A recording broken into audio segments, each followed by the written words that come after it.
Hi, I'm Norm Abram, and welcome to another season of the New Yankee Workshop. We've got some great projects, including this shaker wall clock made out of walnut. And unlike the original that you had to wind every day, this one is powered by a tiny quartz timepiece. Over here, I've got a shaker blanket chest. It features a large storage compartment at the top, and also a couple good-sized drawers down at the bottom. It's built out of pine, and it's painted to look like the shaker originals built over 150 years ago. Over here, I've got a shaker harvest table made out of cherry. In the old shaker communities, you would see tables twice as long as this, but this one's been sized to fit in today's modern dining room.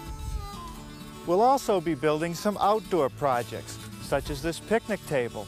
And the bet around here is that this will be the most popular project this season. And best of all, it's built from common materials available at your local home center. Now over here is one of my personal favorites, a child sandbox. And it's modeled after an original that my father built for me almost 40 years ago. Over here is another shaker piece, a shaker wash stand.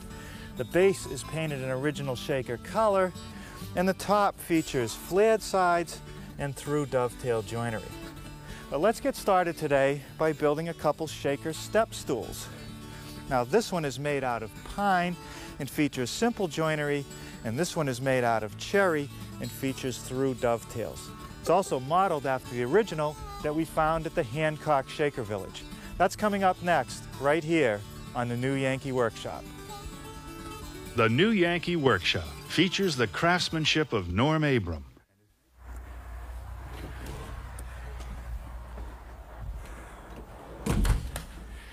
If you're real serious about learning more about the Shakers and their furniture, you really owe it to yourself to make a visit to a place like the Hancock Shaker Museum in Western Massachusetts.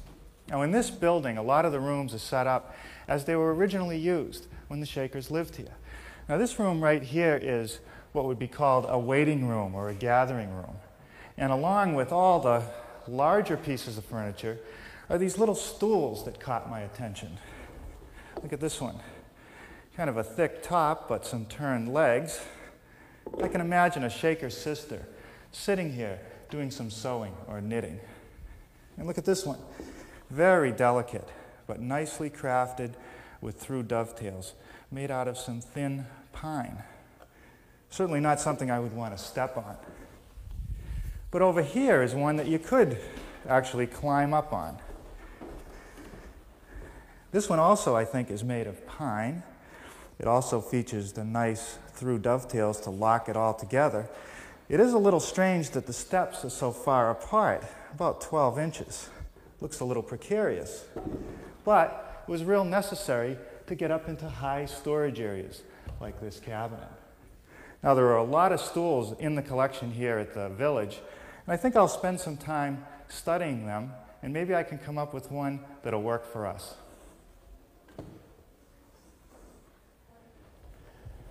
Before we begin, I'd like to reassure you that if you'd like to build an exact copy of today's projects, that a measure drawing and the materials list is available. And you'll hear more about that before this program ends. I'd also like to take a moment to talk about shop safety. Be sure to read, understand, and follow all the safety rules that come with your power tools. Knowing how to use your power tools properly will greatly reduce the risk of personal injury. But remember this, there is no more important safety rule than to wear these safety glasses. Now I'll show you how I built today's projects.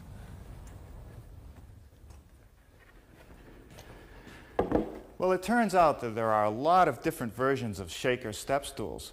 Perhaps they were very useful in the shaker world of high storage cupboards and cabinets. Now this particular stool comes from a book of old shaker furniture designs. It features 3 steps, it's made out of pine, and all the joinery that holds it together I made with handheld power tools and hand tools. Now this one over here is the one we saw at the Hancock Shaker Village. I made mine out of cherry, and it features these nice through dovetails that were made with a sophisticated dovetailing jig and a router. Now with any kind of luck, we'll be able to build both of these today. Let's start with the pine one. Now yesterday I took some 1x8 pine boards and glued them together to make some panels for the side of the stool. And the first thing I want to do is I need a nice straight edge, so I'm going to joint the long side, making it straight and square.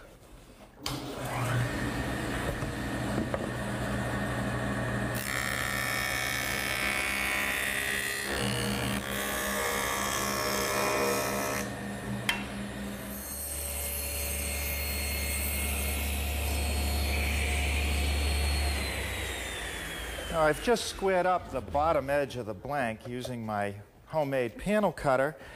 Now I'm going to mark the height of the side piece, which is 24.5 inches, and cut that off. And I'll do the same thing to the other blank.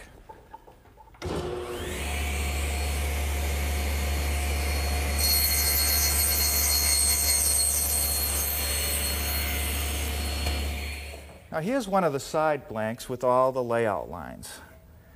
And where I want to start actually cutting is along this line right here, one of the horizontal lines for the treads. Now if you're real good, you could cut that with a hand saw, but I like the accuracy of my circular saw and a straight edge clamp. Now in order to set up the clamp, you need to have an offset distance from the clamp to the cut line, and that's equal to the distance on the blade to the edge of the base. You could measure it, but because I do this frequently, I've made a gauge block. And that's always the same, the distance from the edge of the cutting blade to the edge of the base. All I do is take the gauge, put it on the layout line, slide the clamp up against it, and tighten it down.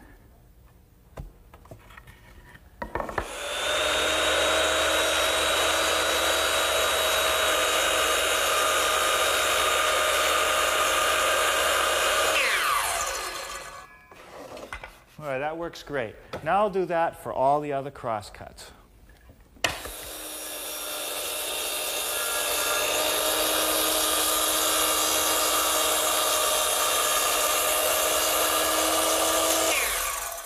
Now to make the corresponding horizontal cuts on the other side of the stool, I'm using a narrower gauge block because I want to use the narrow side of the saw base.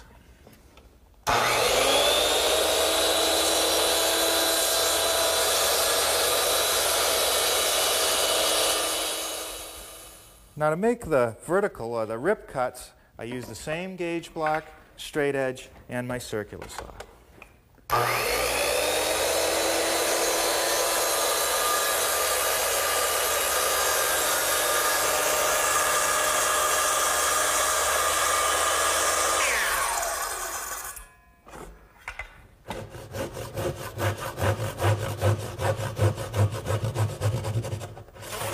Now my 10-point crosscut saw does a good job finishing up the corners.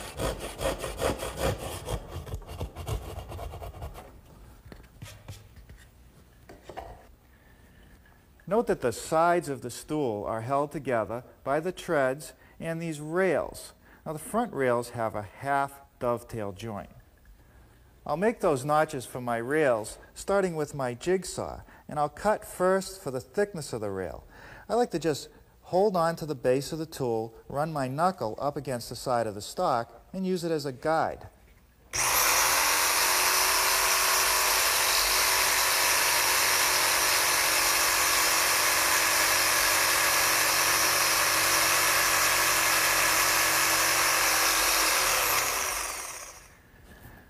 To make the cross cuts, which lock in the dovetail, they're at a slight angle, and I'm simply going to use my dovetailing saw.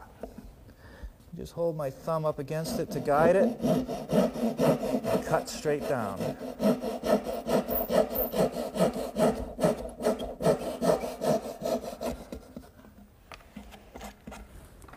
There are two back rails which are let into the sides. The bottom one sits in a simple dado. I'm going to use my jigsaw and my square to make the cross cuts.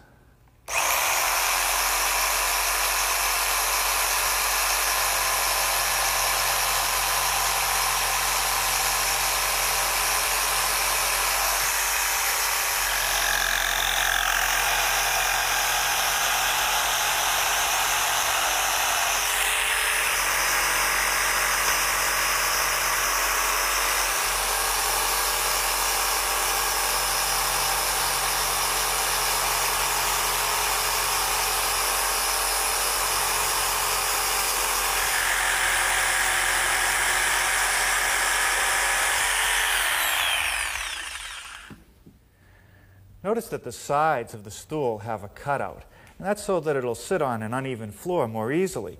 Now the height at the very top of the arch is 3.5 inches, but the layout radius that I need is 5 1/4.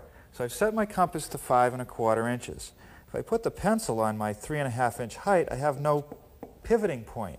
So I'm simply going to use the other sides of the stool, butt it up against the bottom as a pivot point, lay out the arch on one, reverse it to the other side, set the pencil at 3.5, and lay out the other one.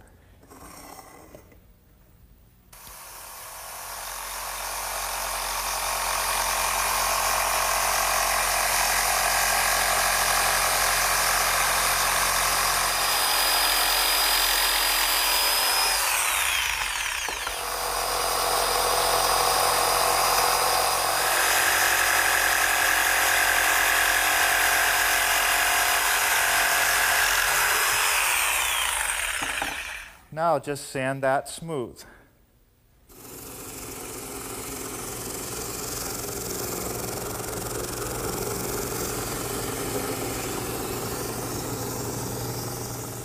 Now with the 3 front rails clamped in the workbench, I need to make a dovetail cut on each end. And I think there's no easier way than to use the regular dovetailing saw.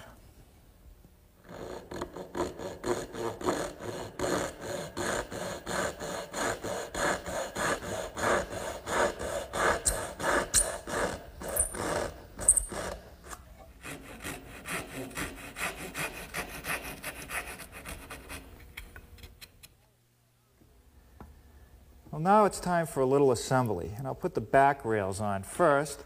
After putting a little bit of glue in the joint, setting it in position, flush with the outside, and I'll fasten it with a couple 4-penny finish nails.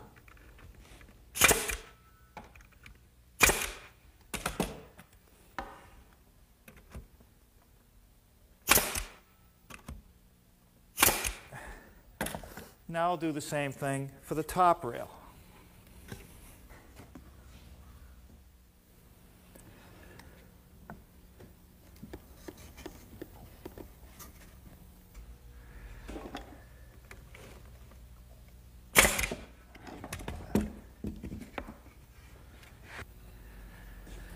The risers tilt back at a slight angle, so that means when I install the rails, I need to have a front edge that's a little bit lower than the back edge, and I can do that over on the joiner. Now I've adjusted the fence on my joiner to tilt out at about 4 degrees, and now I can run the piece through.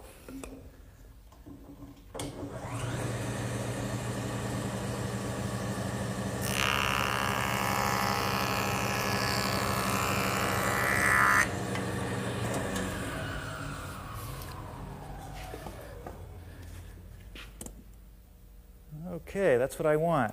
Now for some glue and nails.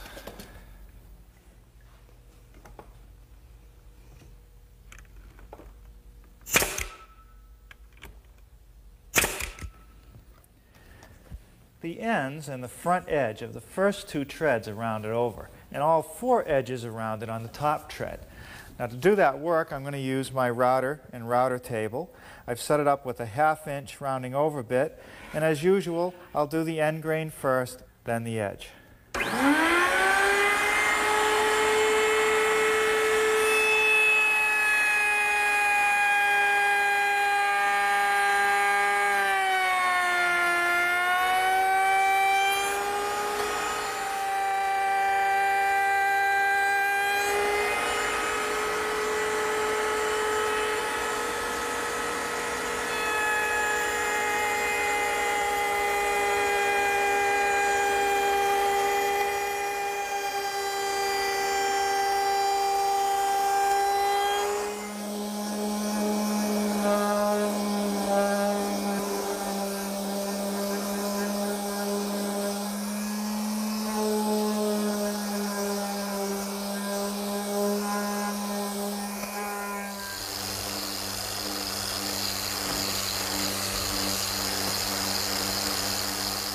Before I can install the treads, I have to bevel the back edge so that it'll fit tightly against the riser. And for that, once again, I'll turn to the joiner.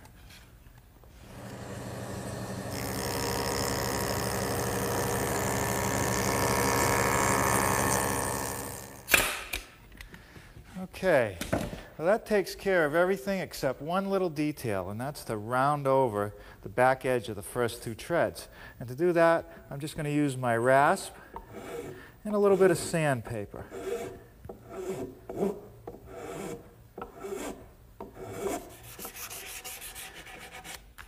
Well, that takes care of this one, except for the paint. Now let's turn to the one that I'd like to make out of cherry. I noticed that on the original step stool that the side board was all one piece. And that's okay because all the dovetails were cut by hand. I'm using a dovetailing jig and a router. And because of that, I need to make it basically in two pieces with a joint line right down here at the riser. The first thing I'm going to do is cut the through dovetails for the bottom step and the top step on both sides. Well, before we get started, let's get the through dovetail nomenclature correct. And this sample will best show us the parts. I'll pull it apart and you'll see that this piece is known as the tail piece because it looks like a series of doves' tails. And this piece is known as the pin piece. Now to mill all these pieces, I'm going to use my dovetailing jig. Every manufacturer is a little bit different. So when I got this jig, I spent quite a bit of time reading through the instruction manual, viewing the video, and practicing on a lot of scrap wood until I felt real confident with it. Now I've got it set up to cut the tails in the treads. The real key to this tool is the collar that surrounds the dovetail bit. It follows the edges of the template, cutting the tails in the piece.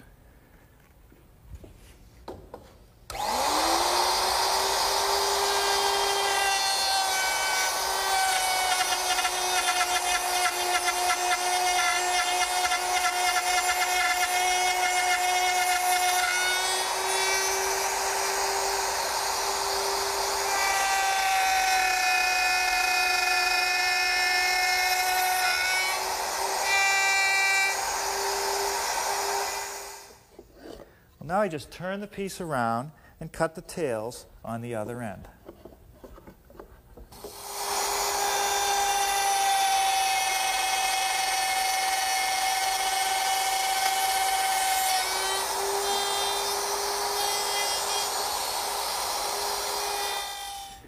Okay, now we're ready to cut the pins. So I've mounted the side piece in the jig, flicked the whole template over so that it is now in the pin cutting mode, and I've changed the router bit to a straight cutting bit.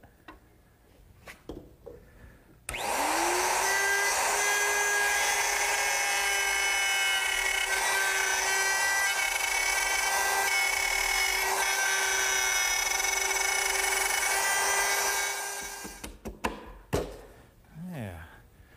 Now that's all I need to do to the bottom step for now. Now I can start working on the top member, making the dovetails exactly the same way.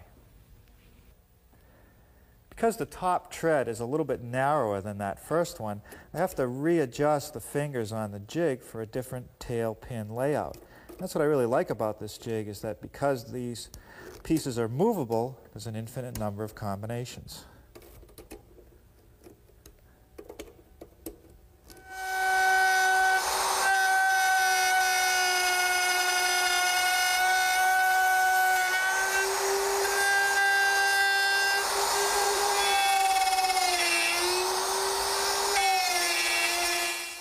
Let's take another look at the prototype, and I'll show you a couple more cuts I need to make.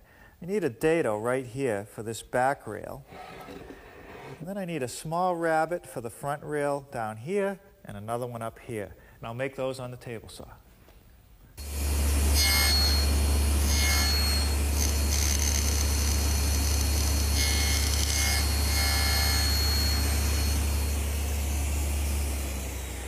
Well, I suppose you could use the dado head to do this a little more quickly, but since there's only a few cuts, this works just as well.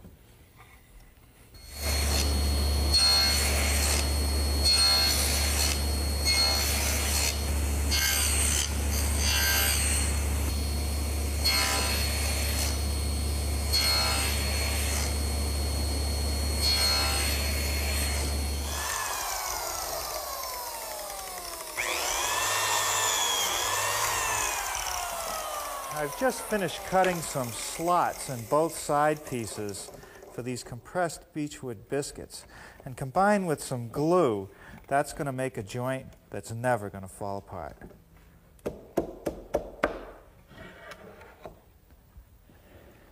I use a brush to spread some glue up on this edge of the biscuit. Now slip the two pieces together, holding the bottom even. Okay, and now put it in a clamp until the glue dries. Now a little bit of glue in the dado at the rear of the side piece, and I can fasten the cross member. I'll just use a couple 4-penny finish nails.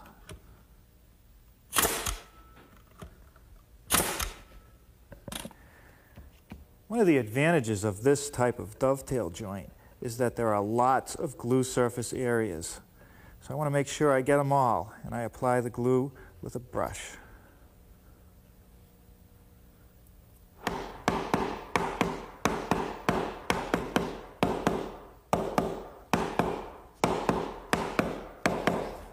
Boy, doesn't that fit nicely? Okay, now I can put the front cross pieces on. And here I'm just going to use my brad nailer with some 1-inch brads.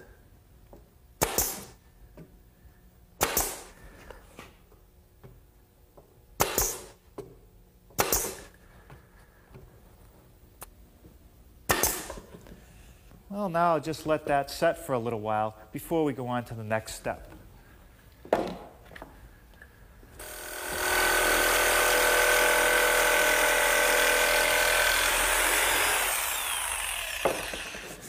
Okay, now it's just a matter of sanding everything smooth and flush.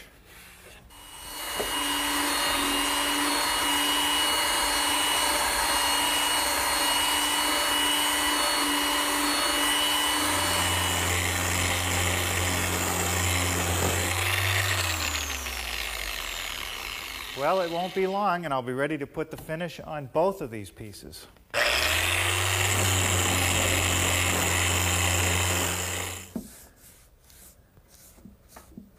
Now for our pine step stool, I've chosen a brick red for the final color. But before I can put that on, I need to prime it with a latex underbody.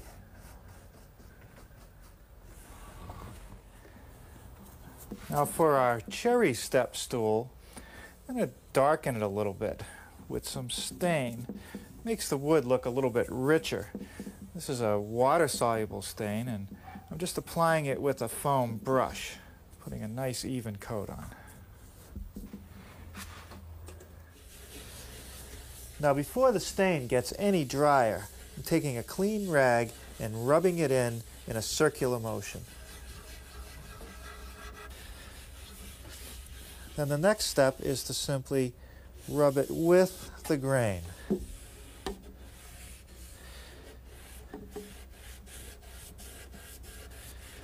The next operation to our pine stool is to fill all the nail holes. And to do that, I'm just using a little bit of glazing compound. And I find a glazing compound to be a good choice because it doesn't dry up and fall out. Well, with this final coat of acrylic latex, that's all we have to do to this pine stool.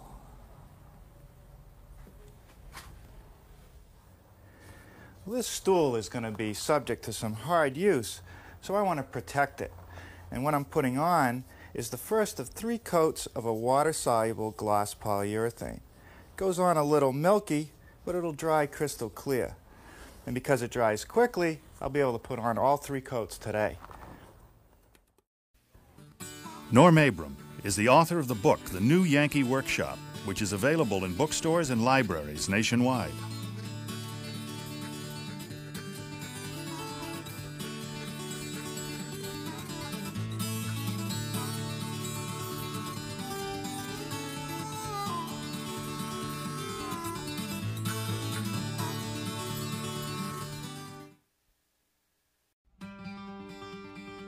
Hi, I'm Norm Abram, and welcome to the New Yankee Workshop.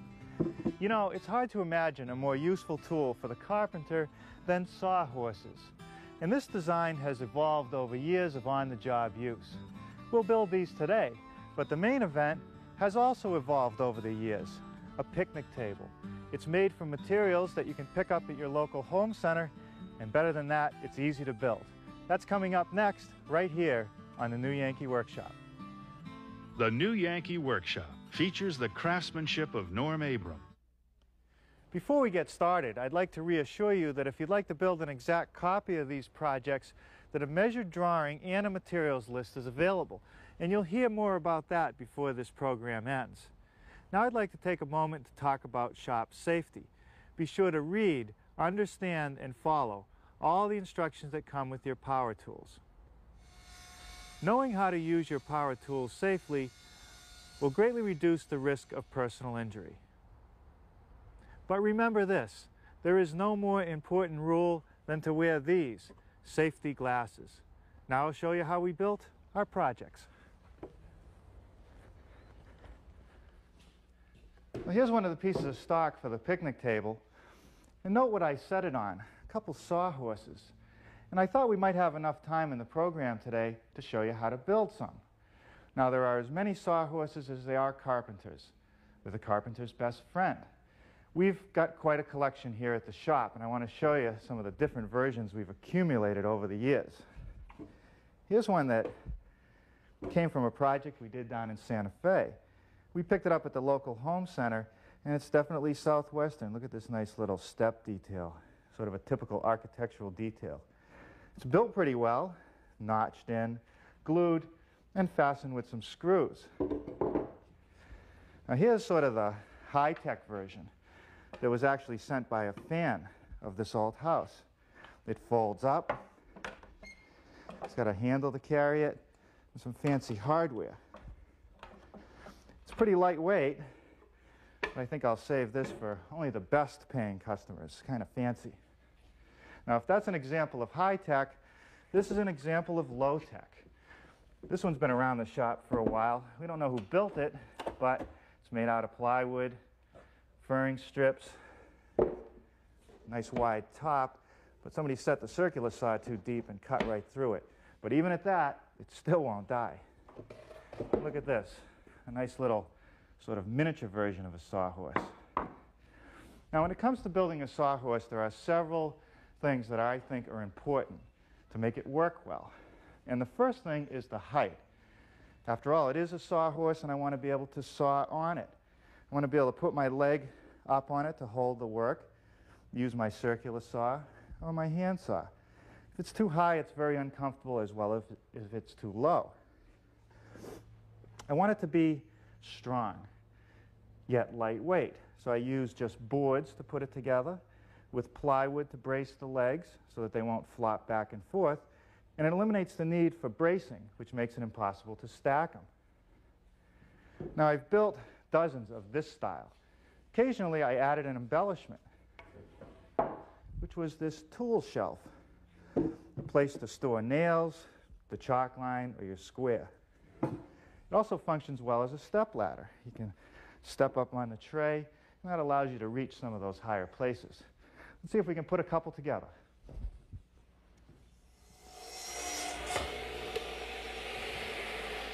Now, this is a piece of 2x6 for the top, and it's a classic length, 36 inches. And the width is sufficient to safely support narrow pieces of stock. Now, the next step is to bevel both edges of the top piece, and that angle is 15 degrees. So the first thing to do is tilt my saw blade on the table saw, and then move my rip fence over to 5.5 inches. And what I'm going to do is run one edge through, turn it end for end, and run the other edge through.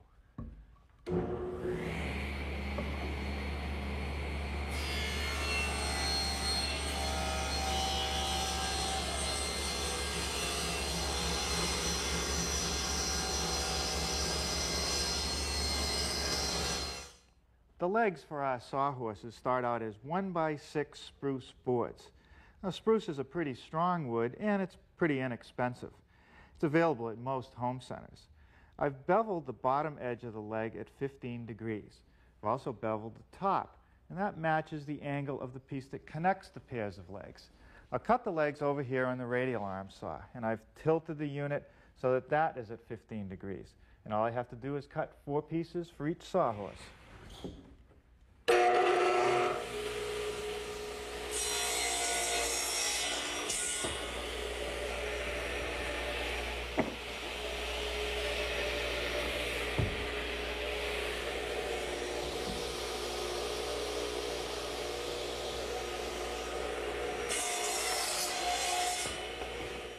On this style sawhorse, there are 2 gussets on each pair of legs. And what they do is hold the legs together and provide support for the top piece. They're made out of plywood, any old scrap that I happen to have around the shop, as long as it's a ½ inch or thicker. I start out with a strip 8 inches wide. I've turned the arm on my radial to 15 degrees, and I put a pencil mark down here to indicate the right length, which is about 11¼ inches. So I'll just cut my pieces.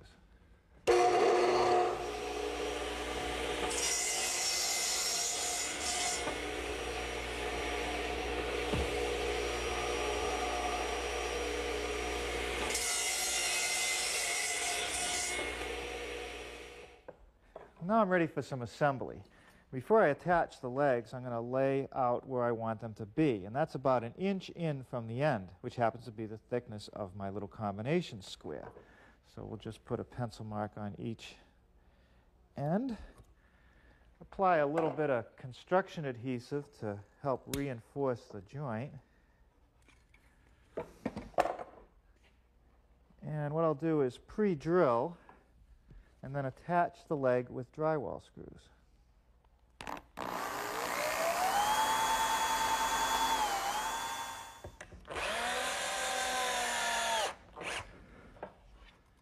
A little bit of construction adhesive where the gusset meets the legs, and those get attached with some more drywall screws.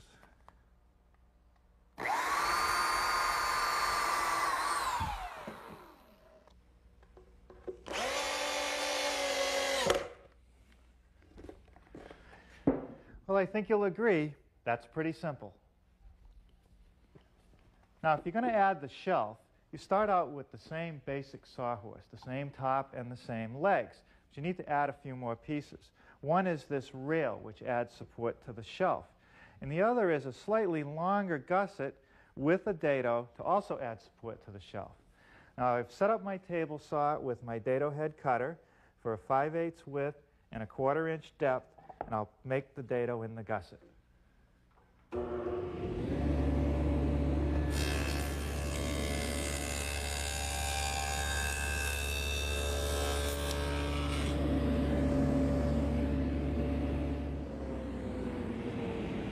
Okay, what I've done now is just tilted my dado head to 15 degrees and run a groove along the inside of the rail to help support the shelf.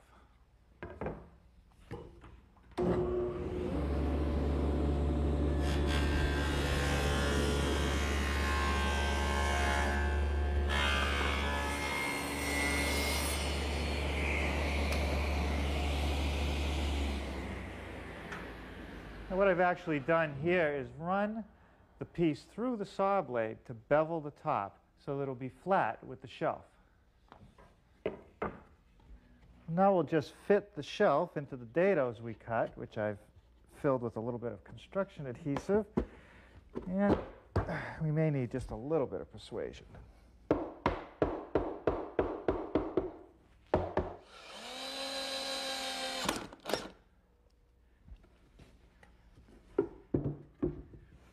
Every well-equipped workshop needs at least a pair of these. I know we couldn't get along without them. Now let's get started on that picnic table.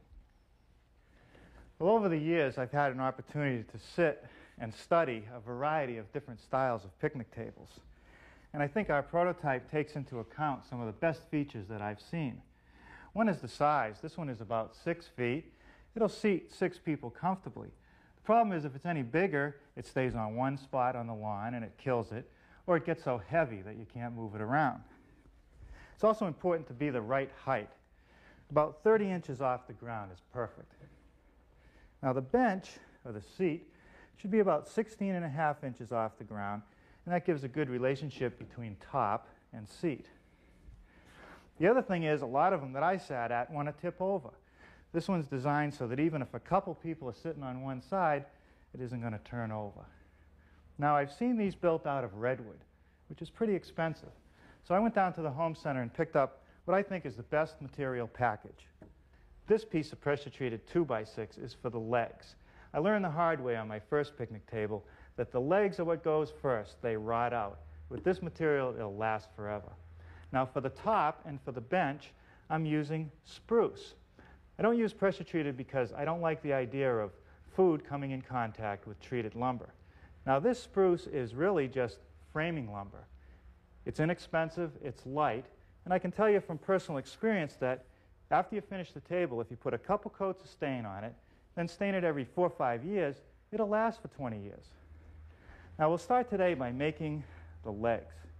They're angled at the bottom and at the top at a 20-degree angle. The measurement from the short point to the long point is 30 inches. And we'll cut those over on the radial arm. First, I'll cut the 20-degree angle on the end of the piece.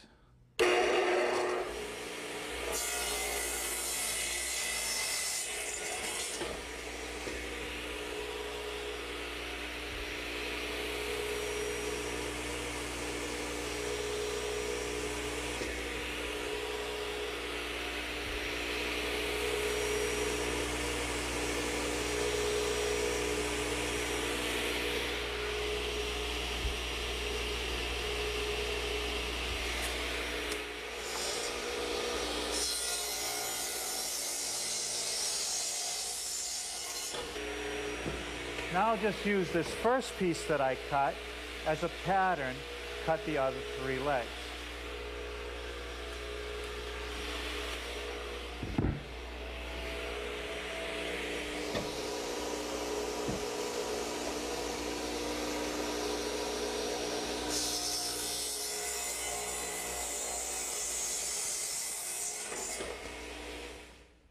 The next piece to cut is this 4x4.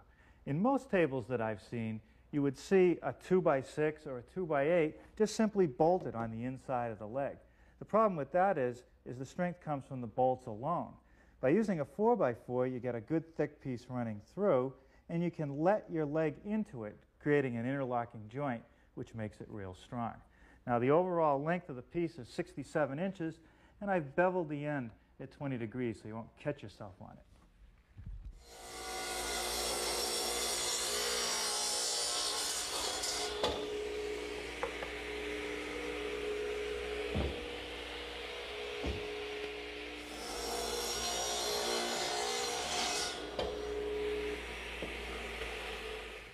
Before I make any changes to the radial arm setup, I want to cut 3 pieces of 2x4. This piece, the one in the middle, and one up here. They join the legs together and they hold all the top pieces of the table.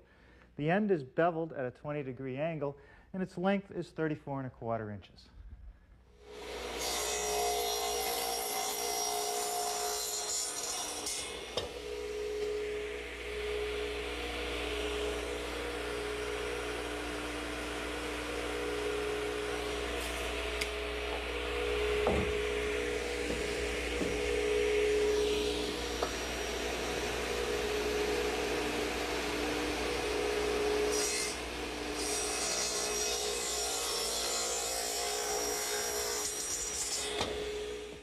The next step is to remove the material from the cleat and from the 4x4 necessary to set the leg in. Now it's a deep dado. I can't remove 1.5 inches all at once. It's kind of dangerous. So I'll make it in 2 passes. I've set up a stacked dado head cutter in my radial arm at about 5/8 of an inch width, and I'll just take my time and make all the cuts.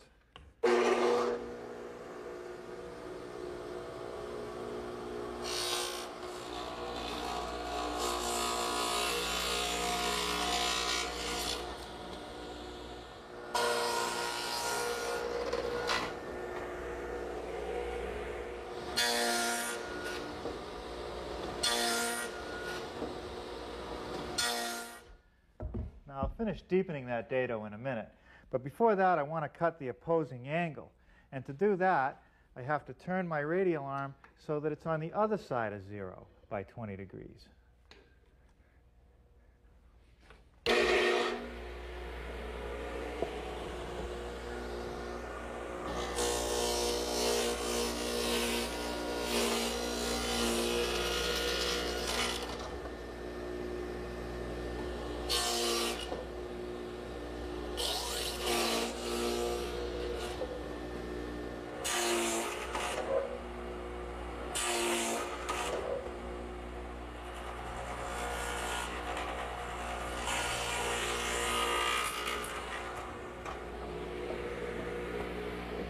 Now, before I remove the dado head cutter, I want to make one more dado in the 4x4, and that's to receive this brace, which is part of the center support system.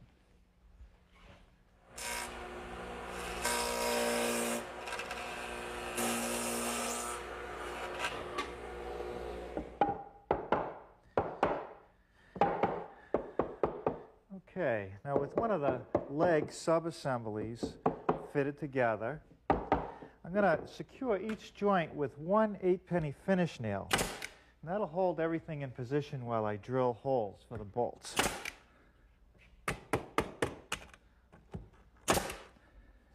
Now to make the permanent connections at all the joints, I'm going to use some carriage bolts. But I've sat at too many tables where the bolts stick by and you could scrape your leg. So to recess the nut and the washer, I'm going to make what's known as a counterbore. Now, a counterbore is best made with a Forstner bit, and because of its shape, it cuts a nice flat bottom hole, and it cuts through wood like butter.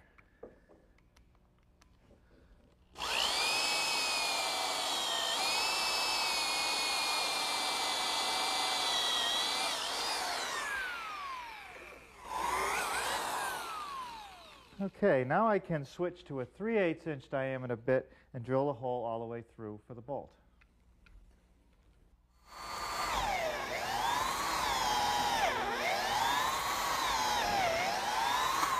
Now the bolts that I'm using are just 3/8 inch diameter, 3.5 inch long, zinc plated carriage bolts.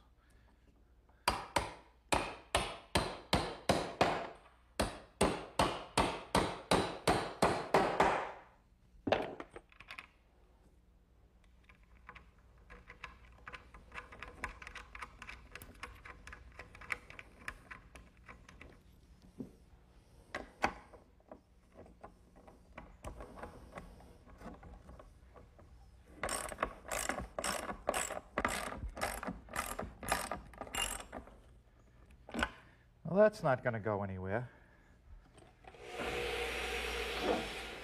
I just cut all the pieces that I'm going to need for the top and the 2 bench planks. And if you were lucky enough to get good quality lumber, you could go right to the assembly from here. But you know me, got the tools and I got the time. And I'd like to have a smoother surface to start out with for the top. So I'm going to run each board through my thickness planer, planing one side, the face side, nice and smooth. Now, if you don't happen to have a surface planer to give you a nice smooth surface, you could always belt sand the top just before you put the finish on.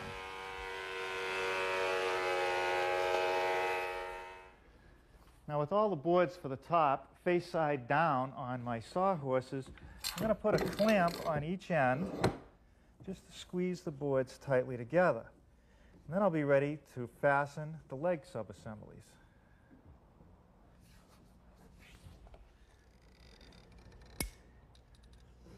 Now, inevitably, these boards are going to cup and curl a little bit. So I'm using a little construction adhesive to help the screws along and holding it down. Maybe they won't cup so badly. Okay, now we'll take the sub-assembly and place it on the adhesive, get it lined up, and I'll pre-drill for some screws.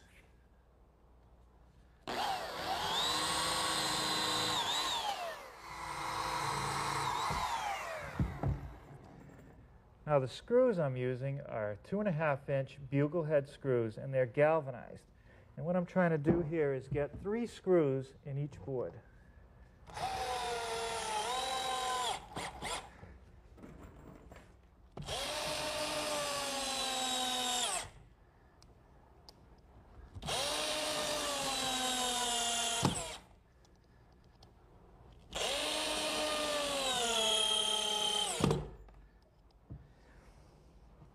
And now the center cleat, some more construction adhesive and screws, just like the others.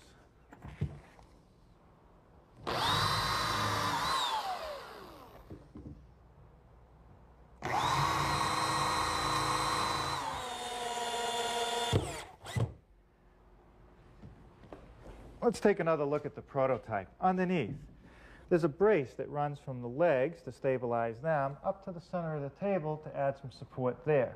And it has a couple angle cuts on each end. I'll make those at the radial arm.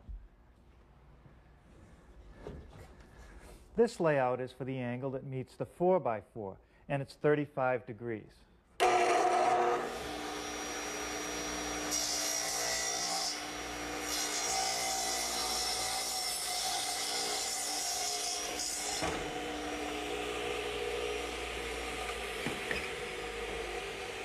And this is the layout where it meets the 2x4 in the center of the table, and that's also 35 degrees.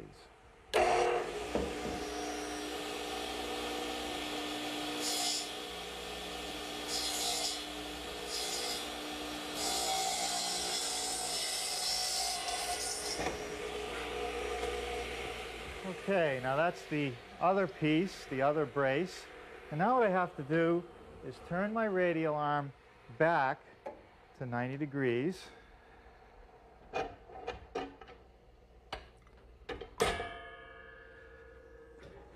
And by placing the angled side of the piece against the rip fence, I can make the cut that's 90 degrees to the angled cut.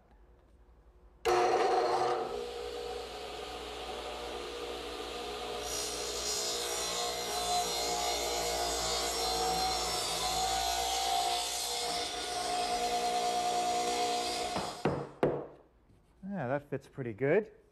Now to secure the brace to the 4x4, I'm going to use a lag bolt, a 4-inch lag bolt. And I want to countersink the head, so I'm going to start with an 1 1/4 counterbore.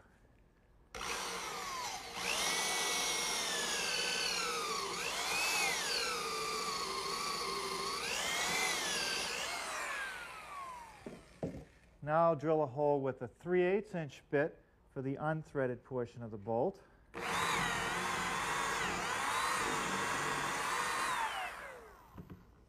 And now a pilot hole with a 1/4-inch size for the threaded portion.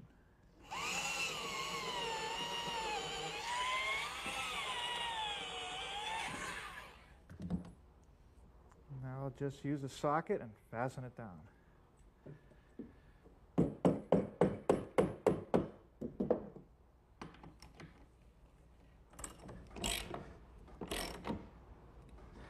Okay, now for a couple screws down at the center brace.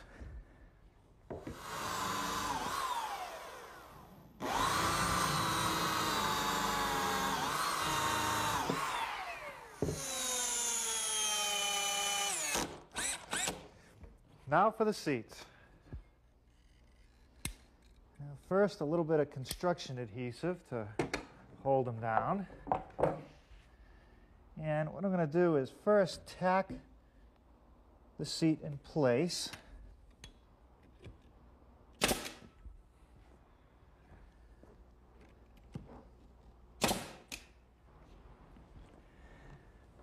Now a pilot hole and countersink.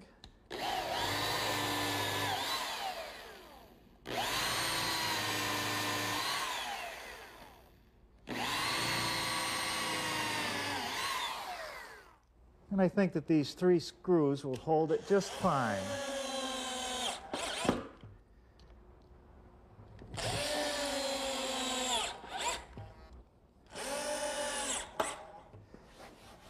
Okay, well now all that's left to do is round over all the edges with a 1/2-inch round over bit.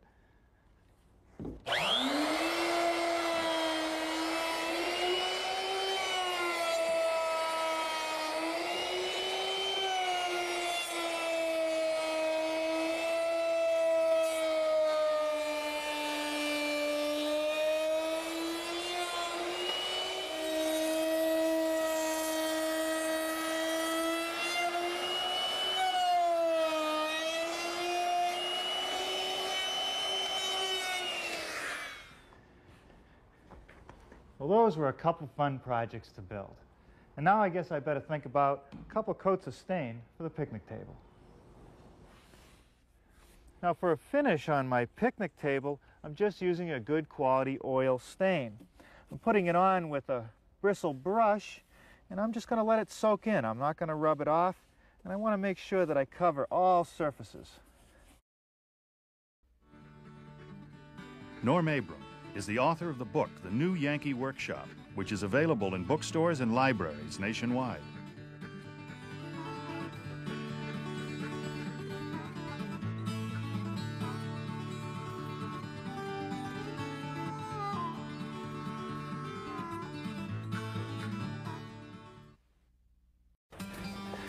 Hi, I'm Norm Abram, and welcome to the New Yankee Workshop. But today we're going to build this shaker blanket chest. It features a deep storage compartment at the top and a couple good-sized drawers down below. It's even painted to look much like the original, which we found at the Shaker Village in Pleasant Hill, Kentucky. That's coming up next, right here on the New Yankee Workshop. The New Yankee Workshop features the craftsmanship of Norm Abram. I know. I promised to show you that blanket chest in a minute. But you can't come all the way to Pleasant Hill, Kentucky without stopping in the Trustees Building and looking at this spiral staircase. It goes up over 3 stories. And to think they built it without a compound miter box, without a laser level, and they didn't have any cordless drills. Now over here on the other side of the hallway is one that's identical. That, ladies and gentlemen, is craftsmanship. It's hard to imagine it now, but as recently as 1968, this country lane was a federal highway. But the people here at Pleasant Hill must have some friends in high places, because they were actually able to get the federal government to move it. And now we have the perfect setting for these wonderful old historic buildings. And that's the one I want to go to next, the center dwelling. Greetings, sister.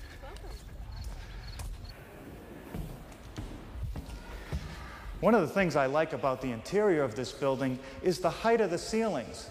They're over 14 feet. And I also noticed these arches, very tight arches. And I'm told they're characteristic of the architecture here at Pleasant Hill. Now there are 40 rooms in this building, and most of them are chock full of Shaker furniture. This one was set up as a retiring room. A couple beds, a rag rug, and a familiar looking chest. Oh, and there it is in the cloakroom. A painted blanket chest. It has a couple nice drawers, and underneath this lid, a large storage compartment. And look at this sticker, 7 very best blankets. I better take some notes on this one. Before we get started, I'd like to reassure you that if you'd like to build an exact copy of today's project, that a measured drawing and a materials list is available. And you'll hear more about that before this program ends. I'd also like to take a moment to talk about shop safety. Be sure to read, understand, and follow all the safety rules that come with your power tools. Knowing how to use your power tools properly will greatly reduce the risk of personal injury. And remember this, there is no more important safety rule than to wear these safety glasses. Now I'll show you how I built today's project. In order to appreciate the joinery in a piece of furniture such as this, you have to respect the movement of wood. When the humidity goes up, wood expands. When it gets dry, it shrinks. Now this breadboard edge I've installed on the top is decorative, and it adds strength to the top. But if I was to glue this joint, rather than hold it in place with dowels that have slots so that it can move, the top would probably crack if it was to shrink. The same thing holds true in the main part of the chest. The sides have panels with vertical grain, and the front and back has panels with the grain running across. Now, if I was to glue these joints and secure them permanently, they would probably split. The panels would split. Now, the corners could be also joined just using a simple butt joint, no glue, and just nails, but that's not very strong. So what I've done is used a rabbeted joint that we see so frequently in Shaker pieces of furniture. Now to start the project, I glued up several pine panels. It's 1x6 and 1x8 D-Select pine. You've seen me make a lot of these. Almost every furniture project needs panels. The glue has been scraped, I've sanded them down, and now I'm ready to size them. I always make the panels a little wider and longer than what I need. The first thing is to get a nice straight square edge, and that's best done at the joiner.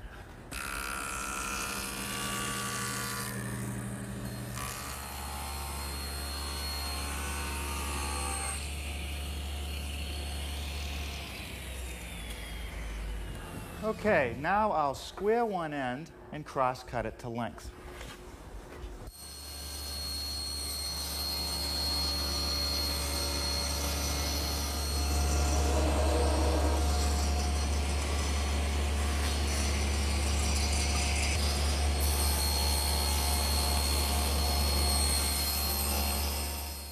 The next milling operation for the side panels is to cut some dados, which will support the bottom shelf, the shelf on which the top drawer rides, and the actual bottom of the blanket chest.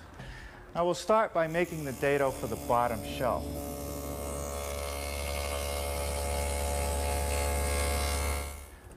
Now I'll readjust the rip fence for the top dado cut. Now I can't use my built-in tape measure because of the thickness of the dado cutter.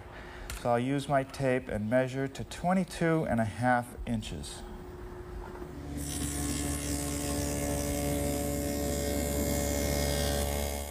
And finally, one more dado in the side for the middle shelf.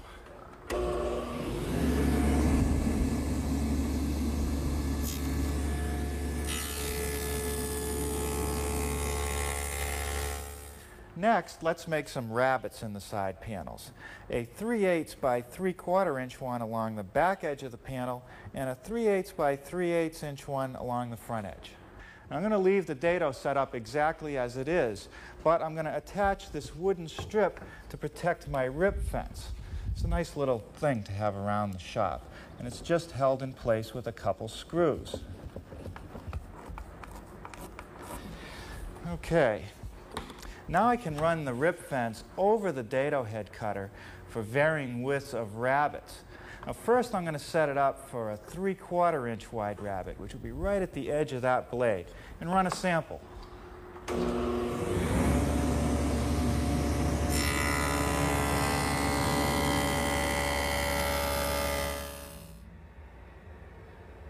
Well, that's pretty good. That's as close as I'm going to get to 3/4.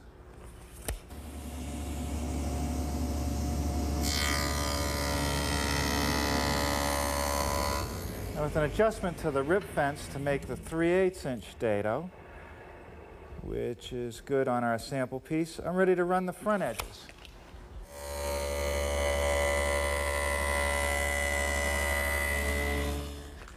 Now there's one more thing to do to the side panels, and that's to make this cutout which forms the legs. So I've taken the panel, clamped it in the workbench, and done the layout first, and then attached this straight edge clamp to guide my little circular saw. I'm going to make a plunge cut, which means I'm going to lower the blade through the work and carefully go along the line. You want to take your time because I want a nice crisp cut.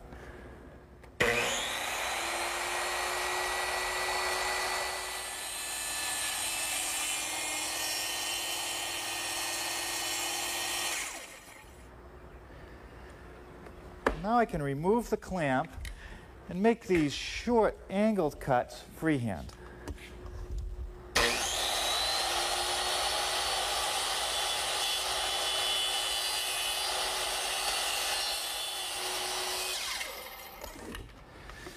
All right, now I'll just finish off the corners using my trusty old hand saw.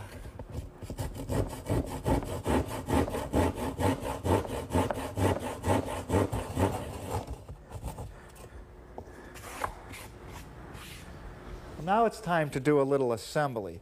I've put some glue in the dado joint and on the end of the panel. It's okay to glue these because all the grain is running in the same direction. Now I'll just nail it in place using some 4-penny finish nails in my pneumatic nailer. Now you'll notice that I've rabbited the bottom edge of this top panel, that's the bottom of the chest, and that's to receive the 1/4-inch plywood back that goes behind the drawers that I'll be putting on a little bit later. Okay, next piece to go in is the bottom shelf. We'll just slip that into the dado and also nail it in place.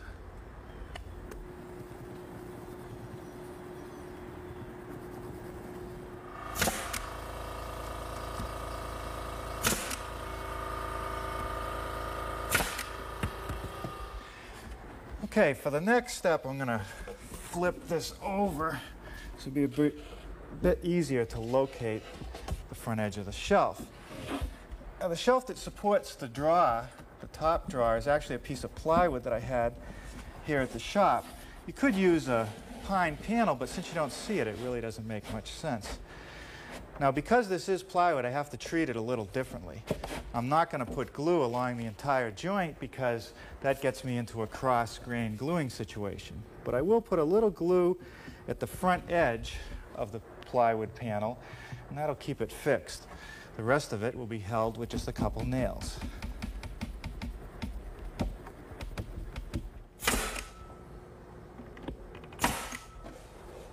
Okay, now let's flip it back around again so that the back side of the chest is facing up, and we'll put on the 1/4-inch plywood back. Just a little bit of glue along the edge of each shelf and the side panels. And now the piece of 1/4-inch plywood, which I'll just tack in place with some 1-inch brads.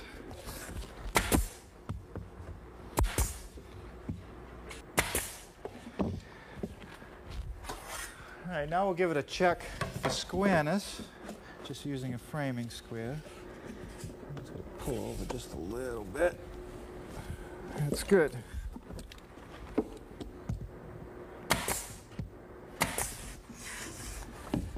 Now there's one more piece for the back of the blanket chest, and that's this solid pine panel. And I made it out of pine because you're going to see it.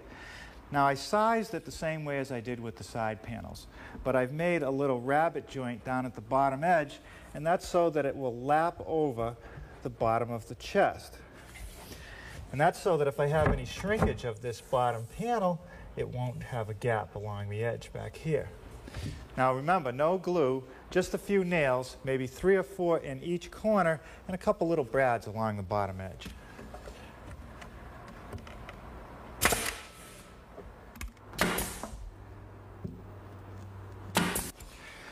Okay, now I'm just going to flip the whole case over so I can put the front piece on.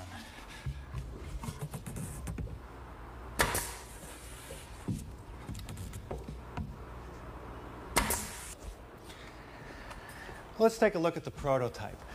Beneath this panel on the front is a stile, and it goes all the way down to the floor, becoming part of the foot. Now to make that piece, I'll start out with some stock that's a little bit longer and wider than what I need. And I'll rabbet one edge to fit over the side panel.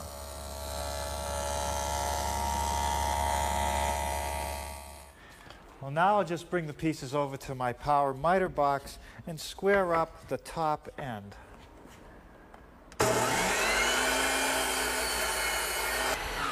All right, first we'll check the fit up at the top. And that's good. And now I'll mark the bottom for the exact length, just using my square as a guide. And now we can trim that.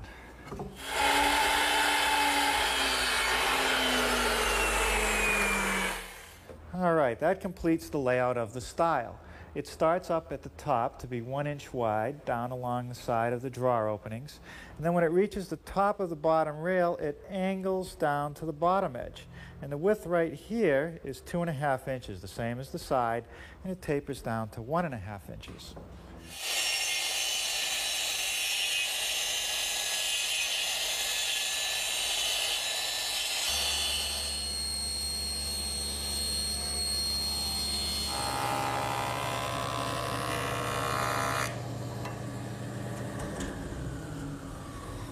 Well, now I can cut the other one and then we'll install them. Now here on the stiles I can use a little bit of glue, and I'll just use some 1-inch brads to fasten it together.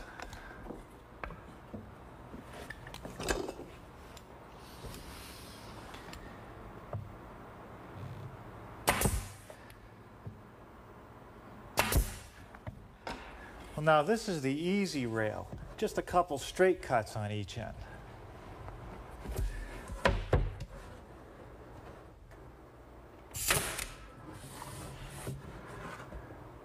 Now where the rail meets the stile, I need an angle cut, and I want to know what that angle is, so I'm going to use my bevel gauge. But if I try to slide it in here, it hits the stile and I don't get a true reading. So I'm going to use a little scrap as a spacer, and that way I can set my gauge exactly to the right angle.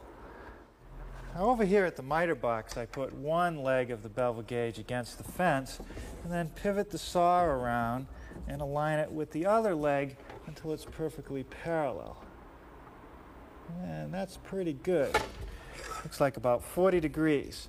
Now I'll make a cut on one end of the rail.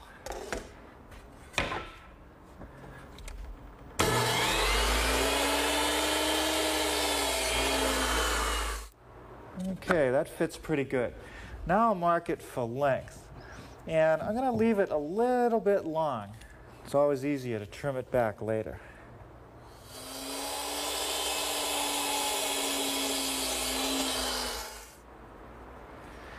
Okay, just a little bit of glue on this rail, and I'll nail it in place with some 4-penny finish nails.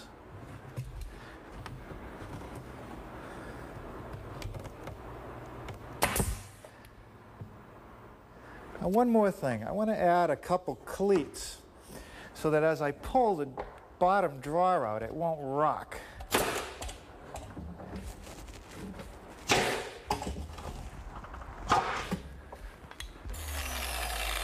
Well, now I'll just sand everything smooth and flush using my random orbit sander, which doesn't leave any swirl marks even when I sand across opposing grains.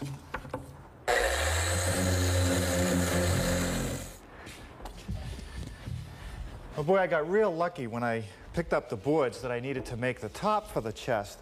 I ended up with some nice pine boards with very straight grain and a color that matches pretty well. And what's nice about boards like this is they tend not to warp and twist, so it'll make a good top. I also have a couple pieces set up here cut from the same board to make the breadboard edges. The first milling operation for the top is to make this tongue on the end of the large panel, and I'll do that on the table saw.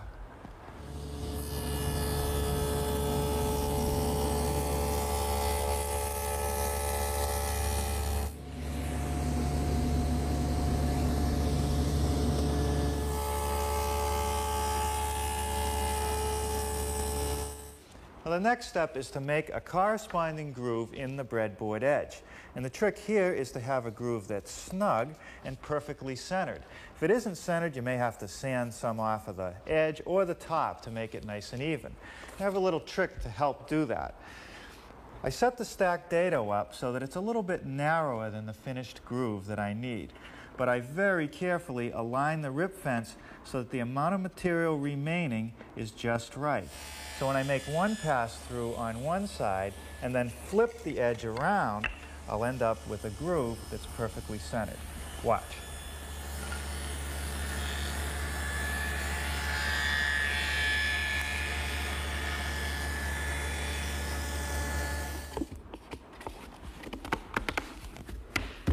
Oh, that's perfect. Just what I want. Now the breadboard edge is secured to the top with some 1/4-inch dowels, and they actually go all the way through the top. So over here I've set up my top, clamped the edges in place, and slipped a piece of scrap underneath so that as I drill through I'll minimize any tear out.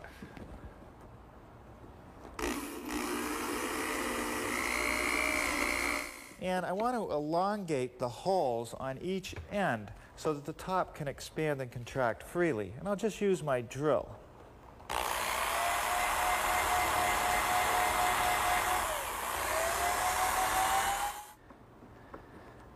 All right. right, now I've clamped everything back together again to set the dowels.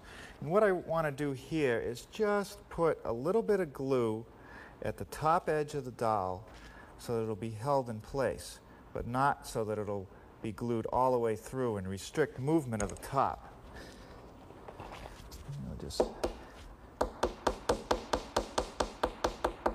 That should do it. I want to sand down those dowels on the top, but not until they're dry. So we'll start working on our drawer construction. Now both drawers are different sizes, but all the construction details are the same.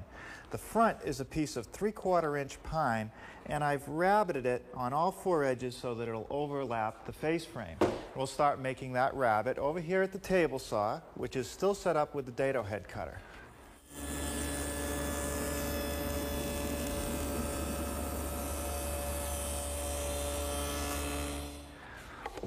Next, I'm going to make a 1/4 inch wide by 1/4 inch deep dado in the side pieces and along the bottom edge of the front piece to accept the plywood bottom.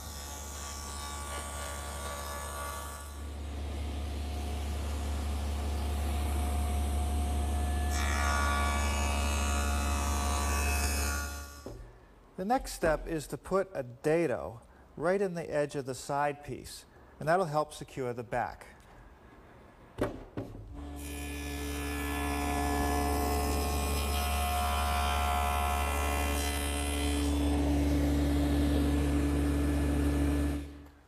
The sides of the drawer are joined to the front with dovetail joinery, and that's a good choice because it's perfect. It'll hold it together, it'll never come apart.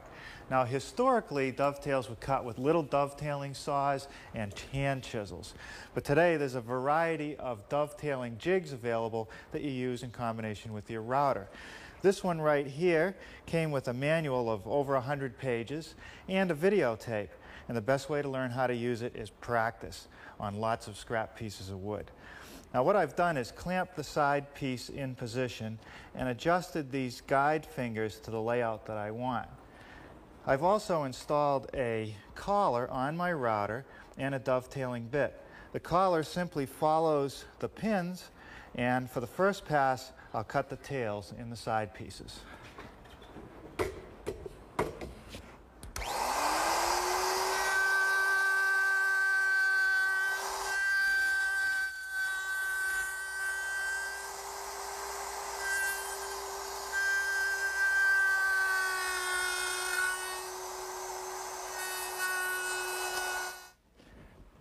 Okay, now I've made a couple adjustments to the jig, and I've installed one of the drawer fronts horizontally, and now I'm ready to cut the pins.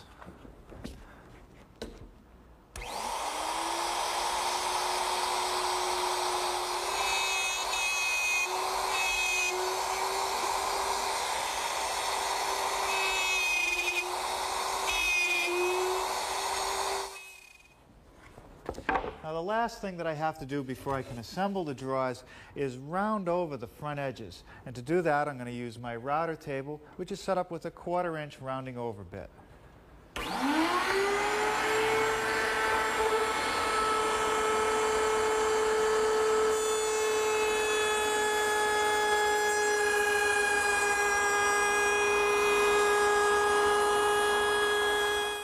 Well, the first step in the assembly process of the drawers is to put a little bit of glue on all the mating surfaces and just spread it out with a brush. And I can just slip it together and tap it in place with my mallet.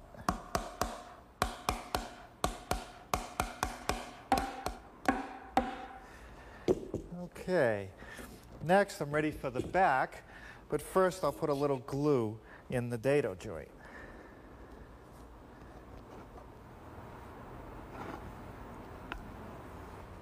Now I'll just secure the back in place with a couple brads.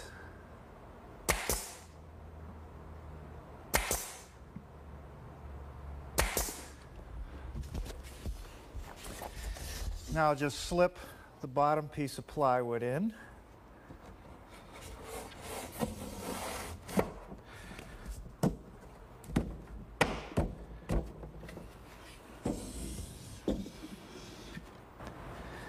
Now I'll just check the drawer for square using the framing square. It's going to rack just a little bit.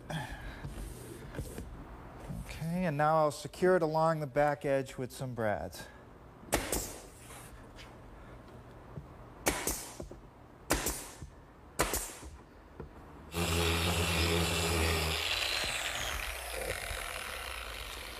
All right, now that's nice and smooth. Now I'm ready to hinge the top to the chest.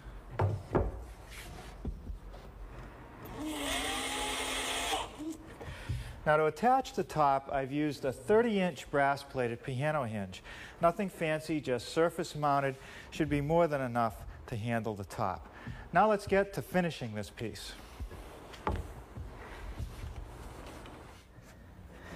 Now for the inside of the chest, where blankets might be stored, I'm using a water-soluble satin polyurethane.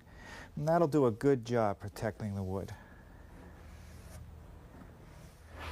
Now for the exterior surfaces of the chest, the final coat is going to be a color coat latex enamel.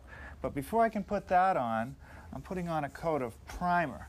And I've added a little tint to the primer so that the final coat will cover a little bit better.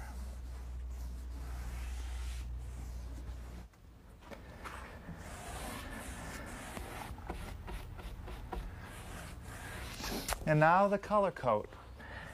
It's an acrylic latex enamel, kind of a nice old-timey brick color.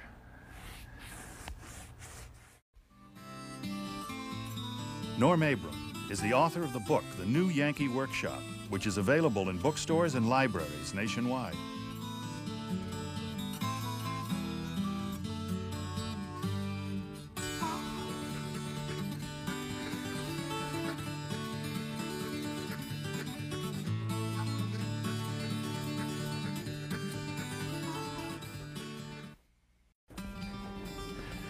Hi, I'm Norm Abram.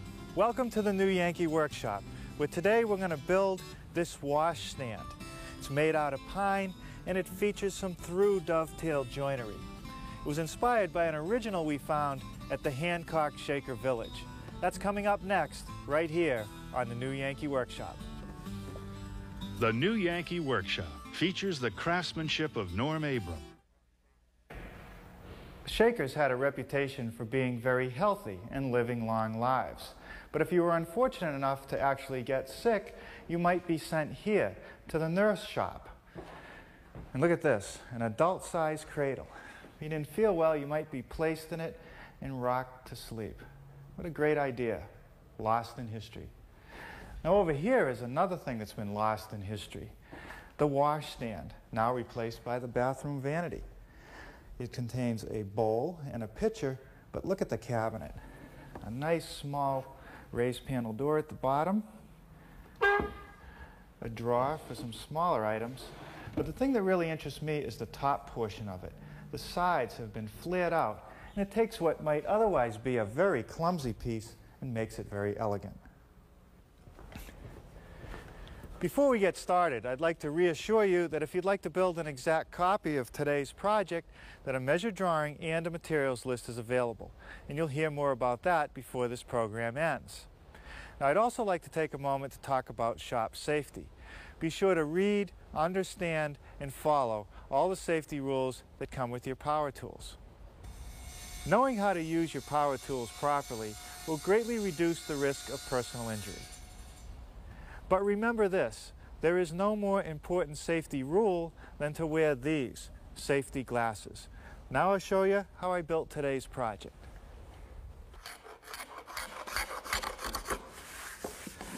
When I built our version of the washstand, I only found one thing that was mildly difficult, and that was making sure that all these through dovetails were correctly aligned. And that's because the sides are slightly tilted at about a 5-degree angle, so that gets a little bit tricky. The rest of the project is pretty straightforward. And the first thing I did was glued up several panels. And those are for the backsplash, the counter. There's a couple for the sides. In here we have an intermediate shelf, a bottom shelf, and the drawer rides on a solid panel. Now they're all just 3/4-inch pine, edge glued together with glue and reinforced with biscuits. And now that I've scraped all the excess glue, I'm ready to give each side a light sanding with my belt sander.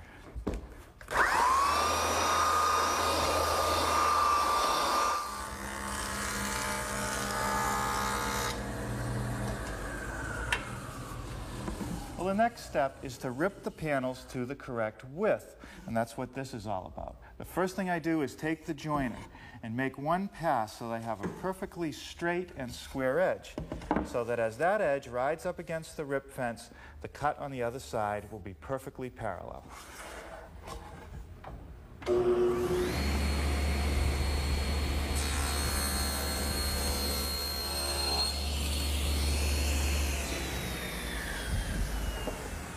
Well, now I've actually ripped this piece about a 32nd of an inch too wide, or strong as we say. And even though the saw blade gives me a pretty smooth cut, the joiner will make it perfect.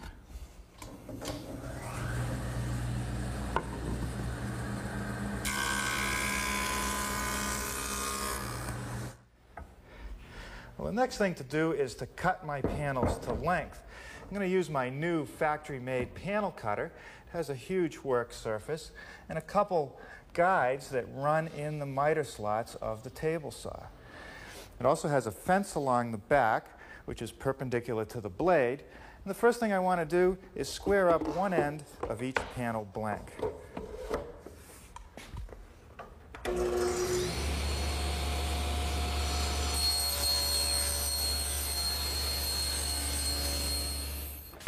Now, one thing that my homemade panel cutter that you've seen me use several times doesn't have is a built-in measuring device and a stop system.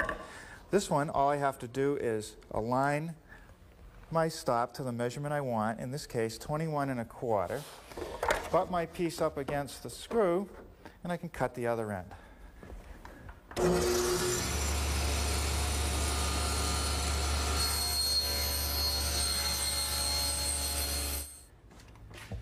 Now the shelves and the drawer support are let into the sides. They fit into dados. Now I'll cut those dados over on the table saw.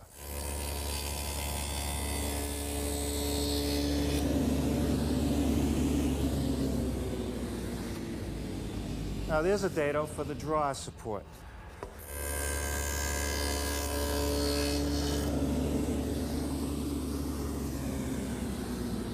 And that takes care of the dado for the bottom shelf.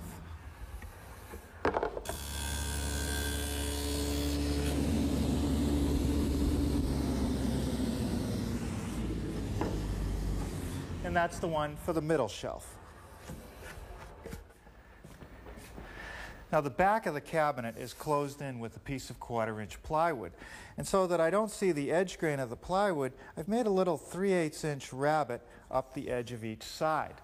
Now I'm going to use the table saw and the dado head cutter, but I've installed an auxiliary wood fence to protect my good fence, and I've covered all but 3/8 of an inch of the dado cutter. And now I'm ready to run the back edge through.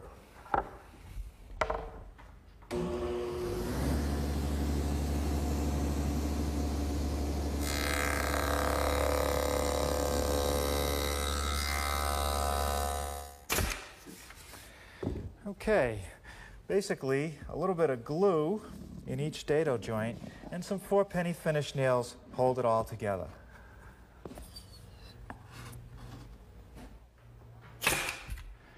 Well, now I'll put the back on using some glue and brads.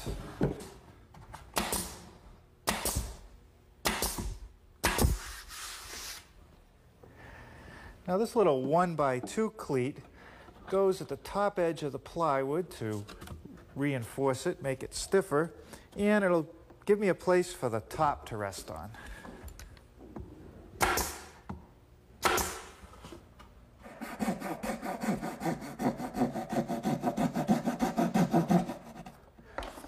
Now, I've just made a little notch in the top front corner of the top shelf, and that's to receive the stiles a little bit later.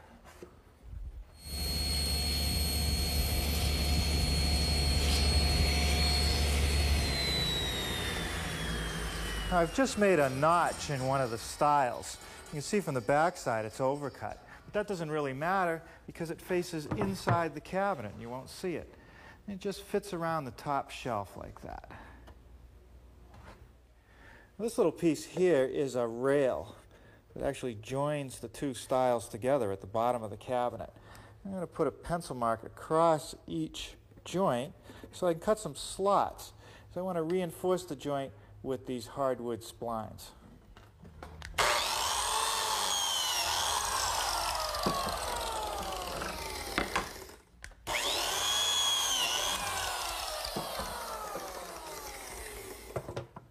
Now with glue and the biscuit in place, you just slip this together, make sure that the joint is nice and tight, and nail it off.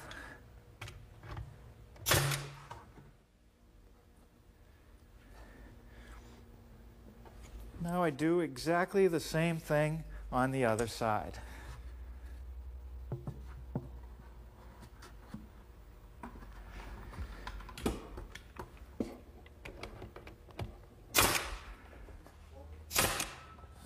Now as I nail down the edge of the stile, I want to hold the nails in about 3/8 of an inch. And that's so that they don't get in the way of my decorative treatment that I'm going to do later.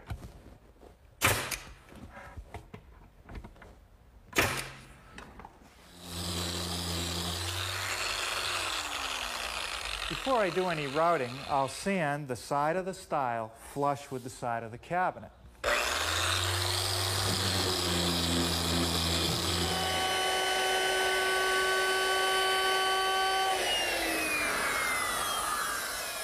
Well, now I've just rounded over the outside corner of the stile using my router, which is equipped with a 1/4 inch radius rounding over bit.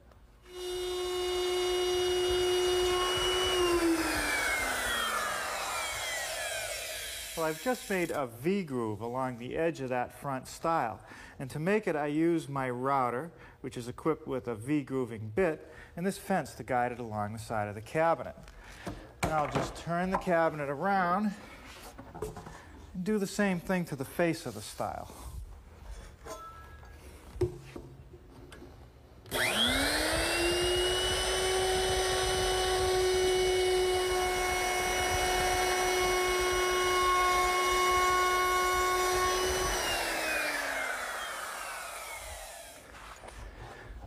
Well, that takes care of the base cabinet.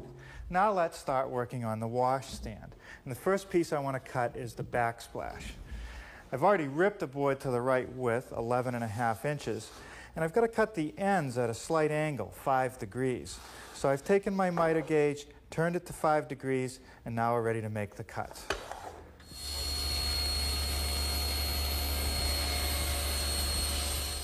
Because the sides of the washstand are flared out, and the front is flared out, I have to modify the bottom edges of the 3 pieces.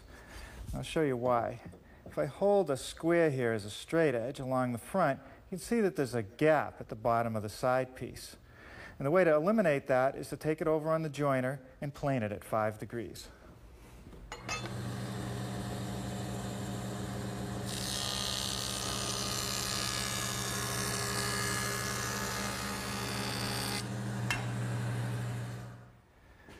Well, now I'm ready to cut the front piece to length. It'll be cut at the same 5 degrees as I did on the backsplash.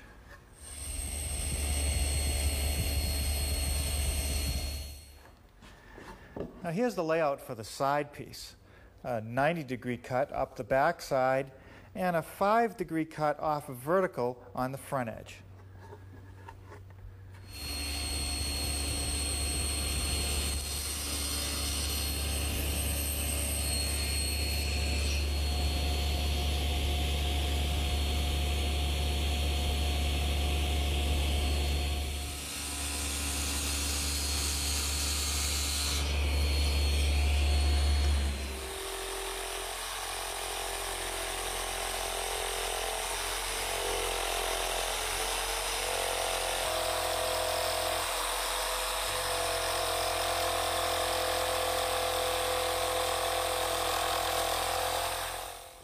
Okay, well I've just spent about 20 minutes setting up my dovetailing jig for those through dovetails. I've adjusted all these guide fingers to the spacing that I want, and I've taken my router and I've installed a dovetailing bit and this little collar here which will follow the guide fingers. And now I'm ready to cut the tails in the side pieces.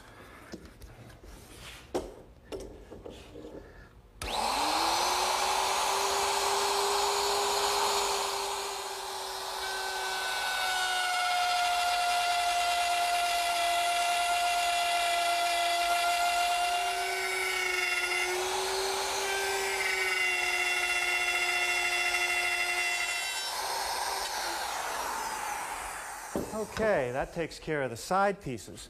Now I'll change the bit in the router and we'll set up to cut the pins in the front and back piece.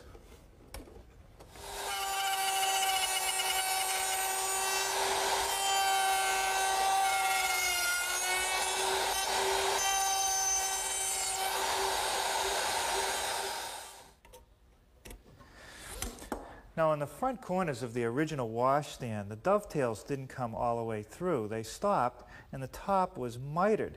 And I thought that was a nice little detail, so I'm going to carry that out on my version, and I'll make the cuts with this little saw.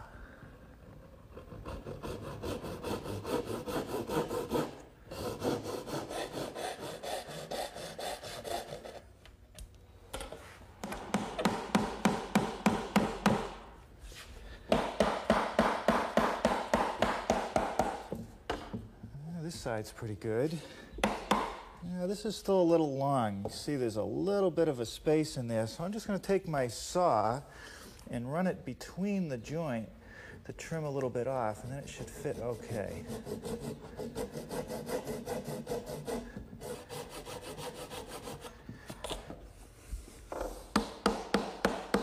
Yeah, that did it. Now the corner fits good, the dovetails, but the side seems to be just a bit higher than the front. So I'm going to even those out using my rasp.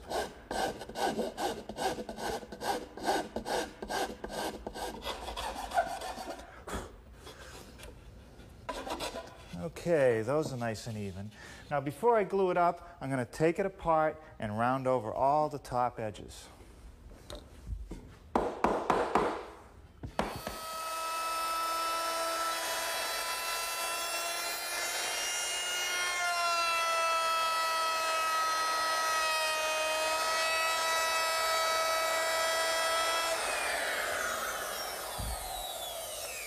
Okay, that takes care of the top edge of the backsplash, and to round that over I used a 1/2-inch radius bit.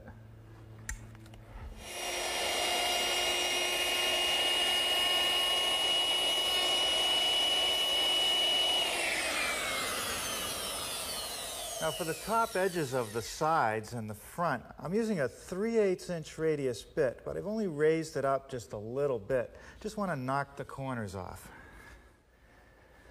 There's one more thing to do to the backsplash. I want to put a rabbet in it back here because this countertop is going to expand and contract. And I'm afraid that if it shrinks, I'll end up with a gap, and if it expands, it might push it apart. So by having a rabbet, that'll give it room to move.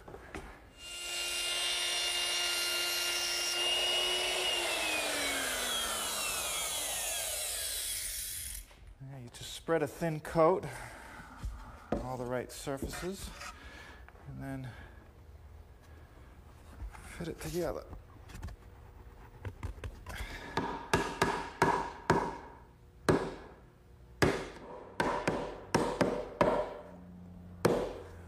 Okay, now I'm just going to put a couple clamps on as necessary to squeeze these joints tightly together while they cure. Okay, now the bottom of the washstand has to fit inside the frame. And remember, the sides are flared out at 5 degrees. So I've set up my table saw to make all the bevel cuts with the blade also tilted at 5 degrees to match the frame.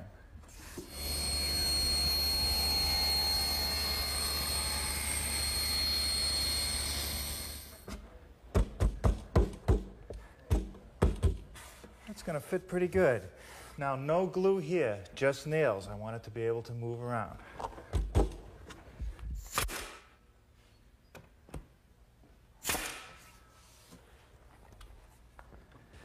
The door for our washstand consists of stiles, rails, and a raised panel, and they're held together with mortise and tenon joints. The first thing I want to do is make a groove to hold the panel in these 4 frame members.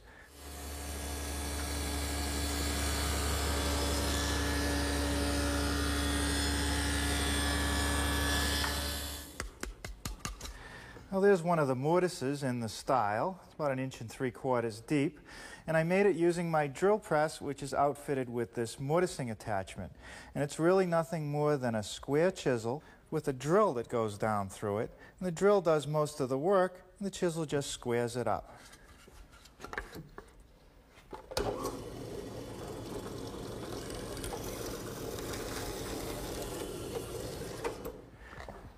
On the original door, I noticed that the inner edges of the stiles and rails were just slightly beveled. It's very subtle. So to do that, I've set up my joiner, and I've tilted the fence to 15 degrees, and now I'll run the pieces through.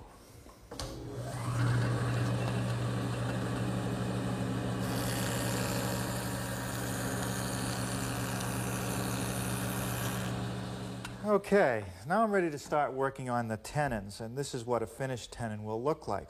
The first cut that I want to make is this shoulder cut right here, which is on the inside of the door. So I've set up a gauge block, which gives me the right length for the tenon, and I've raised the blade to the proper height. Now I'll run the rails through.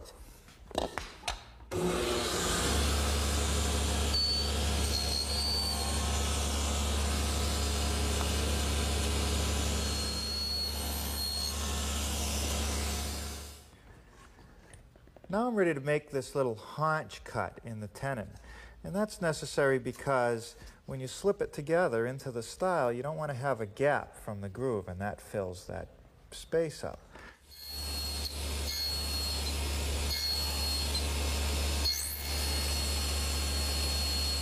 The next thing I want to do is make the cheek cuts on each side of the tenon. Now, because the tenon is not perfectly centered, there'll be two setups.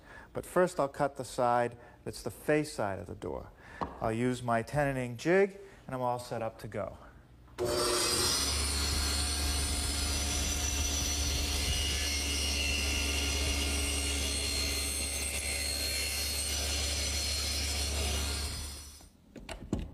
Okay, that should be the adjustment for the other side.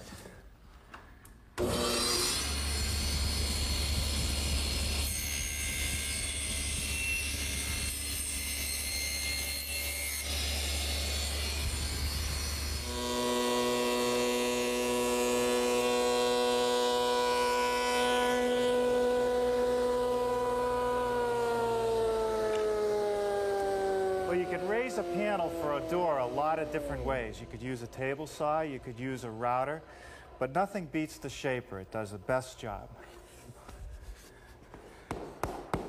That panel fits in there pretty good. No glue there, though. That should just float. I've already applied the glue to the tenons. And we'll just slip this stile on, clamp it up, and pin it all together with some dowels.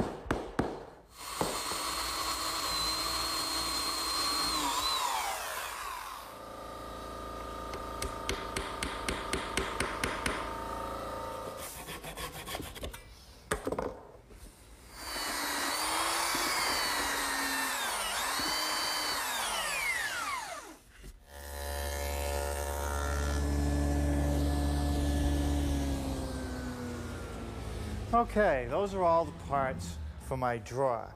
Here are the two sides, and I've already used a dado cutter to put a groove along the bottom edge for the plywood. I've also put a groove at this end of the side piece, and that's for the back to fit into. Now the front piece, which I just rabbited along the bottom edge and the ends, will be connected to the side piece by means of half-blind dovetails.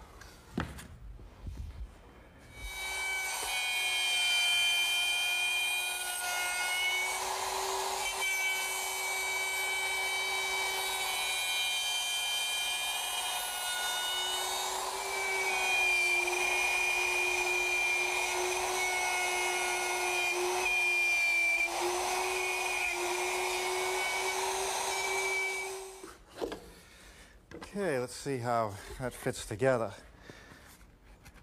This is known as a half-blind dovetail because you only see one side of it.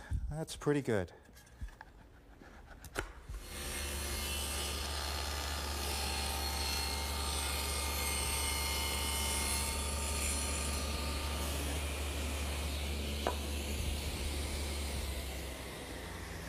Now with this little sliding jig that rides on my rip fence, I'm able to chamfer the edges on the front of the draw front, just like the original.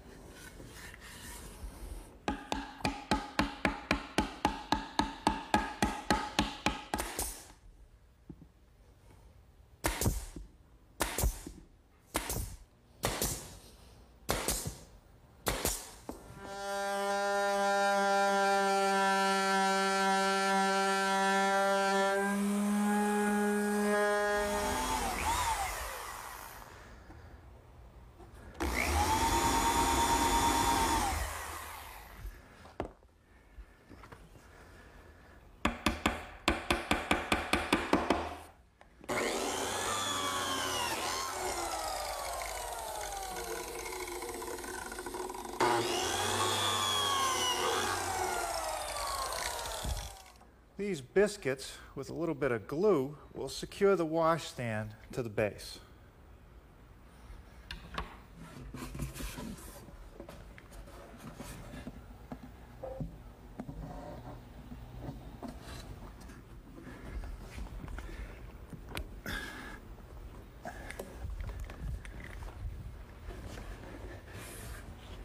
Okay, it looks pretty good. Now there's only one more detail left.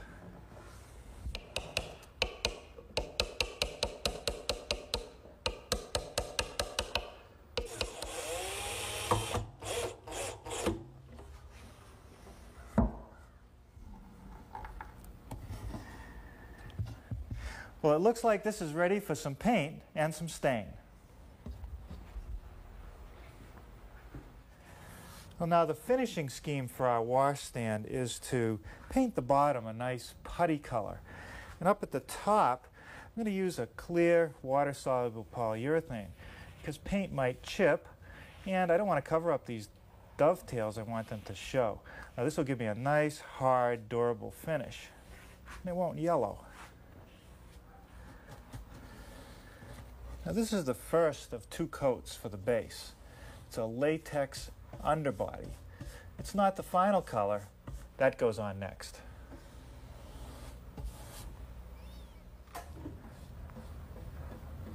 Well, what do you think? The manufacturer of this acrylic latex paint named it Hancock Gray, maybe after the Hancock Shaker Village. It's a nice old-timey color.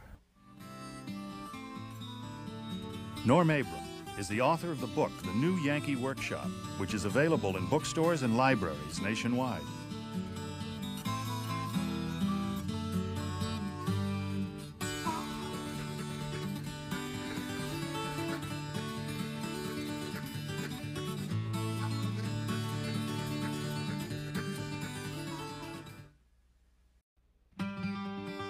Hi, I'm Norm Abram, and welcome to the New Yankee Workshop, where today we'll be building this shaker wall clock.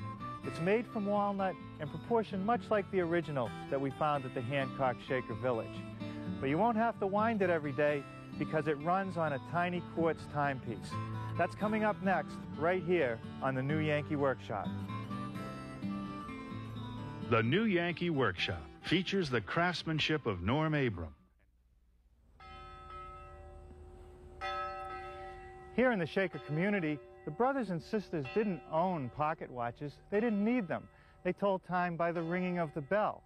It would wake them in the morning, call them to meals or to worship, and even warn them in case of emergency. What clocks they had were very special and reserved for special places. Let me show you.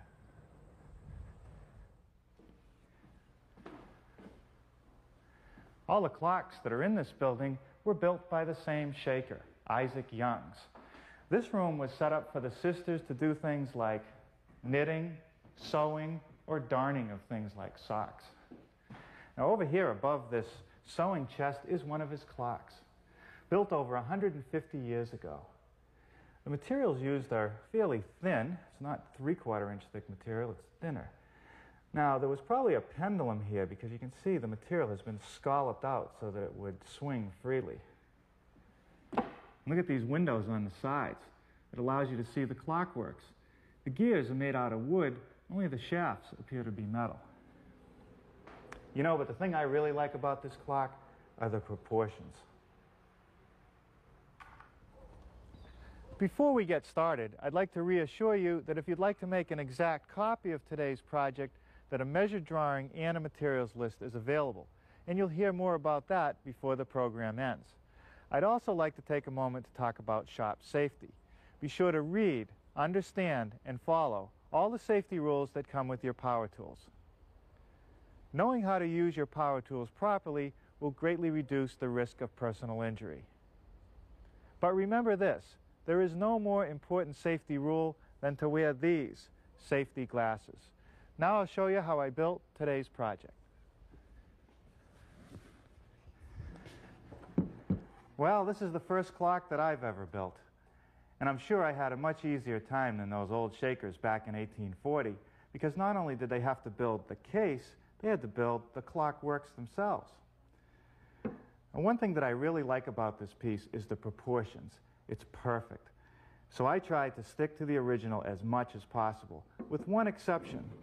I eliminated the little glass windows that are in the sides of the one at Hancock, and that's because inside here, instead of intricate clockworks, I have a little quartz timepiece. You can pick them up at your local hobby store or the clockwork store where I went, or you can even order them through various mail order catalogs. I think what I'm going to do is set this back here on the bench to give us some inspiration as I show you how we built the project. Now over here is some walnut, which is what the clock is made of. Picked it up at my local hardwood store, and you can see it has a lot of character, and once in a while, a little defect like a knot. But with a piece like this clock, we can cut all those imperfections out. Now, I was only able to get 3/4 inch thick stock. And since I want to stick to the original and use 9/16 thickness, 1/2 inch thickness, I need to thin it down. Now, I could run it through my table saw and rip it, but I'm going to end up with a pretty rough surface, and you just can't sand something like that to the point of where it's workable. So I'm going to use my thickness planer.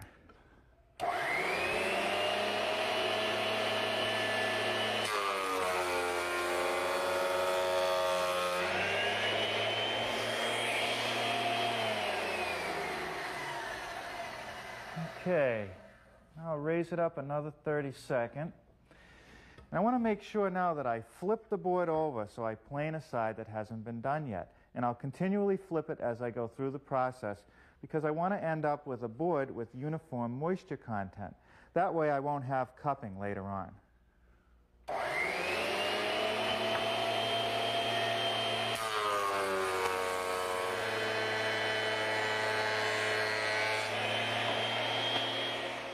Okay, that's for the back, and this is for the doors. Okay, that should be enough. The next thing I want to do is make the sides of the clock case. And I can get both pieces out of this one board. But before I rip them, I want to make sure that I've got a perfectly square edge and that it's smooth. So I'll use my joiner. Now the idea here is that you hold the board firmly down on the bed and against the fence, which is set at 90 degrees. And I'll take a 32nd off each edge.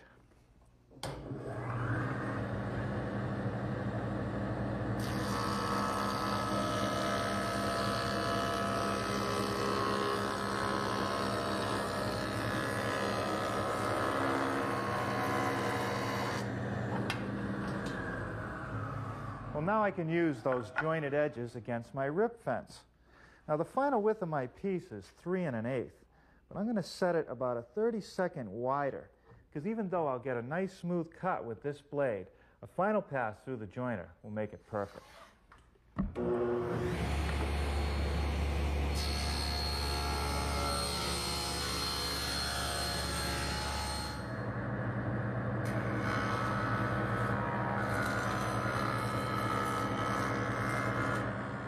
Well, next I'll cut the sides to the correct length. First thing I want to do is just set it in my miter box and square up one end.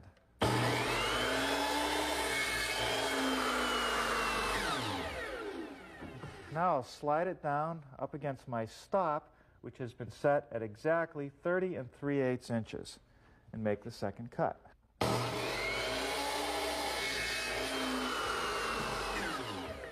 Okay, let's go take another look at the prototype. The back of the clock case fits into some rabbets that have been cut in the sides, and that's so I won't see them through the edges. And also, there's another rabbet cut in each side piece at the top and bottom. Let me wet that a little bit so you can see it better. There's a rabbet joint that connects these cross pieces. I'll make those rabbets over here on the table saw.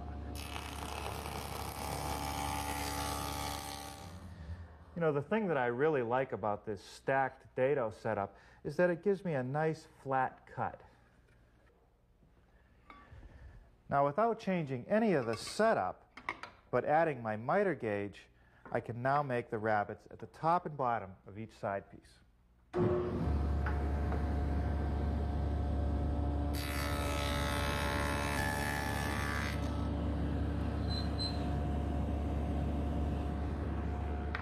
Now there's one more milling step that I have to do to the side pieces.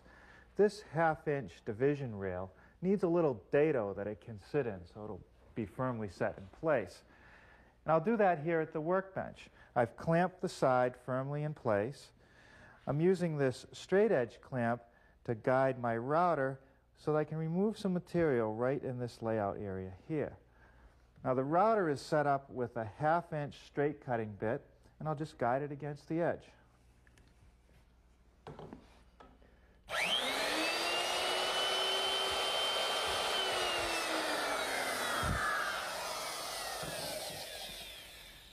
Now I'll just use a nice sharp chisel to square up the back corners.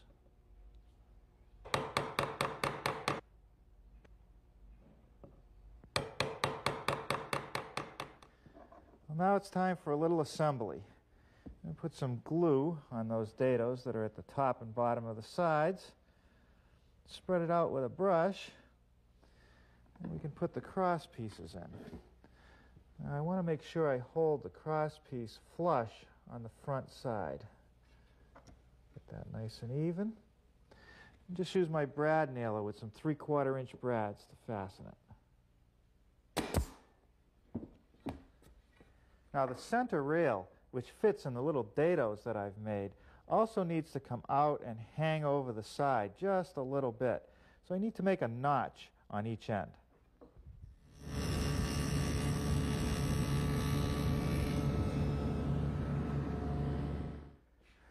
Now the center divider rail is lightly eased or rounded over. And to do that, I'm going to use my router. And I've set it up with a 1/4 inch rounding over bit. But I've only revealed a little bit of it because I don't want that full 1/4 round.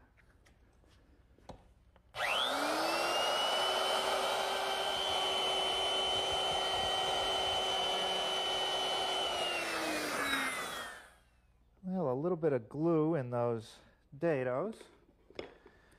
Slip the piece in. Attach it with a couple brads.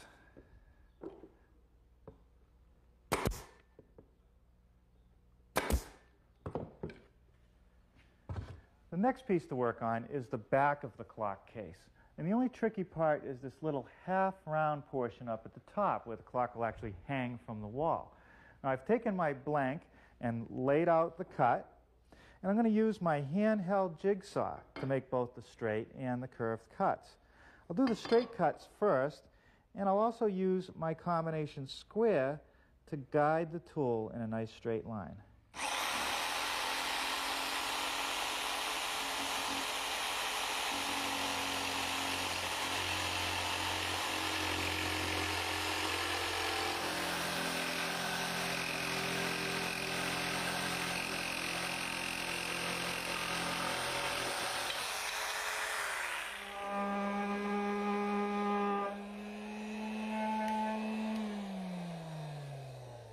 Takes care of smoothing out the cut. Now we'll put a hole right in the center.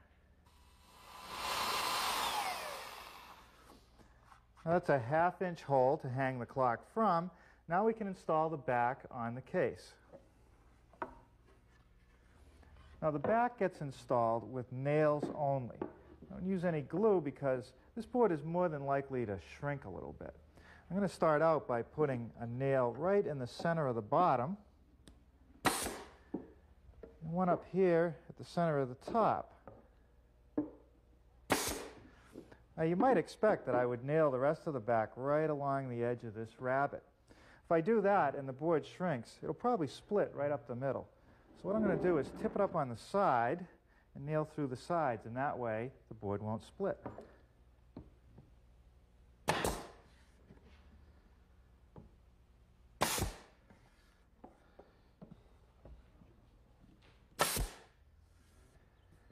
There are two more pieces on the clock case, one at the bottom and one at the top. They're identical in overall size, and they hang out over the sides of the cabinet about 5/8 of an inch and also out in front of the door. It's been shaped, not really a 1/4 round, more of a flare. Now to make that flare, I'm going to use my router table, which I've set up with a 3/4 inch radius bit, and I'll pass the blanks through, ends first, then the front edge.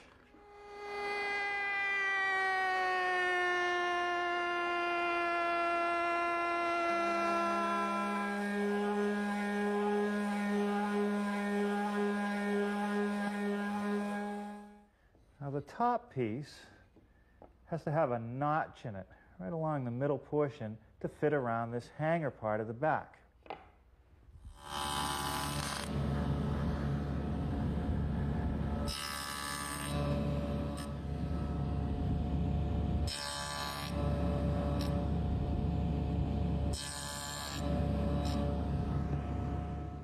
Okay, let's check the fit. That's pretty good. Now I think I'll just put a little bit of glue along the top. Nothing fancy. And I'll secure it in place with a few brads.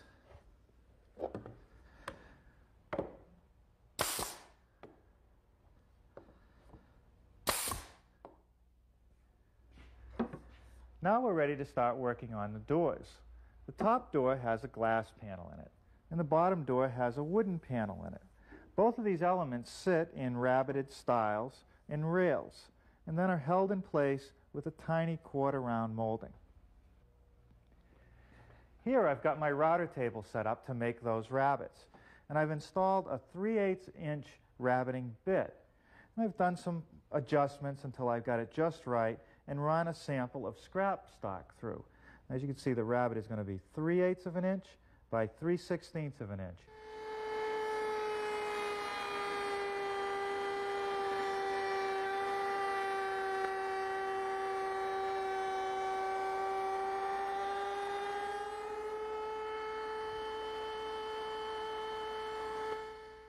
The stiles and rails of the door are joined by a mortise and tenon joint. There'll be a mortise in the stiles and tenons on the ends of the rails. I'm going to do the mortises first, over here at the drill press. I've set up this mortising attachment, which includes a square chisel through which slides a drill bit. The drill bit removes most of the material, and the chisel squares it up as we plunge down into the work.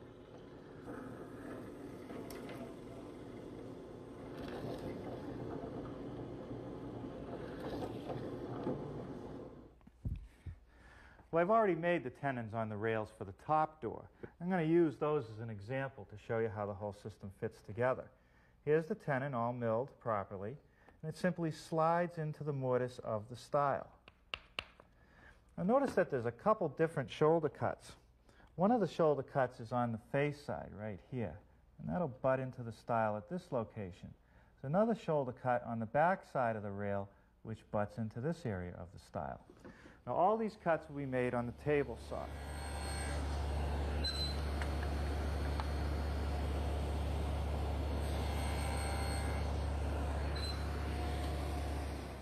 To make the shoulder cut on the back side of each rail, I simply have to move my rip fence over exactly 3/16 of an inch.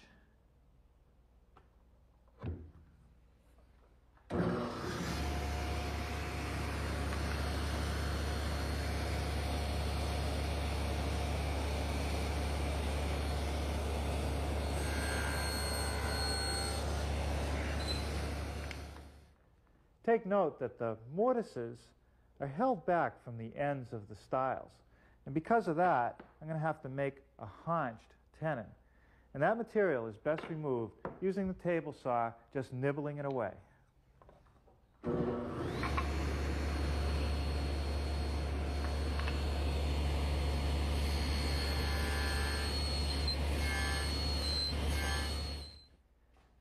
Oh, there's one more milling operation on the tenons, and that's to make the cheek cuts. The back cut is a little bit thicker than the front cut.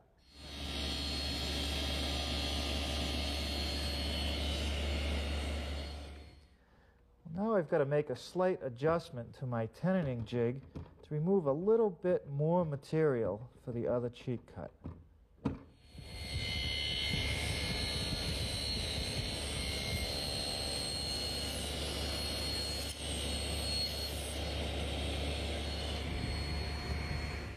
Now the only thing that's going to hold these mortise and tenon joints together is a little bit of yellow carpenter's glue. Now the Shakers would have used pegs because they didn't have the advantage of the modern adhesives that we use.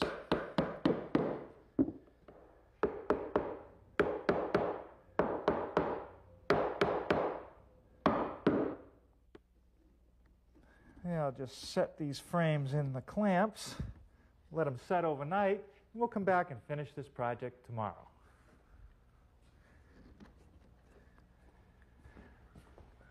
Well, overnight, the clamps did their work, holding the doors together while the glue set up. And now I'm ready to start making the mortises for my hinges. Now, there are 4 hinges, which means there are going to be 8 mortises. So I decided to make a jig to do all the cuts. The jig has a little notch in it here, which is a 1/16 of an inch bigger than the size of the hinge or the mortise. And that's to compensate for this collar that I've installed on my router, which surrounds the 1/2 inch bit. And the idea is that the collar will follow the notch and cut the mortise.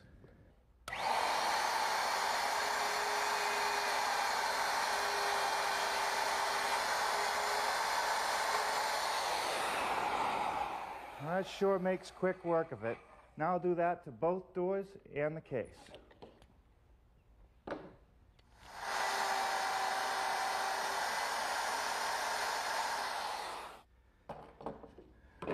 Okay, I think I will square up these mortises before I move on to the case.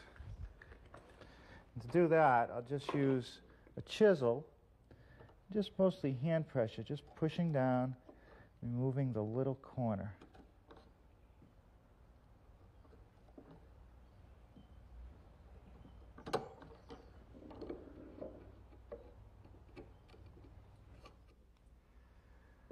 So there'll be no surprises later, I'm going to mark the mortises on the case using the mortises I've already cut in the doors as a guide.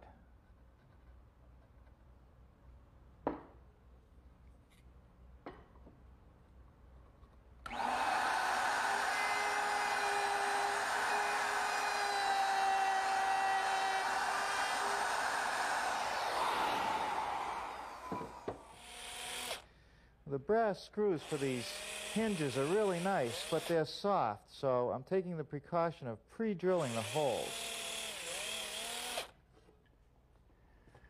I need a wood panel for my lower door, but I only have room for a piece that's about 1/8 of an inch thick, and that's kind of flimsy. So I'm going to use an old-timer's trick, which is to take a thick piece of wood and bevel the edges, sort of like a raised panel to give me that extra strength. I've made a jig for my table saw. Few pieces of plywood screwed together that slide along the rip fence. The large panel is for the blank to sit in, and this is a stop to hold it in place. With the panel clamped in place and the blade tilted to a 15-degree angle, I'm ready to make the cuts. It works great.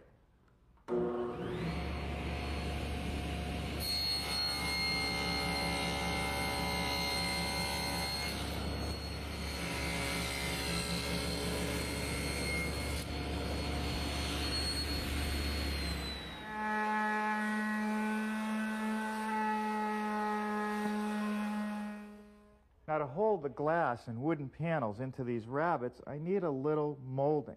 And it's a 1/4 inch quarter round. It's rounded over and square on the back.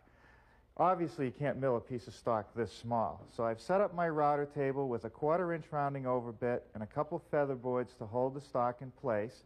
And I'm going to take a piece that's about 3/4 of an inch square and round off 2 corners.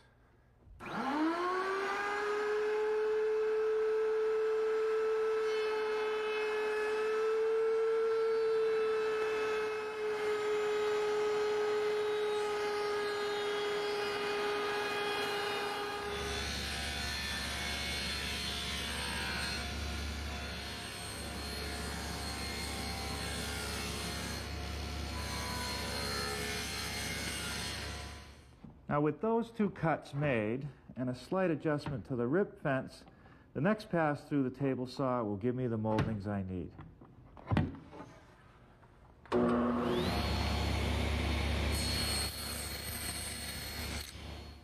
Well, I suppose I could miter all these moldings with my utility knife, but the wood trimmer does a great job.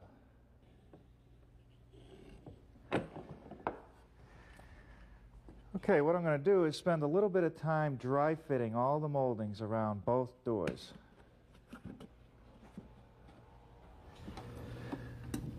Well, I think the best way to put these moldings in place is with the hot glue gun. A couple dabs of glue, just squeeze it in place.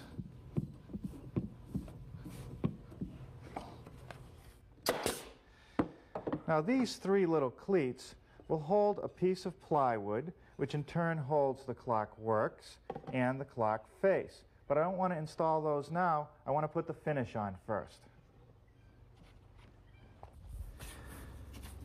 Now for a finish on my piece, I've chosen a Danish oil.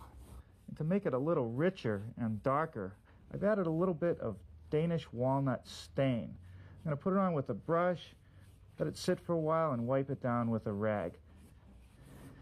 5 or 6 coats later, it should look just about right. Now my knobs for the clock are actually made out of maple. I couldn't get walnut ones. And stain won't penetrate deeply enough just rubbing it on.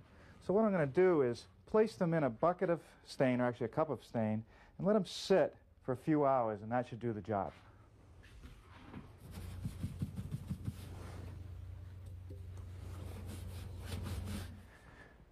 Okay, now with the oil all nice and dry, I can finish installing the works. The quartz movement just fits through this piece of 3/8 inch plywood, and it sits on my cleats. And I'll just tack that in place with some brads.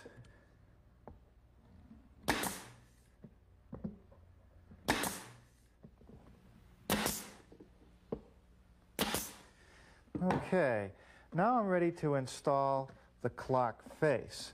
And take this nut off, put a dab of glue in each corner to keep it from curling up.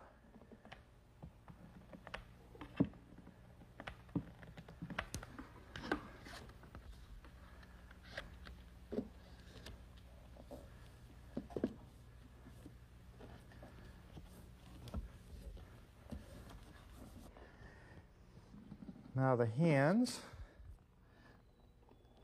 our hand first, a minute hand, and a little nut that holds it down. Okay, now if I need to change the battery on this clock in a year or so, I can reach up from the lower compartment and put a new one in. The last thing is this little piece of trim. It just goes down the bottom to fill that gap, and I'll just tack that in place with a brad. And I'd say that that just about finishes it up. I think it looks pretty good. Norm Abram is the author of the book, The New Yankee Workshop, which is available in bookstores and libraries nationwide.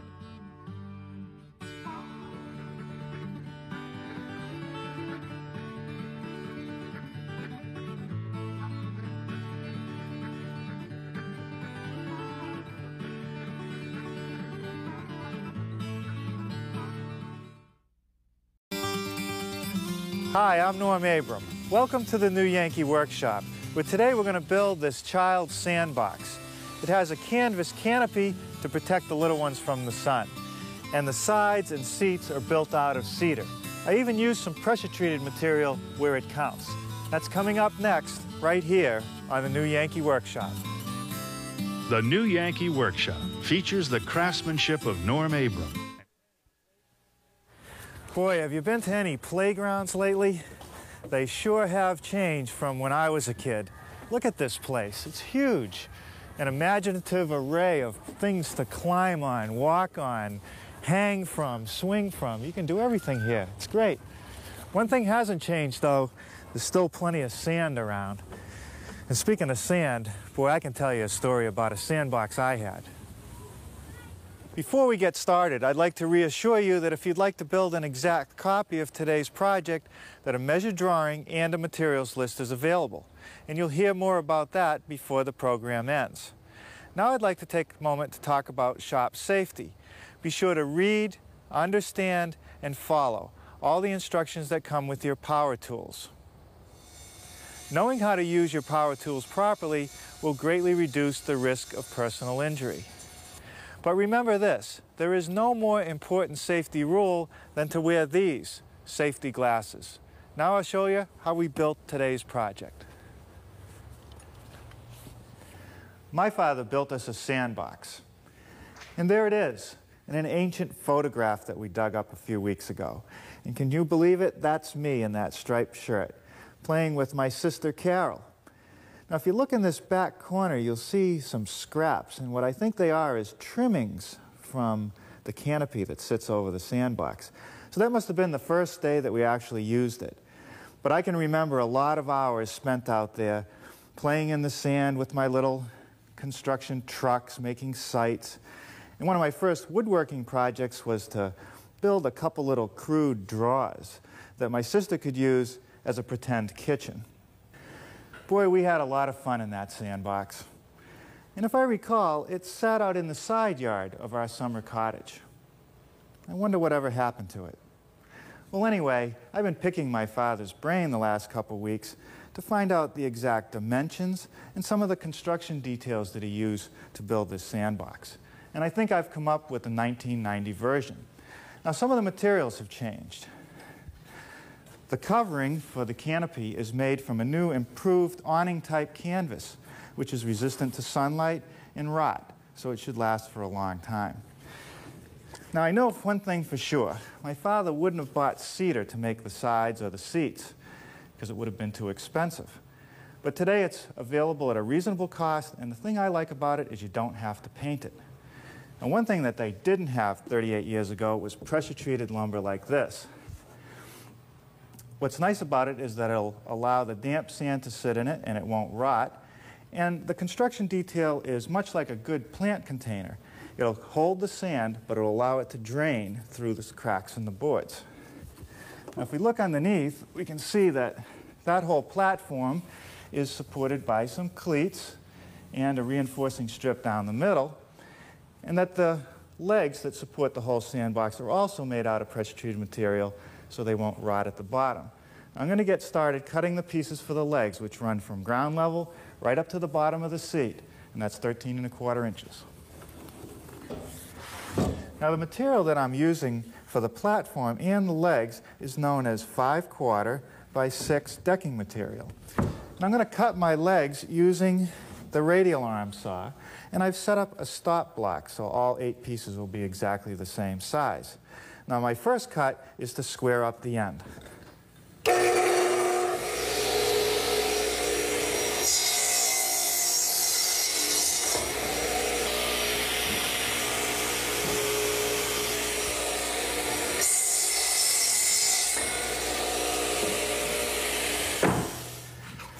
I'm going to join the legs together like this. And I suppose I could let it go at that, but if I want the inside and the outside dimensions to match, I have to remove the thickness of a board off of one of the side pieces. And I'll do that at the table saw.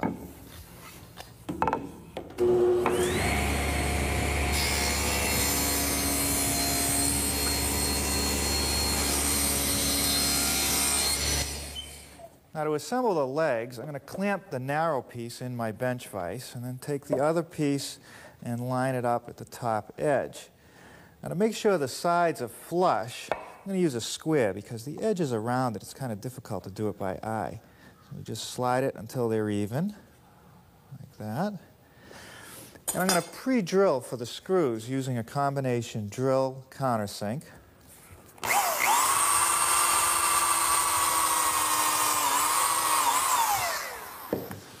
And the screw that I'm using is a 2-inch galvanized bugle head screw. And I'm going to put 3 of these in each pair of legs.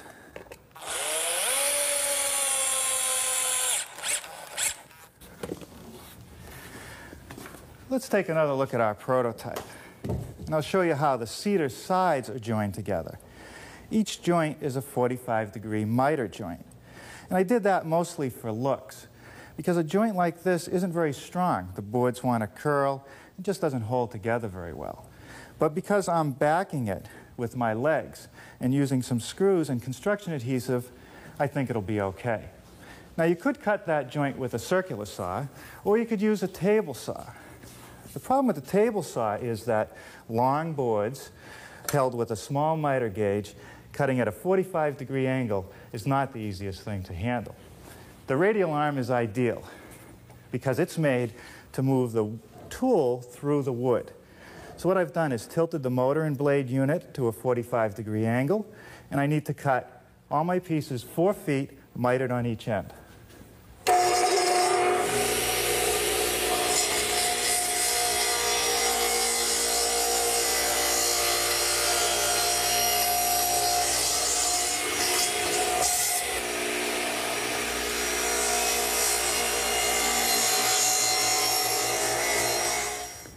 Now before I nail the joint together, I'm going to use something that I know my father didn't have, and that was construction adhesive.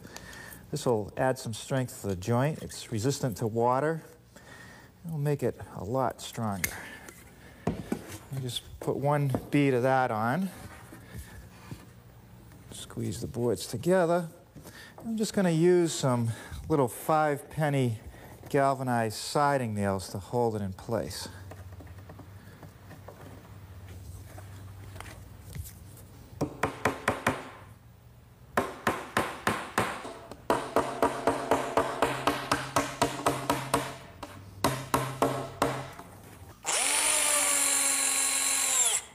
Okay, now to hold the piece square while I continue working on it, I'm applying this temporary brace.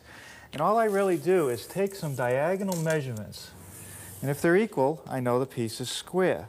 So we've got about 67 7/8. And we've got the same here, so I can fasten this end.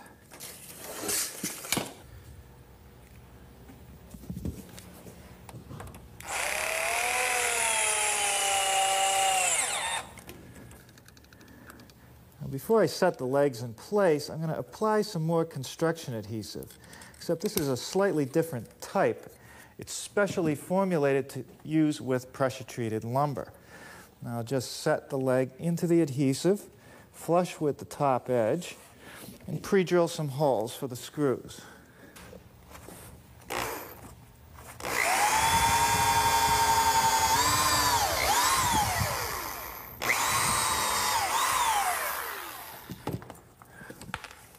Okay, now we'll just secure everything in place using some 1 1/4 galvanized screws.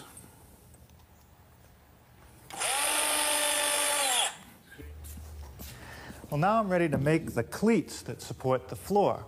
And they're just some strips 1 5/8 wide cut out of a 2x4.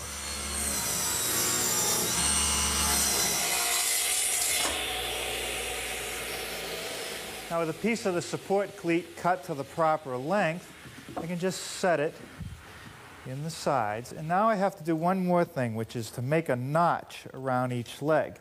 First, I'll just take my combination square and set it up against the side of the leg, making one pencil mark on each end. And now I'm going to turn it on its side, set my square to a little more than 1 inch, which is the thickness of the leg, and do that layout.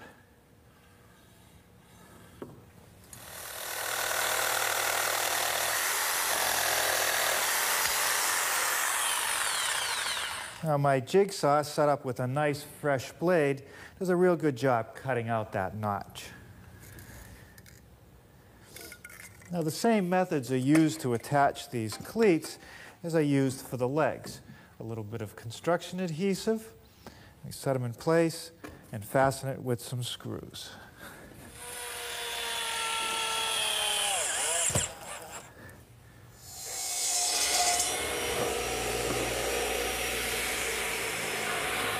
I've just cut all the material that I need for the floor of the sandbox. Once again, it's the 5/4 by 6 decking. There are 6 pieces that fit between the cedar sides, and then there's a piece on each end that's a little bit shorter to fit between the legs. There's one more thing that I have to do, and that's lay out to notch around the side part of the leg, and I'll do that just like I did with the cleats using the jigsaw.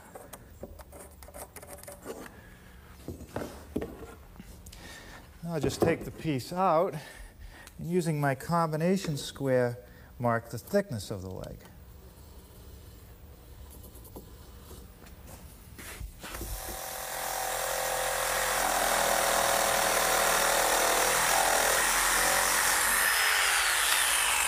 Now the pressure-treated material that the floor is made out of is great for resisting insects and rot, but it does tend to shrink quite a bit, which is great for drainage, but terrible in terms of the sand because it'll all go through. So to help prevent that, I'm going to make some splines to go between the boards. And I'll rip those out of a piece of decking, 1 inch wide and 1/4 inch thick.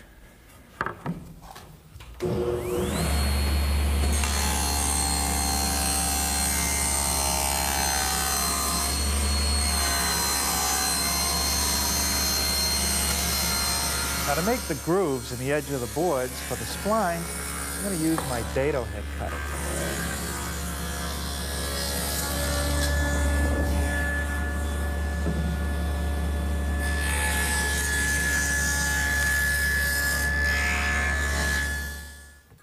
Okay, now some more construction adhesive to hold all the pieces of the floor down in place.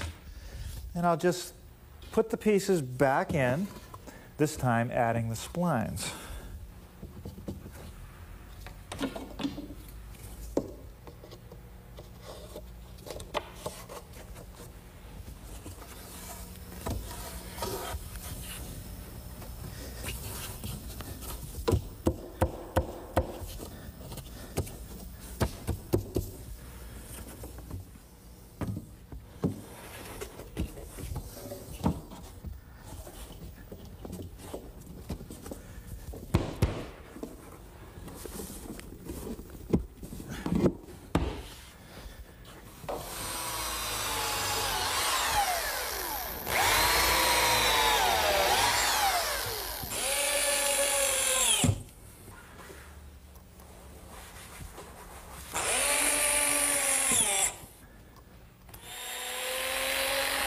Well, now that the floor is secured, I don't need this temporary brace anymore. And the next thing to do is to add a little strength to the center of the floor. I'm going to put a cleat on the underside. What this cleat actually does is stiffens the whole floor, makes it act more like one piece of wood, therefore making it stronger.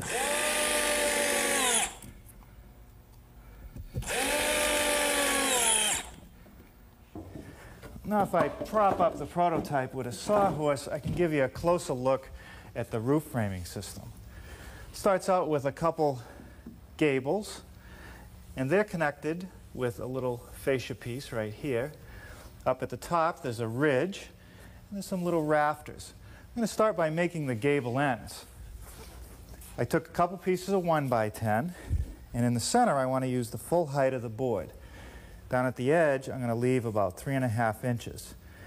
Now I've nailed two pieces together so I can cut both gables at the same time, and with them clamped in the bench vise, I'm ready to cut them with my circular saw, just leaving the line.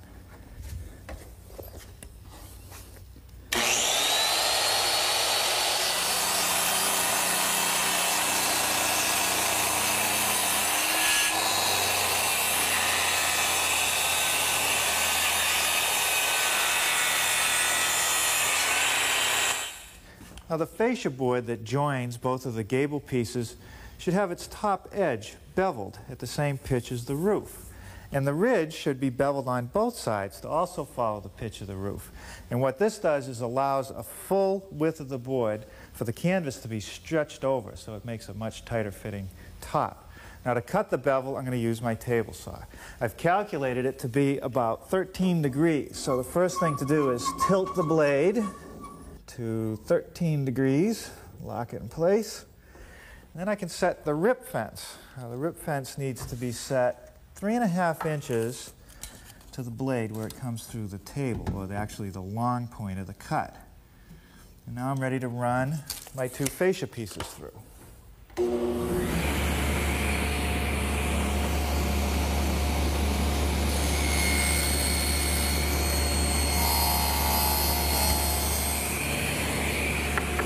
Now for the ridge, I don't have to make any adjustments. I just make two passes.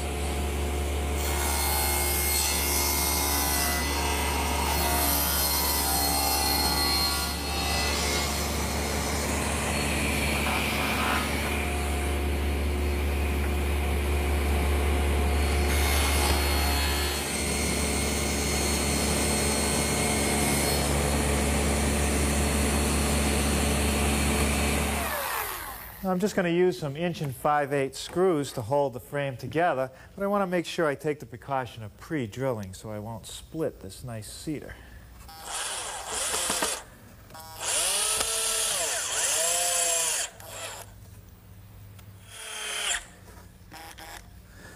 Okay, now the ridge is secured the same way with a few screws. Now we'll make 4 little rafters. Okay, now to get the length of the rafter, I'm going to mark it right here in place. little mark up here for the ridge. And I'm going to exaggerate the angle that I want, make sure I get it right when I go over to the miter box. Another mark down here for the fascia. We'll go to the chop saw and cut them off. Now I'll just tilt my saw to 13 degrees, the same bevel that we used on the ridge and the fascia, and that'll be the right cut for the rafters. And just cut them to the mark.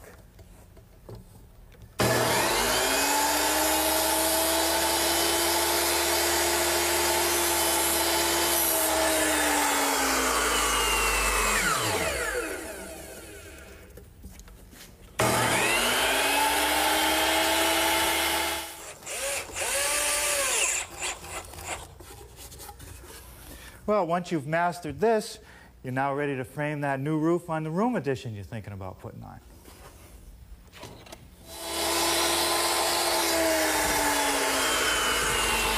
Okay, now that completes the cut at the top of the 2x4 standards, which will support the canopy. And I've actually made some angled cuts to conform to the gable, the same 13 degrees that I've used every place else. Now there's one more thing I want to do to that piece, and that's to make a slot right up at the top edge to support the ridge.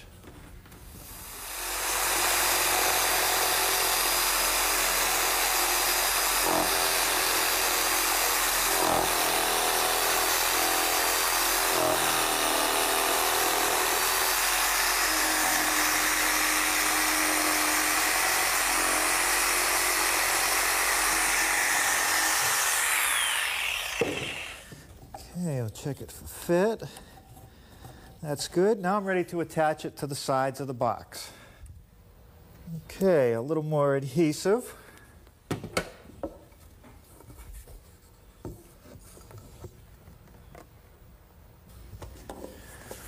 Now I'll just drill and countersink for the screws.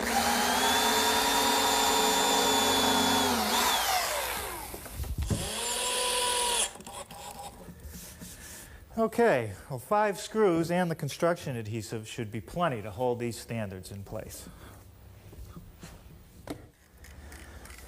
Now a little more construction adhesive for where the standards will meet the gable ends. And just take this whole assembly and slip it into the slots.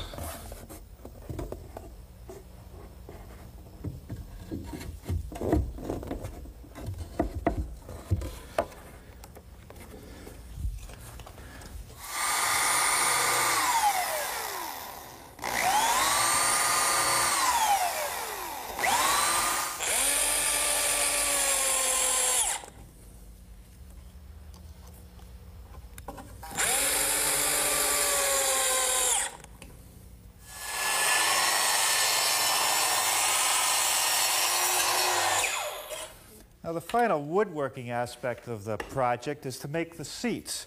And they are just simple 45-degree angle cuts on a piece of 1x12. And now that I've cut one, I can use it as a pattern to cut the remaining 3.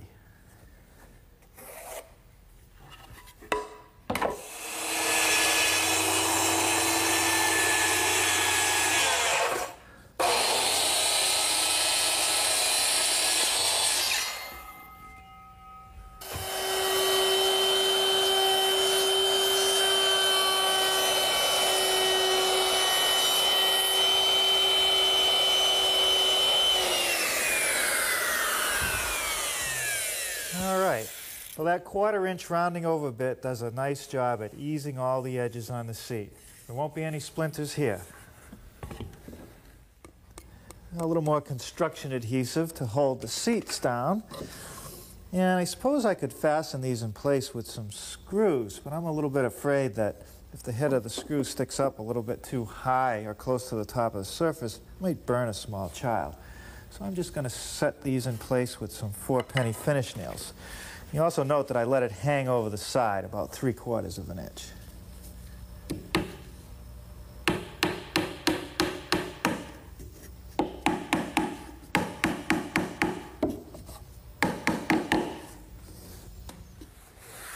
Now the first part of the canvas installation is to cover the gable ends.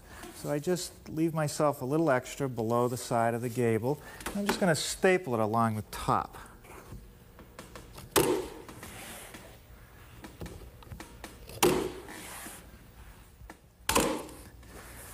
Okay, now I'm just going to take a razor blade and trim right along the back side of that gable. Just let the blade rest up against the wood and trim it off.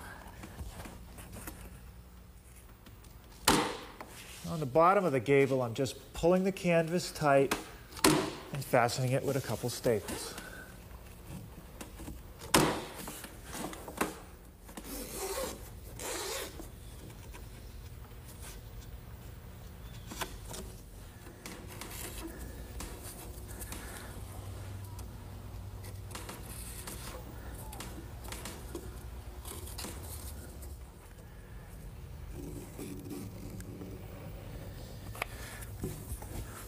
This is a great little tool, this tool right here, a hot melt glue gun.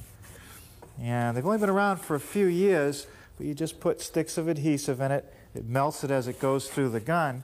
And I'm using it here to help secure the canvas to the frame.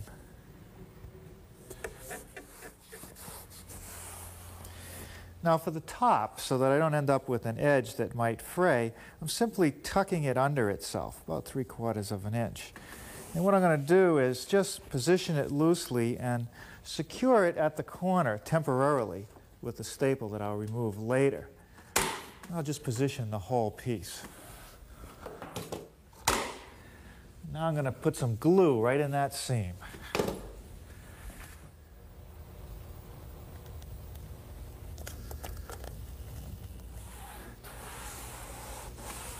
Okay, if any little excess squeezes out like that, we'll let it harden and carefully trim it off later. Now with the staple removed, I can glue the end.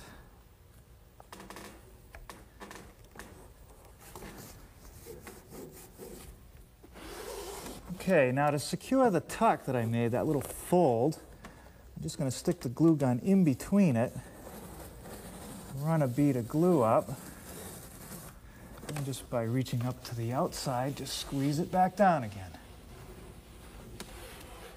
Well, now I can just stretch it over the fascia and attach it with a few staples.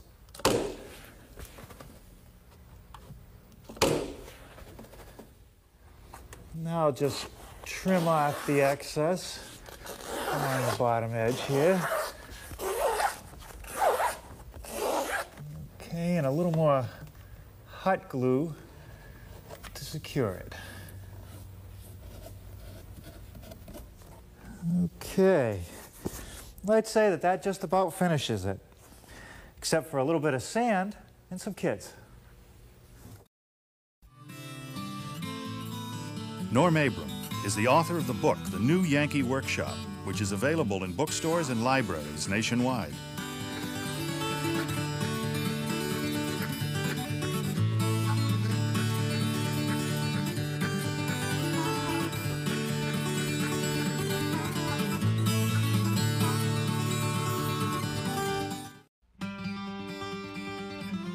Hi, I'm Norm Abram. Welcome to the New Yankee Workshop. With today's project is this harvest table. It's made out of cherry and it'll easily seat 8 when the leaves are up. Now the inspiration for this piece came from a visit to the Shaker Museum in Old Chatham, New York. That's coming up next, right here on the New Yankee Workshop. The New Yankee Workshop features the craftsmanship of Norm Abram. Boy, I think you're going to enjoy this visit. We're at the Shaker Museum in Old Chatham, New York. That's about 2.5 hours from New York City and about 3 hours from Boston. It's filled with thousands of objects from the Shaker period. And the thing is that most of them are constructed out of wood, like these shovels. It's amazing that it's almost all wood with very little metal on the edges. Now, one of the concerns of the Shaker community was laundry. After all, the typical family was 80 or 100 people, and that could be a lot of clothes to wash every day. If they had a small load, they might throw it in a machine like this, which was hand-operated. And even the agitators were built out of wood. Now, if you had a lot of laundry to do, you might turn to a larger machine like this commercial version. It was driven by a belt that would move these wooden agitators back and forth. And when all the laundry was done, it would be removed and placed in these laundry baskets, again, made out of wood. Now, there's a wonderful kitchen display with some great objects. And the centerpiece is really the stove.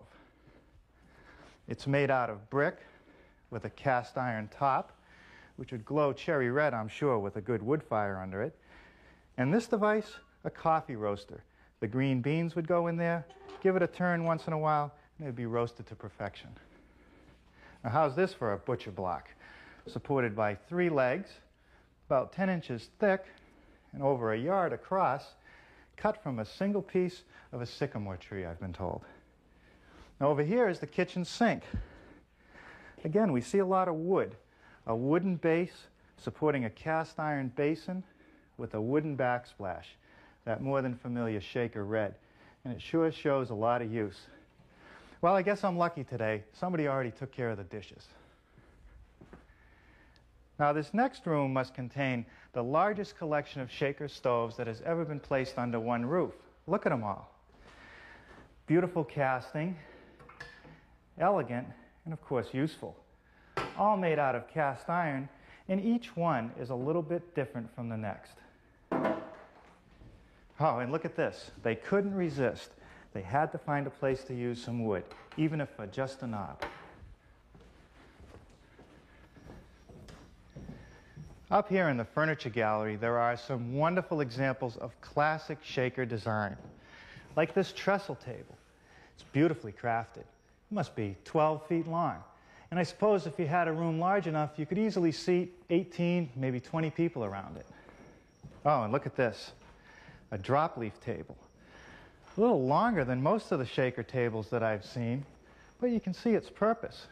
With the leaves up, it's as wide as that trestle table. You could easily seat 10, maybe 12 people. And with the leaves down, like with any drop leaf table, it won't take up very much space when it's stored up against the wall. Now, and this is a feature that I like. You can slide the chairs under it for storage.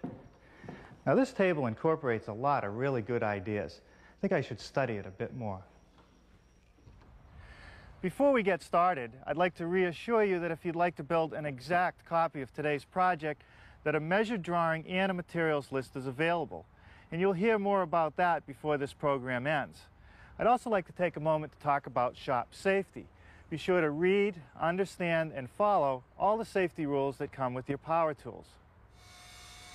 Knowing how to use your power tools properly will greatly reduce the risk of personal injury.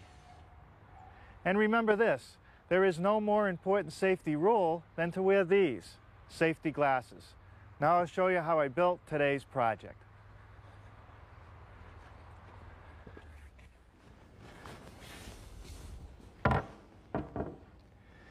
When it came time to design our version of the harvest table, I had to take several things into consideration.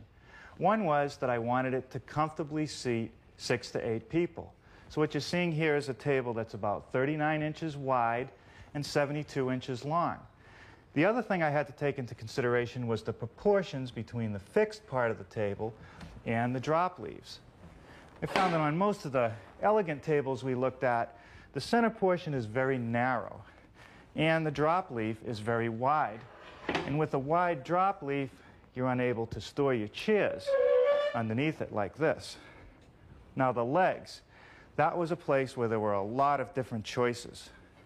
Anything from a very elegantly turned leg to something as simple as a tapered leg. What I've actually done is made a combination, a tapered turning with a little bit of detail up here at the top.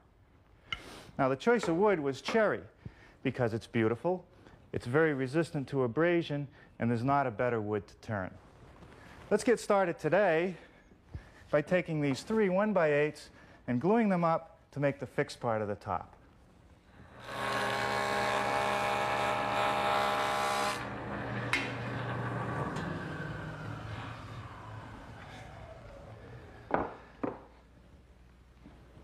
Okay, that's what it should look like.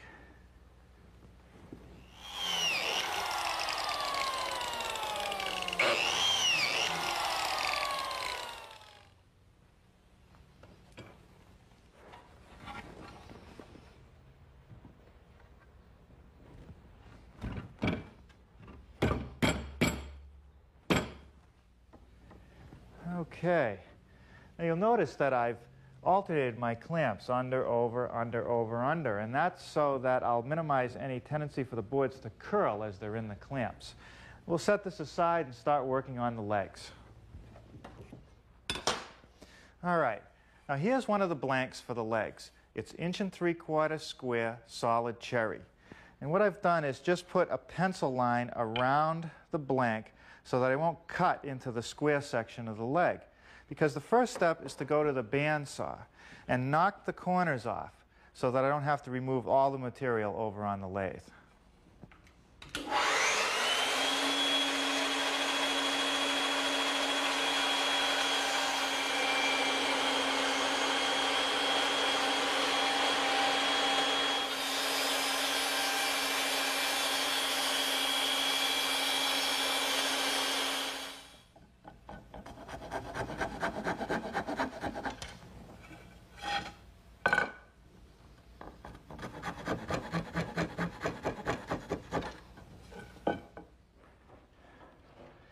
Now I've installed the blank in the lathe, and the first thing I want to do is rough out the blank. And what I'm going to do is use a gouge on the tool rest, and up here at this point I want to just make it round. But down here on this end, the finished product is only about 1 inch in diameter, so I want to get it down to about 1 1/8 inches.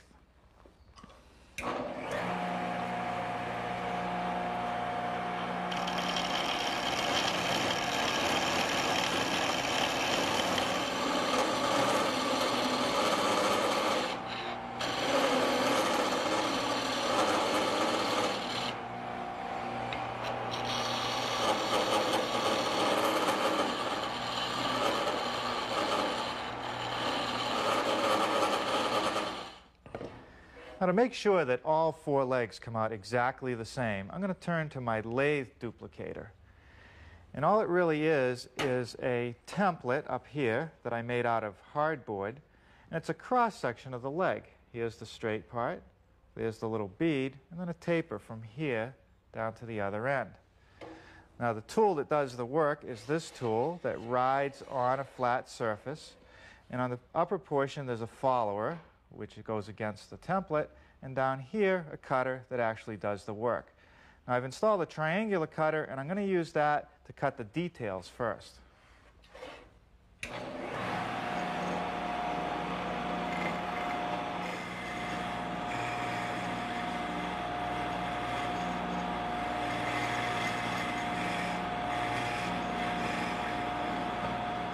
Okay, I've now changed the triangular cutter to a square carbide cutter, and that'll make quick work of turning the taper.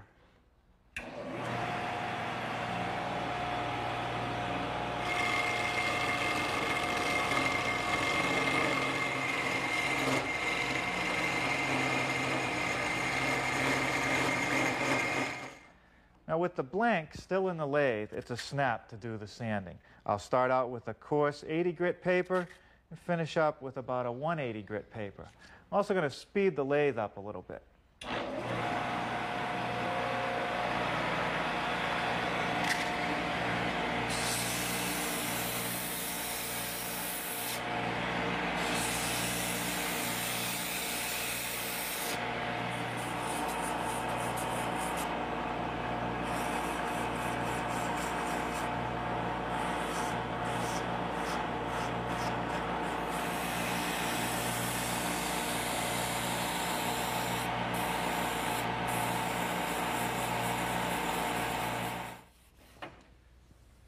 Well, I'd say that just about takes care of the sanding. Now I'll cut it to the correct length.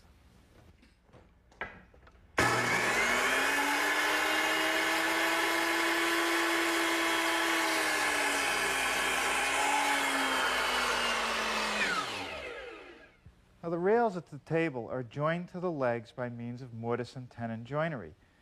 Each leg needs 2 mortises. It's 3/8 of an inch wide, 4 1/4 inches long, and 1 inch deep, and they're on adjacent sides of the leg. Now to make the mortise, I'm using my drill press, which has been outfitted with this mortising attachment. It's nothing more than a drill slipped down through the inside of a square chisel. The drill removes most of the material, and the chisel squares it up. It's just an easy way of making square holes.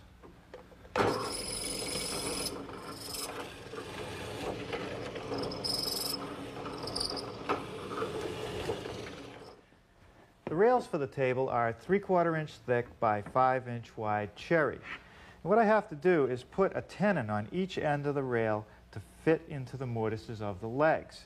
So the first thing that I did was attach an extension to my miter gauge. That'll actually make it easier to hold the long pieces. Then I attached a stop block, which is 1 inch from the outside of the blade, the length of my tenon. The first cut is the shoulder cut on the face of each side of the board, and it's 3/16 of an inch deep.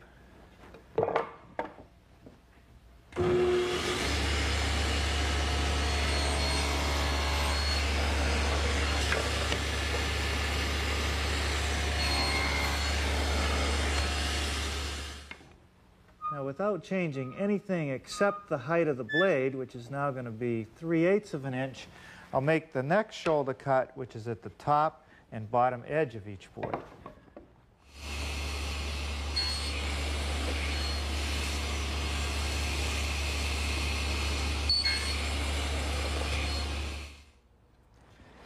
The next step is to make these cheek cuts along the sides of the tenon. And to do that, I'm going to use my tenon attachment for the table saw. It rides in the same slot as the miter gauge, and it has a clamp on it that holds the workpiece firmly in place while I cut the sides of the tenon.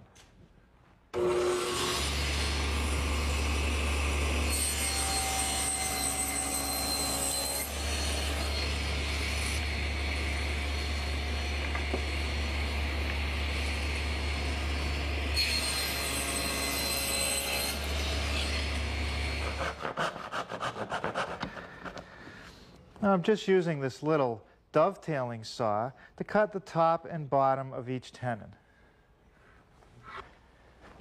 Let's take a look up underneath our prototype. In the center, between the two long rails, is this cross piece. It's made out of pine, and it actually adds some extra support to the table and gives me another place for some blocks to fasten the top. The pine board is let into the rails into a dado, and that's what I want to cut next.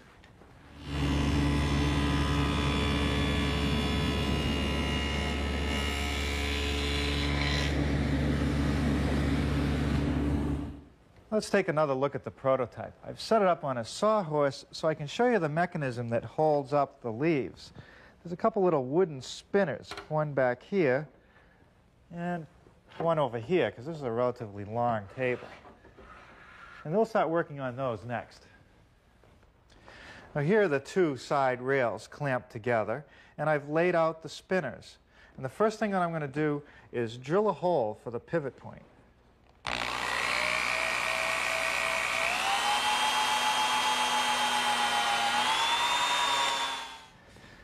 The next thing to do is to cut along the bottom of the spinner. And I found that the best way to do it is to put the board firmly against the rip fence, and I'll hold it in place, keeping my hand far away from the layout lines. Slowly raise the blade up through the wood and cut from end to end.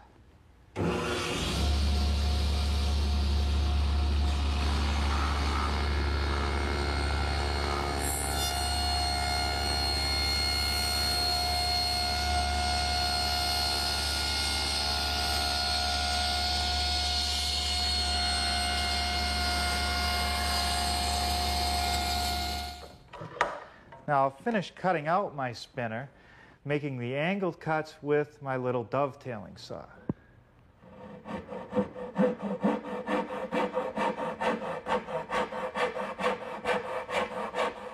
Now the mechanism for this spinner couldn't be simpler. A couple washers to make up the difference of the saw kerf and also to minimize friction.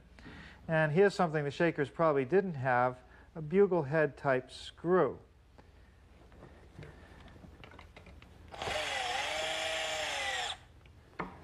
That's all there is to it. All right, now we're ready for a little bit of assembly. Some glue on the mortise and tenon joint, and I can slip that together.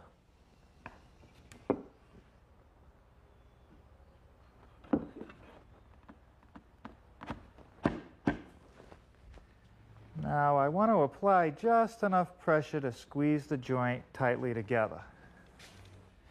Next, I'll drill some holes to secure the joint with some dowel pins.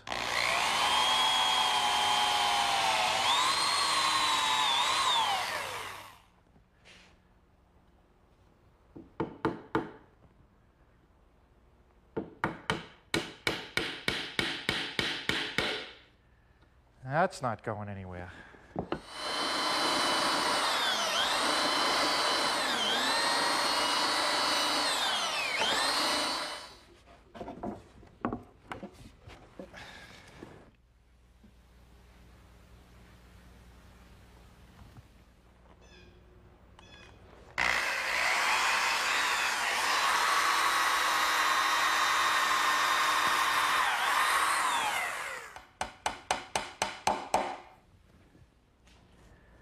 Now this center cross piece gets held in place with a little bit of glue and some 4-penny finish nails.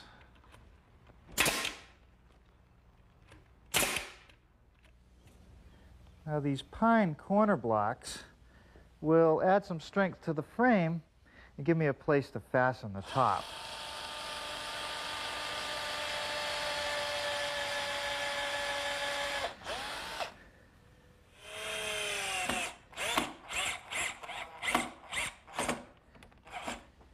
Now I'll just nail a couple small blocks to the centerpiece.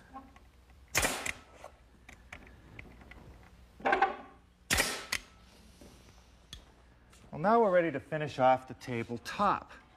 That center blank has had plenty of time to dry. And the first thing I'm going to do is scrape off any excess glue.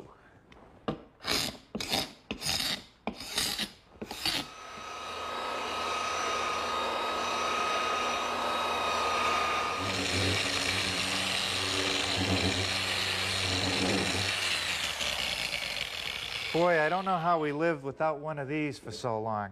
They've had sanders like this in the auto body business for years, run by Air, random orbit sanders, which give you a perfectly smooth, swirl-free finish.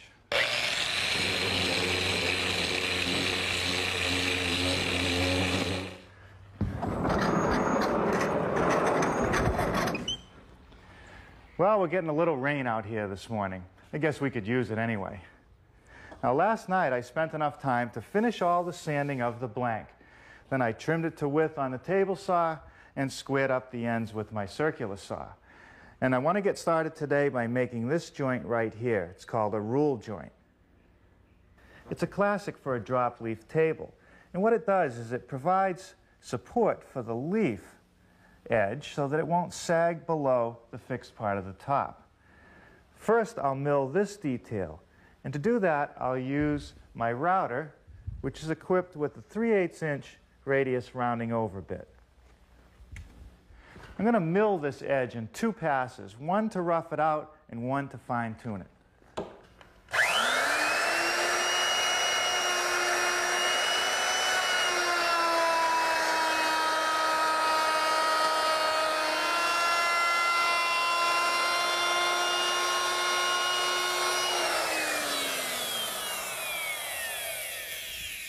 Let's look again at our prototype. We just milled this edge using our 3/8" radius rounding over bit.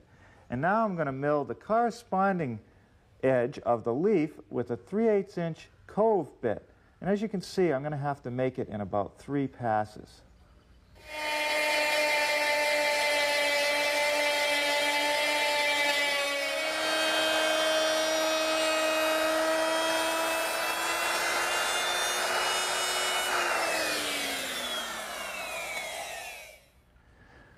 Now I'm ready to mortise for the drop leaf hinges. It's a special hinge. It has a short leaf which attaches to the fixed part of the table and a longer one that goes on the drop leaf portion. All the mortises for the hinges are the same. And since there's 12 mortises on this table, I felt it was worthwhile to make a jig. It's 3/4" thick plywood with an edge put on that hangs down that acts as a guide. It's an edge guide. Slip it up against the edge of the table, align the center line with my layout mark, and clamp it in place. Now the cutout that's in the jig is actually a 1/16 of an inch bigger all the way around than the mortise I need. And that takes into account the collar I've installed on the router, which rides on the inner edge of the jig. Now, to square up the corners of the mortise, I'm going to use this little device here. It's a right-angled chisel set in a little body that you align in the corner, tap it with your hammer, and then just remove the waste. In order for the hinge to fit properly in the mortise of the fixed part of the tabletop, I also need to make a groove to recess the pin. And to do that, I'm going to use my router, which is set up with a 1/4-inch round nose bit and a rip fence.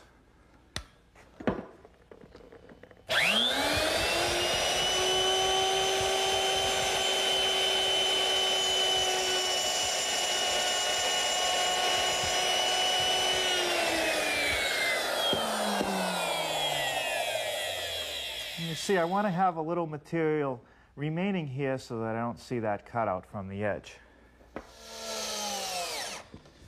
All right, now at this point we can attach the base to the top.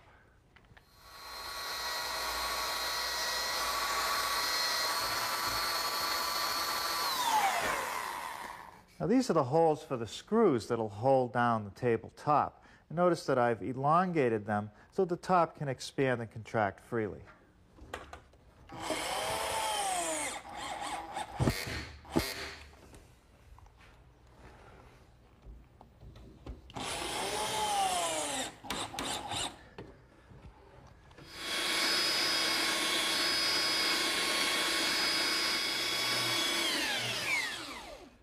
Okay, that takes care of rounding the corners.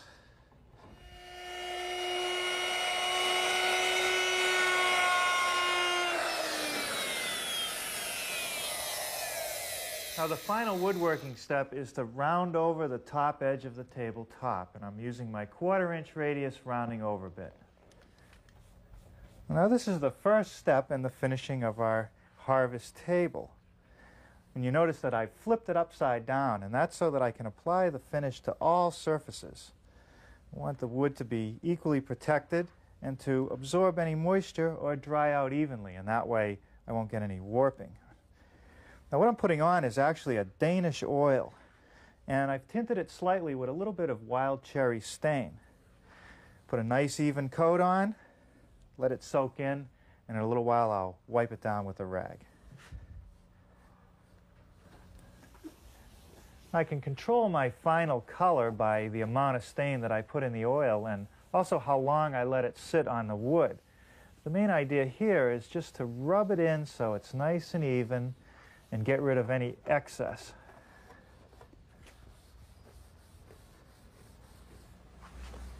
Okay, now this is the second of probably about 6 coats, and this time I'm just using a rag to put on a nice even coat.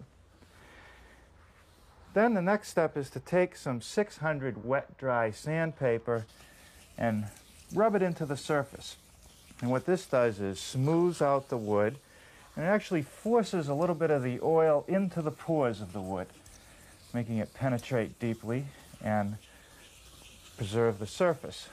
Okay, now once that starts to feel like it's getting a little bit tacky, you take a rag that's not soaked with so much stain and wipe off any excess. You can see it's starting to get a little bit of a shine, and believe me, the more coats you put on, the nicer it's going to look. Norm Abram is the author of the book, The New Yankee Workshop, which is available in bookstores and libraries nationwide.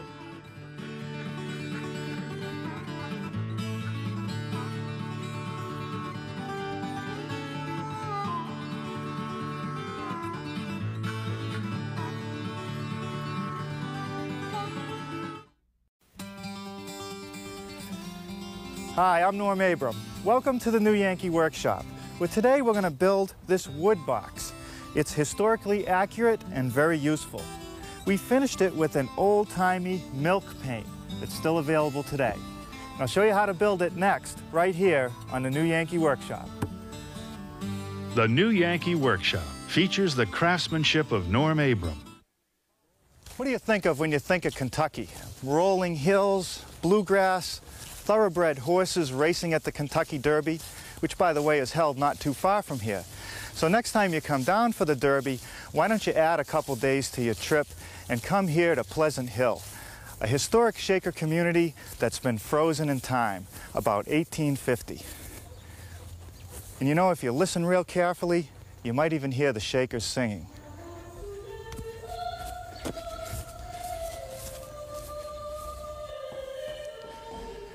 Be sure to ask to see the schoolroom when you come here to Pleasant Hill. It's right off the main hallway of the Center family dwelling. And you know, even though the Shakers were celibate, they did adopt orphan children, and they did accept families who already had children. So they had to be educated. They might sit at a bench like this, in front of this desk, learning their numbers and working with the slate. And to stay warm, they had a little wood stove. And to store all the wood, they had this great wood box. Look at this. And boy, I'll tell you, this thing's seen a lot of use. It's all nicked and dinged. It also has a nice little compartment at the top for some kindling and pegs to hang the tools. Wouldn't it be fun to build one of these? Well, before we get started, I'd like to reassure you that if you'd like to build an exact copy of today's project, that a measure drawing and a materials list is available. And you'll hear more about that before this program ends. I'd also like to take a moment to talk about shop safety. Be sure to read, understand, and follow all the safety rules that come with your power tools. Knowing how to use your power tools safely will greatly reduce the risk of personal injury. And remember this, there is no more important safety rule than to wear these safety glasses. Now I'll show you how I built today's project. Well, what do you think? Is this a fair representation of the original? I guess I've seen larger wood boxes, but there is enough room for a few pieces of firewood down below and the kindling up here at the top. And I like these Shaker pegs for hanging the tools on. Now, the first thing I had to do to build this project is make some wide pine panels for the front, a couple for the back, one for the bottom, and some for the sides. Now, it just so happened that I had some pine already here in the shop. This pine right here called sugar pine, nice and wide and clear. But the boards I had were 5/4 thickness. I don't want to use them on this project. I'll save them for maybe a tabletop or something. The other problem is that sugar pine is real soft, and being that this wood box is going to take a lot of abuse, I don't think it's the right choice. Now, down at the lumberyard, there were a couple different choices. One is this #2 common pine. Relatively inexpensive, but it has defects like knots and sometimes splits. And the surface tends to be a little rough, so it takes a lot of preparation before you can paint it. It also shrinks an awful lot. Perhaps the best choice is this material right here, called C or D Select Pine. Relatively clear and free of knots. But you know, one thing that always happens is that boards vary in thickness, no matter what they are. And so when you glue them together, edge to edge, to make panels like this, they're not even. And you have to spend a lot of time with your belt sander smoothing it all out. I'm going to show you a shortcut using the thickness planer.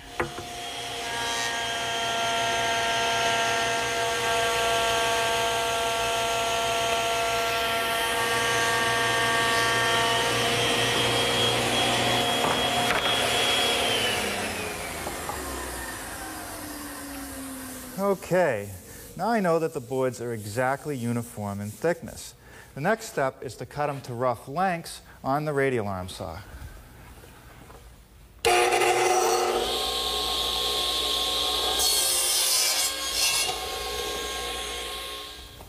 Next thing I want to do is orient the boards to each other. And to help minimize cupping in the finished panel, the first thing I look at is the growth rings on the end of each board. This one is curving up, and this one is also curving up. So I'm going to flip it around so that they actually alternate up, down, and looking at this third board, that one is curving up, so we're okay. Now, if this panel was going to be stained or varnished, I might move them around a little bit more because I'm not real happy with the different types of grain running into one another. But since this is going to be painted, it'll be okay. The next thing to check is the joint line between the boards. Now these don't look too bad, but they're not perfect. And I don't want to use just the clamps to squeeze it together. I want true edges. So I'll sweeten those over on the joiner. Now one more thing, and that's so that these boards will stay in the same orientation, I'll just put a little mark across each joint to coat them. One on that one, two on this one.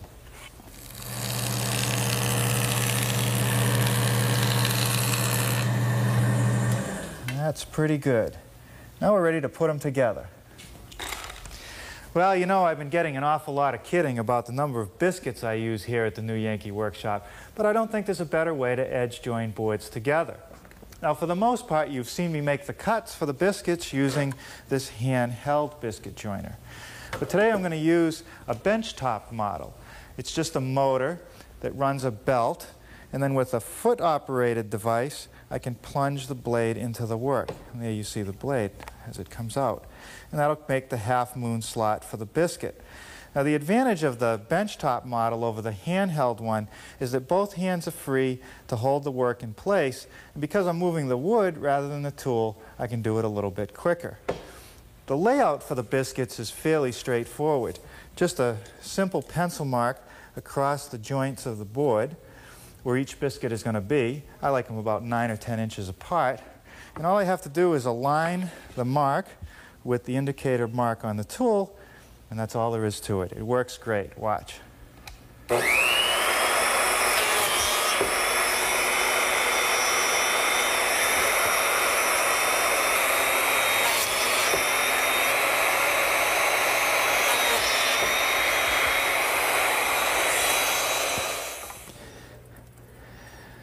Now the idea here is to get glue on all the mating surfaces, the edge of the boards, inside the slots, and on the biscuits themselves.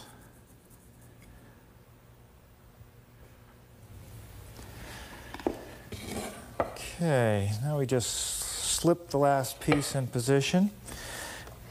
What I want to do here is just put enough clamp pressure on to squeeze a little bit of glue out of the joint. I don't want to clamp it so tightly that all the glue gets squeezed out. Just enough to get a little. Well, you'll notice that I'm in no hurry to wipe off any of this wet glue. I don't want to smear it into the wood. I'll scrape it off later with a paint scraper after it's dried.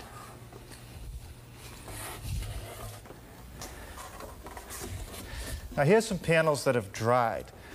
And now's the time to scrape off that hardened glue. Now some people have asked me, why scrape it off? Why not just sand it off? The problem with sanding is that it'll gum up your belts or the disc very quickly, and sometimes it'll even just tear them so they're immediately ruined. The scraper is really the best way.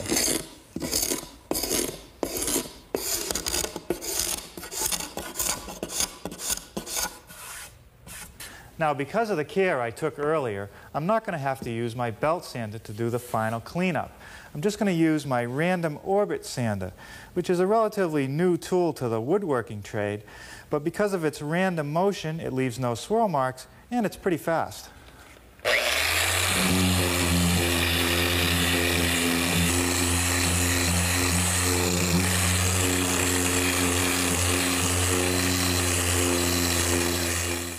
Well, with the panel sanded, the next thing I want to do is joint this back edge so that it's straight and square.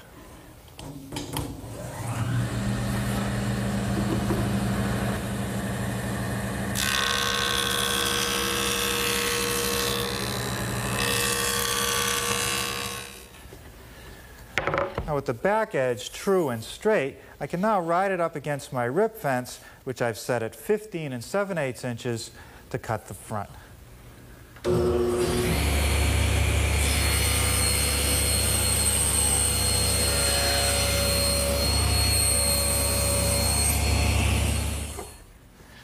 Well, the next step is to square up the bottom edge of the side panel, and to do that I'm going to use my homemade panel cutter, which simply rides in the miter gauge slot. It does a great job.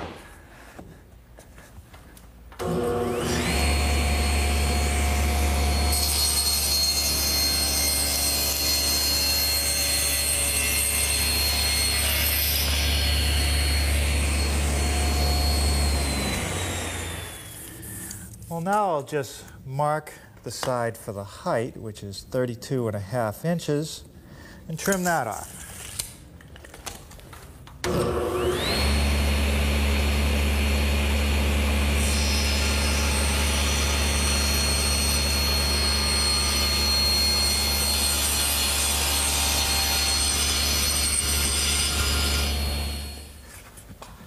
Now with the side pieces clamped in my bench vise with the back edge and the bottom nice and even, I can lay out for the side cut.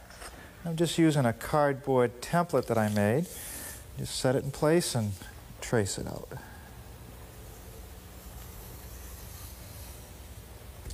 Now to make the cut, I suppose I could use my bandsaw, but this portable jigsaw will do just fine.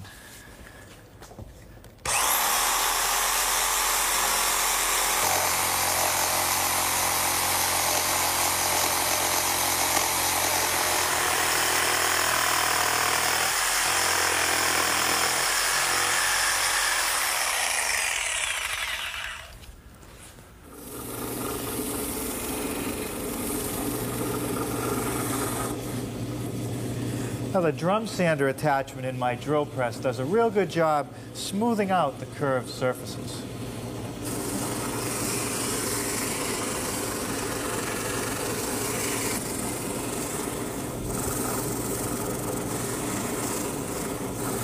Now, I can't quite get this little corner right here, so I'll clean that up with a wood rasp back at the bench vise.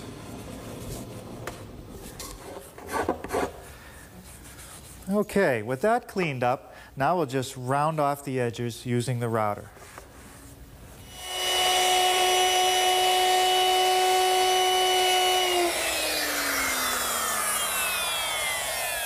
To make that round over, I'm using a 3/8 inch radius round over bit, but I've only exposed part of the cutting edge because I just want a slight round over.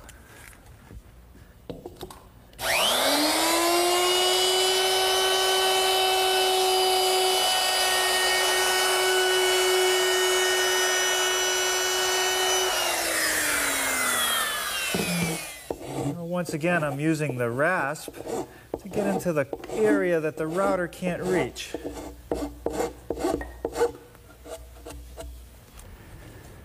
Let's take a look at our prototype again. Take note that the front and bottom of the box for the kindling is let into the sides. They sit in little dados.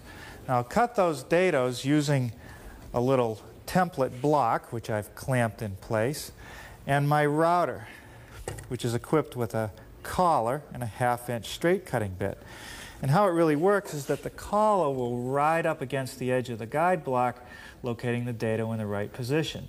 Now what I have to be careful about is that I keep steady pressure against the block or I'll wander off and ruin the piece.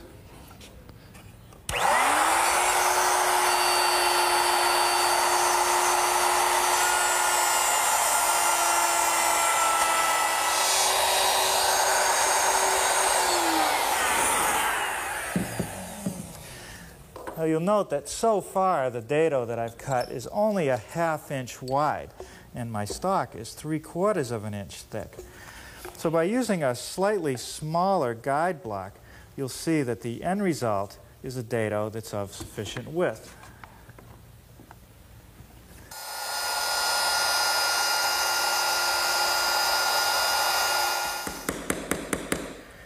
Now I'll just square off the corner that the router couldn't get to using a nice sharp chisel.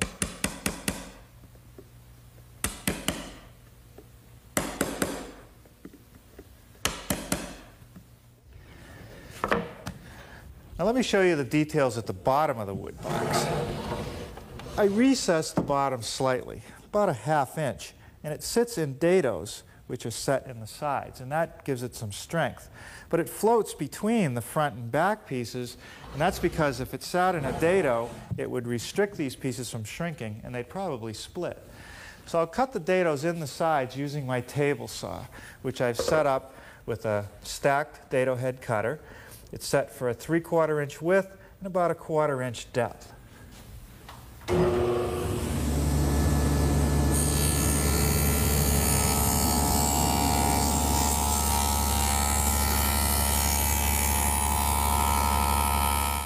Now when I dimension the piece for length, I have to have the dimension between the two sides plus the combined depth of the dados, which is an additional ½ inch.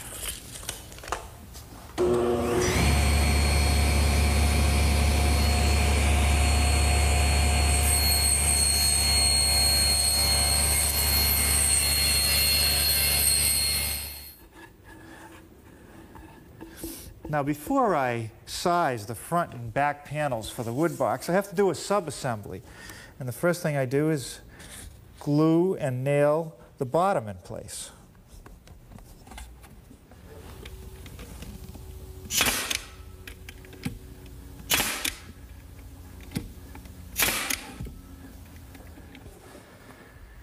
Well, now I'm ready to put the front of the kindling box on. And there's no glue here because I have perpendicular grains and I want this front to be able to expand and contract.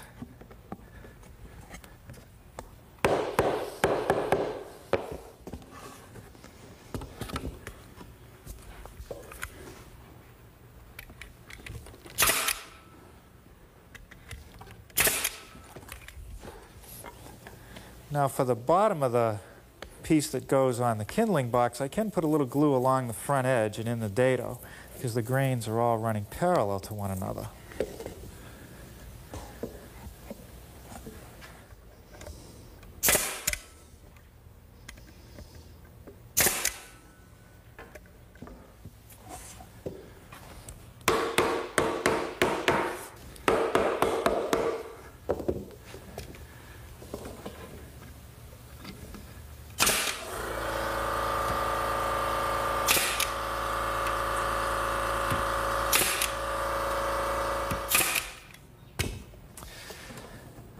All right. Now with that part of the subassembly completed, I can now get accurate measurements for the front and back panels.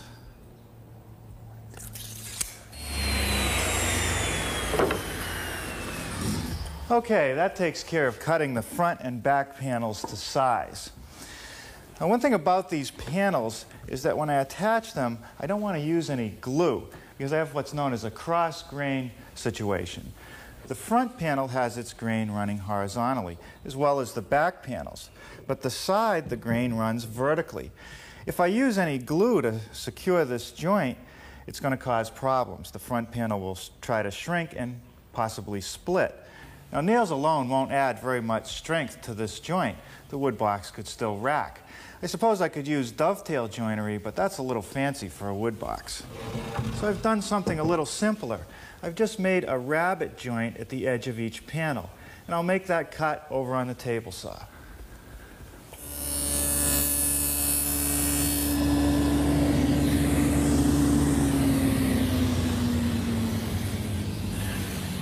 Well, you'll notice that it's not a very deep rabbet. It's only about 1/8 of an inch, but that little shoulder will add a lot of strength to the wood box. Well, I'm only putting a couple finish nails in to hold everything together now. Later, I'm going to use some nice decorative wrought nails. But first, I want to paint the piece. Now, before I put the back pieces on, there's one more milling operation. There's two panels, and inevitably, these panels will shrink, opening up a crack right here. So we're going to celebrate that joint and draw your eye right to it by chamfering the edges. I'm going to do that with a hand plane.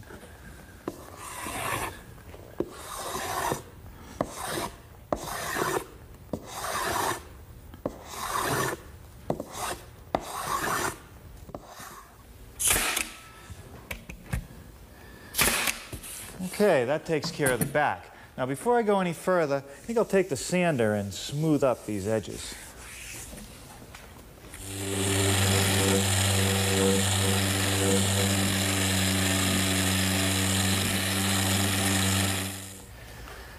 Now this little ledge along the front of the wood box protects the front panel.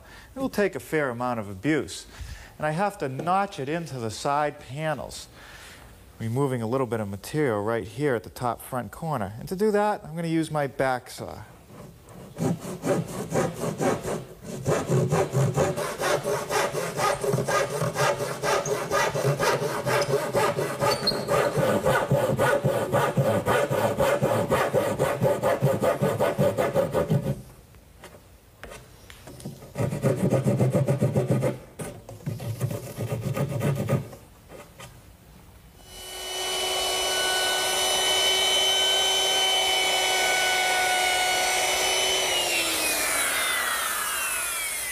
I've just rounded over the front edge and the ends of that ledge, and I'll just fasten it in place with a few finish nails.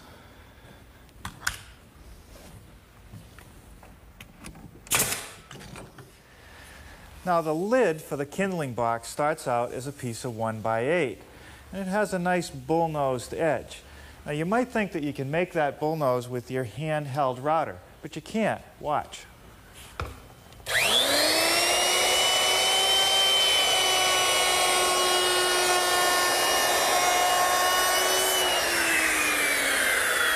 Now the first pass isn't a problem because the bearing on my router has a place to ride. It gives me a nice rounded edge. But watch what happens when I do the other side.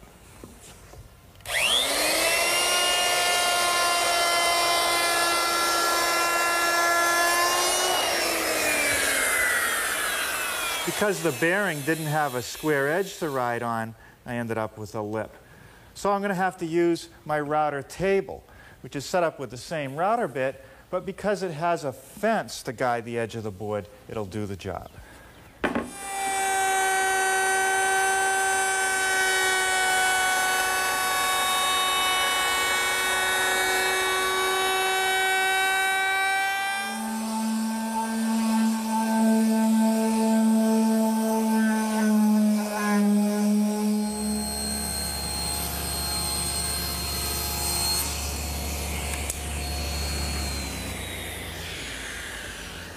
Now I've just ripped the top into two pieces. The narrow piece is the fixed portion of the lid, and the wide piece is the operating part.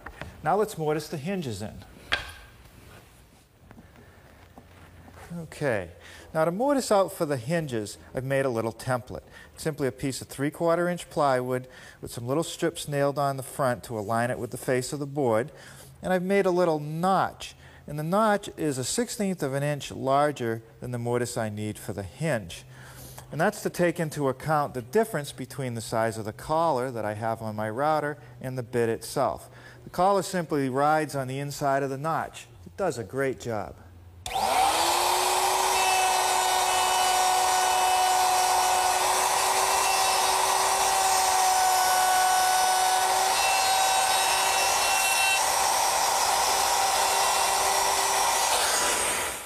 Just a little cleaning out of the corners with a nice sharp chisel, and we'll check the fit of the hinge.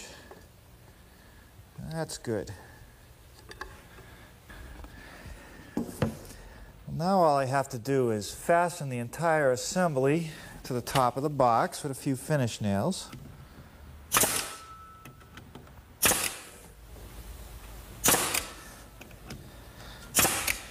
Okay.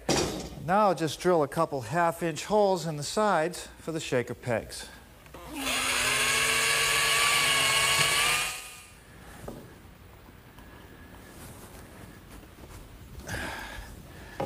Yeah. Now, how about a paint job for our old-time wood box? Now to prepare the wood box for paint, the first thing that I did was fill the nail holes with a little bit of glazing compound. And I like to use the glazing compound because it doesn't shrink and crack and fall out. Now I'm just wiping it down with a damp rag to clean off any loose dust. And that's called for in the instructions for our milk paint, which is something that's been around since the Egyptian days, and now you can buy it in these old-timey colors. It comes in a can as a powder. You just simply mix it with water,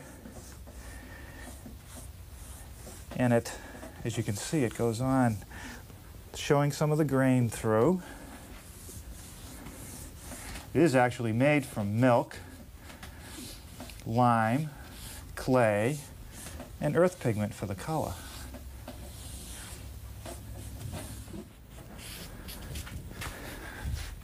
Oh, this is interesting. Look at this. As the paint dries, it becomes more opaque.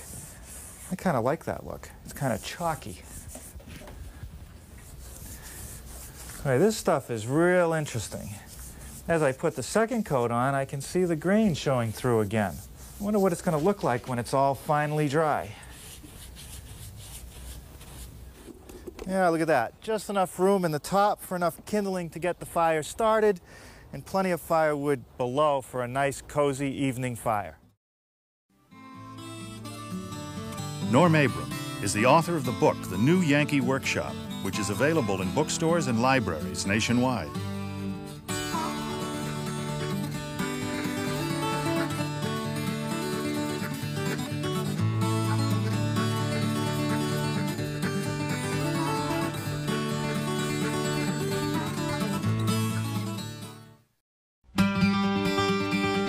Hi, I'm Norm Abram. Welcome to the New Yankee Workshop.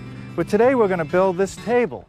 We call it a library table, but you might be able to use it behind your sofa or in a hallway. I'll show you how to build it next, right here on the New Yankee Workshop. The New Yankee Workshop features the craftsmanship of Norm Abram. Whenever I'm on the road, I make it a point to check out the local antique stores. This week I happen to be in New Orleans, which is a mecca for antique collectors. Let's go inside Worthmore Antiques. You won't be disappointed.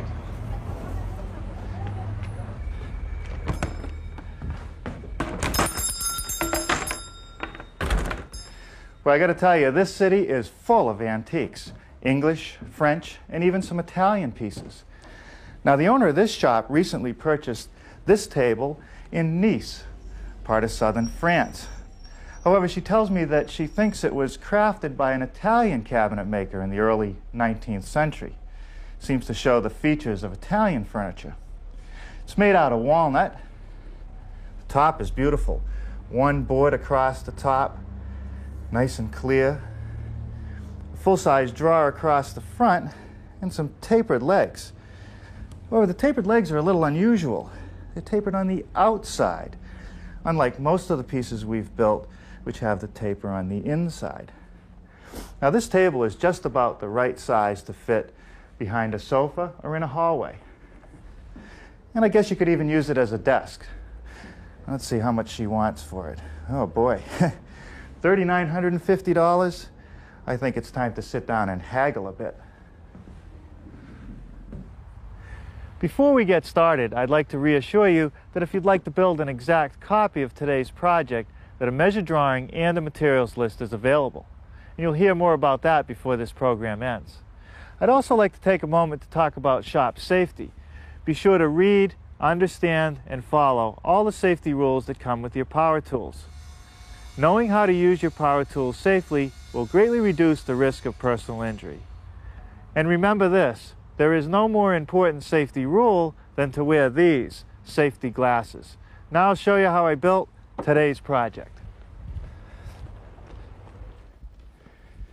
Well, when it came time to size our library table, I thought that 48 inches long, 16 inches wide, and 30 inches high would be just about right. That way it could easily fit behind a sofa. You could have it in a hallway and still have plenty of room to get around it. Now, it would function well as a telephone station with a lamp on it, or even as a writing desk. Now, the cherry I chose for its durability and its beauty.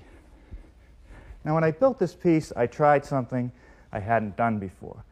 Notice that the rail and the draw fronts have pretty much matching grain. And that's because all the pieces were cut from one single piece. Actually, the rail is made from 5 pieces. There's a top strip, a bottom strip, and a block in the middle that's been glued in there, as well as a block on each end. Now, to make that rail, I started out with a piece of 1x8. And the first thing I did is lay out for that center block. And I ran the lines all the way across the board to key everything together. Eventually, I'm going to end up with about 7 pieces of wood, and I want to make sure I keep them properly oriented. First thing I want to do is cut the bottom rail and the top rail.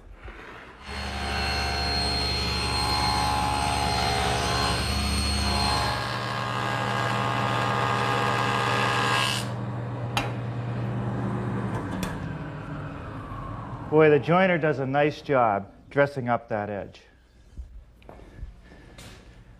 Okay, so far we've got 3 pieces. And now what I want to do is key the draw fronts so they don't get confused later. So I'm just going to number them, a 1 for this draw front and a 1 on the top rail. I'm going to put an arrow to make sure I keep the top edge in the right place. And this one can be number 2. Now the next thing to do is cut this center block out. And I'll do that at the radial arm.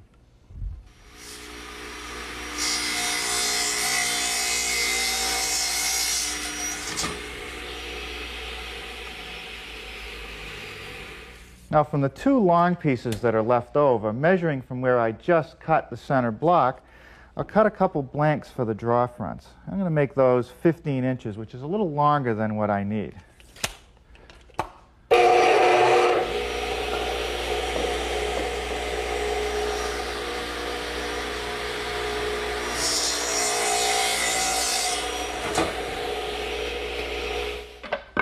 Here are the pieces that I've cut so far. And if I was going to use a flush draw front, I could pretty much glue it together right now. But I want to use an overlay draw, which means it's going to lap the opening about 1/4 of an inch. So I have to reduce the height of this opening. So I'm going to thin down these blocks. I'm going to rip some material off the top edge. I want the grain to match almost perfectly on the bottom because that's where you're going to see it the most. If it doesn't match up here, that's okay. Okay, another adjustment to the rip fence. 3 1/4 inches is the height I want for those blocks.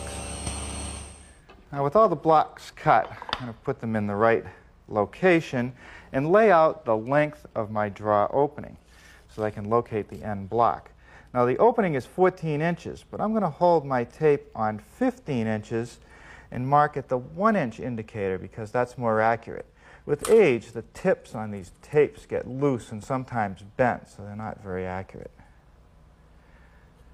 Okay, now all I have to do is put 2 rail pieces together, align them with my center marks, and square across. Now to reinforce all the joints between the strips and the blocks, I'm going to use some of these compressed beechwood biscuits, 2 at every location. And so that they don't stick into my drawer openings, I'm just going to take an actual biscuit, put it where I want it, and draw a line across the joint for the cut.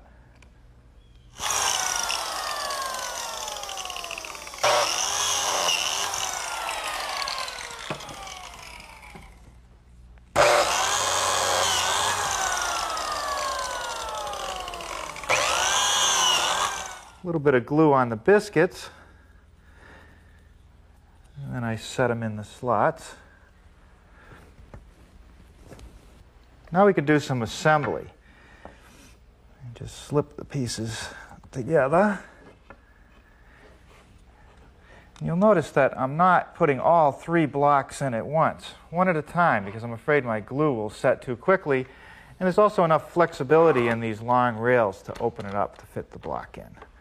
And now I just clamp it with a little bit of clamp pressure. Okay, now I can pop this middle one in and clamp that in place.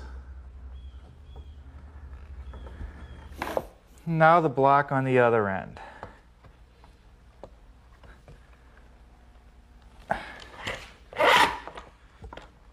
Okay, that takes care of the rail. I can set this aside to dry.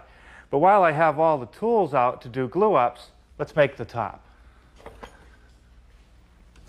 Now the top is made out of 3 1x6s, and as you've seen me do numerous times, I straightened them, edge jointed them, cut the slots for the biscuits, and now I'm just gluing it up.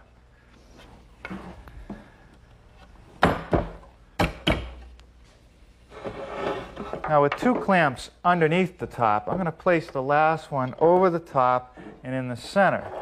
And what that does is it stops the piece from buckling as I apply pressure. Okay, that's enough pressure. Now I can set this aside to dry and start working on the legs. Now you'll notice that the legs on the table have been tapered along the inside edges. And what that does is adds gracefulness and elegance to the table. Now what I like to do first to the legs is make the mortises into which the tenons for the rails will fit. The first thing is to make blanks, and they were made from 8/4 stock, ripped and planed so that I end up with a piece 1 5/8 by 1 5/8. Then I cut them to length, which is 29 1/4 inches. I like to pay attention to the grain. On the table leg that I'm going to see, the front side, I want to use the surface grain, not the edge grain. So when I lay out the mortises, I'm careful to place them in the right location. Here are the marks for the front rail, and here are the marks for the end rail. Now we'll make those mortises over on the drill press.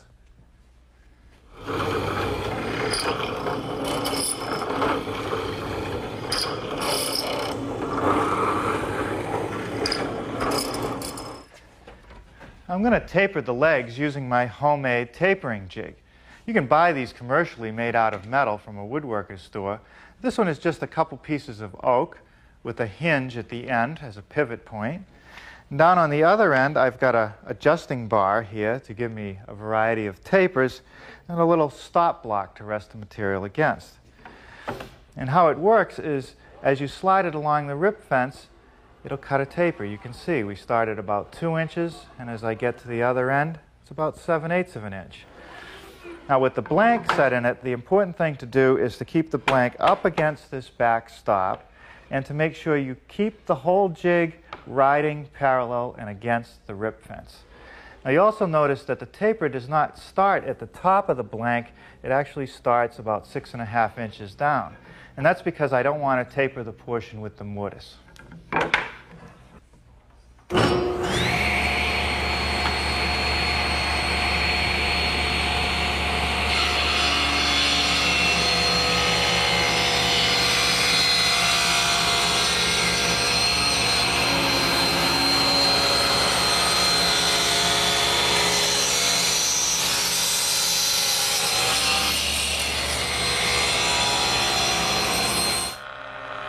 I'll just use the joiner to smooth up those tapers.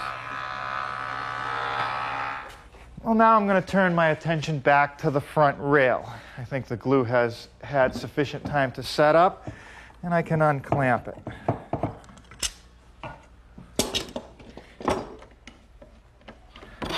Now I can just scrape off any of the excess glue, and now I'll sand it all smooth with my sander.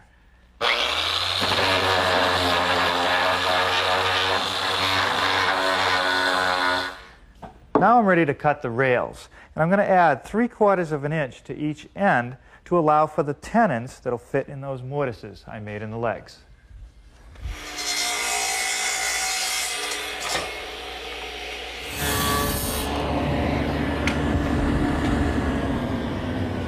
Now to cut the tenons in the end of my rails, I've set up a couple things to the table saw. First, my stacked dado head cutter. And then I've attached this wooden auxiliary fence to protect the blade from hitting the metal rip fence. I took a piece of stock the same thickness as my cherry and ran a sample tenon for its thickness to see how it fits. Well, that's good. Now I'll run the cherry.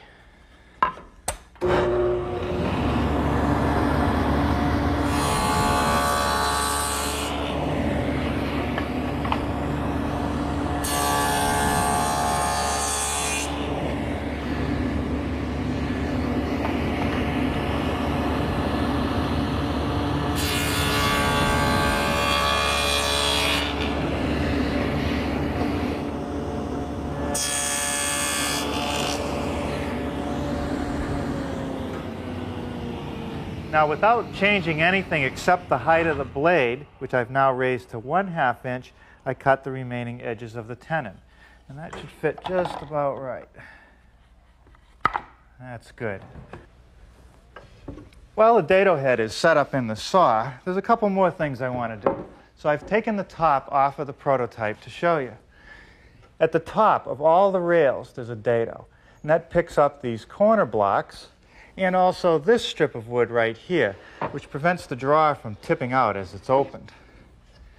Also, there's a dado at the back rail and the front rail along the lower edge to hold the lower draw guides. I've adjusted the dado for 3/16 of height, and for the first dado I want to be 1 inch to the far side of the blade, and that's good.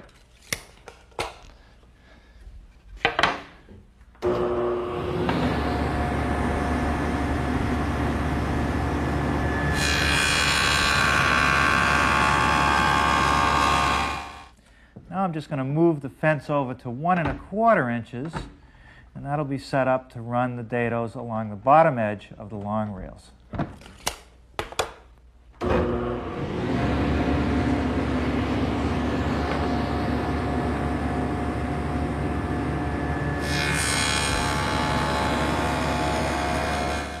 Now along the bottom edge of all the rails, I've put a little bead, really just for decorative purposes. I make the bead using my router table, which is set up with a little beading bit.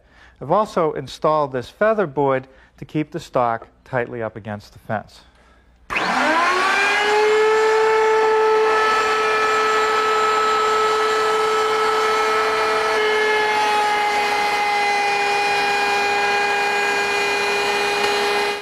Okay, now it's time for some assembly. I've applied some glue to the tenons and to the inside of the mortise. And I'm simply going to slip it all together and clamp it. Well, it's coming along now.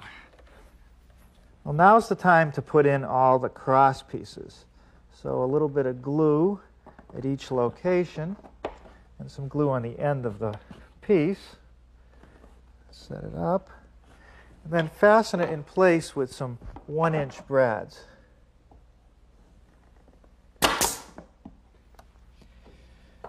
These pieces are the supports for the draw. And they're also glued and nailed in place.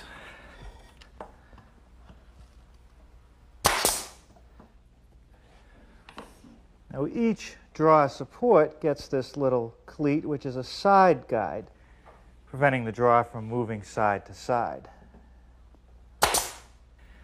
And now for the corner blocks. And they're also glued and nailed in place. Now there's one more thing I'd like to do today before I quit. This top has had plenty of time to dry, so I'm going to unclamp it, scrape off any excess glue, and give it a nice smooth sanding.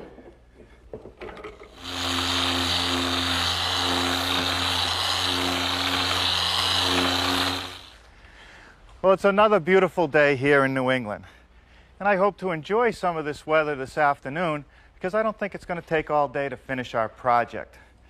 Now, before I left last night, I did the final sanding on the blank for the top, so it's nice and smooth. And the first thing I want to do today is square it up and cut it to length.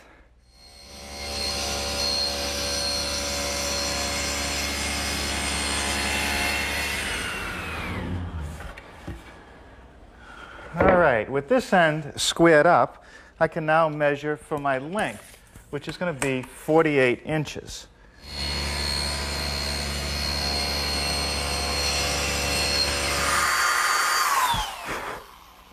Now these cross strips and the corner blocks are used to fasten down the top. And you'll notice that I've drilled some holes for the screws. And as I drill them, I move the drill back and forth to elongate the hole. And that's so the top will be able to move freely across its width with changes in temperature or humidity. I'll secure the top in place using some 1 5/8" bugle head screws.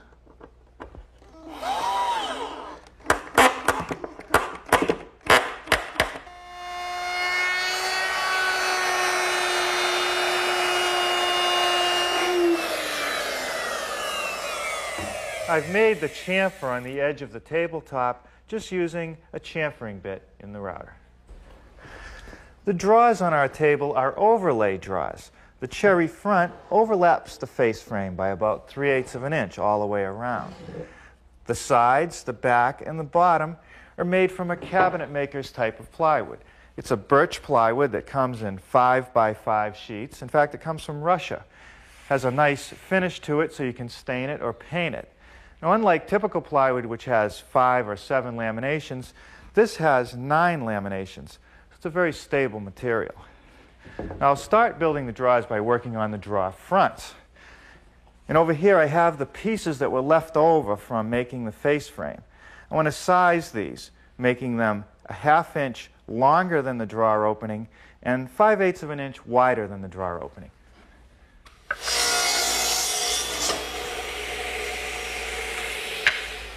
Now with the draw fronts cut to size, I'm ready to rabbet out the edges where it'll overlay the face frame. Now, I could do that on the table saw with the dado head cutter, but I'm going to use my router with a rabbiting bit. I'll make the rabbet in 2 passes since that's an awful lot of material to remove with 1 pass.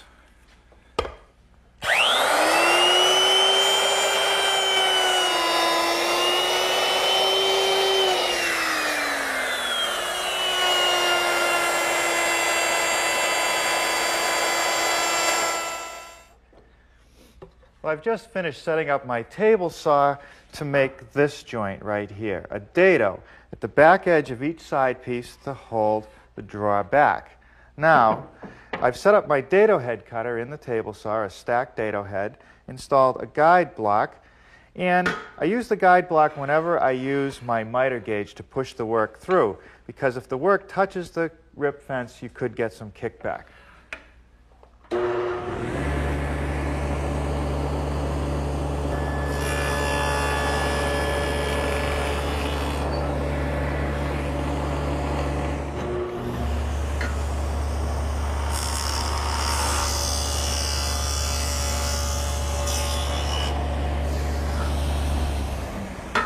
Now, I've readjusted my fence and changed the thickness of the dado to 1/4 inch, and I just made a groove in a side piece which actually holds the plywood bottom on the drawer. Okay, now when I assemble the drawer, I'm also going to need a dado along the inside of the drawer front to hold the plywood bottom. And all I have to do to make that dado is move the rip fence over the amount of the overlay rabbet, which is 3/8 of an inch.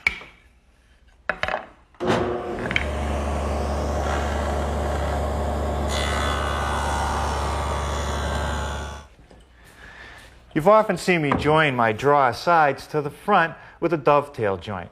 If you don't happen to have a dovetailing jig, you might try this joint. It's called a rabbeted lock joint.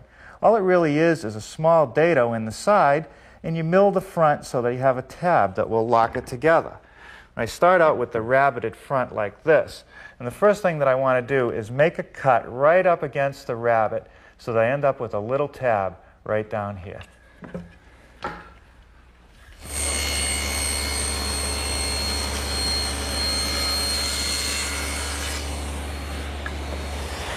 Okay, now I'm just going to move my rip fence away from the blade, the thickness of the blade, or about 1/8 of an inch.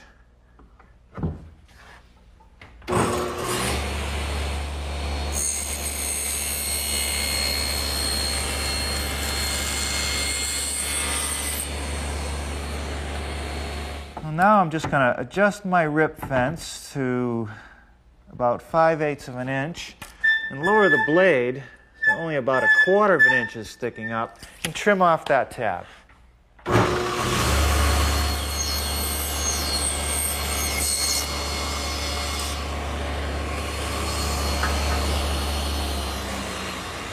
All right, I just made a sample for the side piece dado to see how it fits.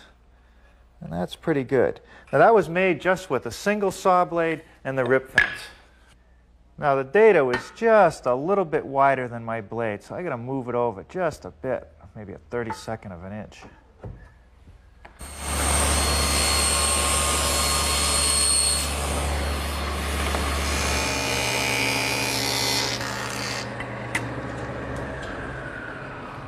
Okay, now on the drawer front I've put a chamfered edge for decorative purposes. You could make that with a router and a chamfering bit, but you'd have to set up a router table.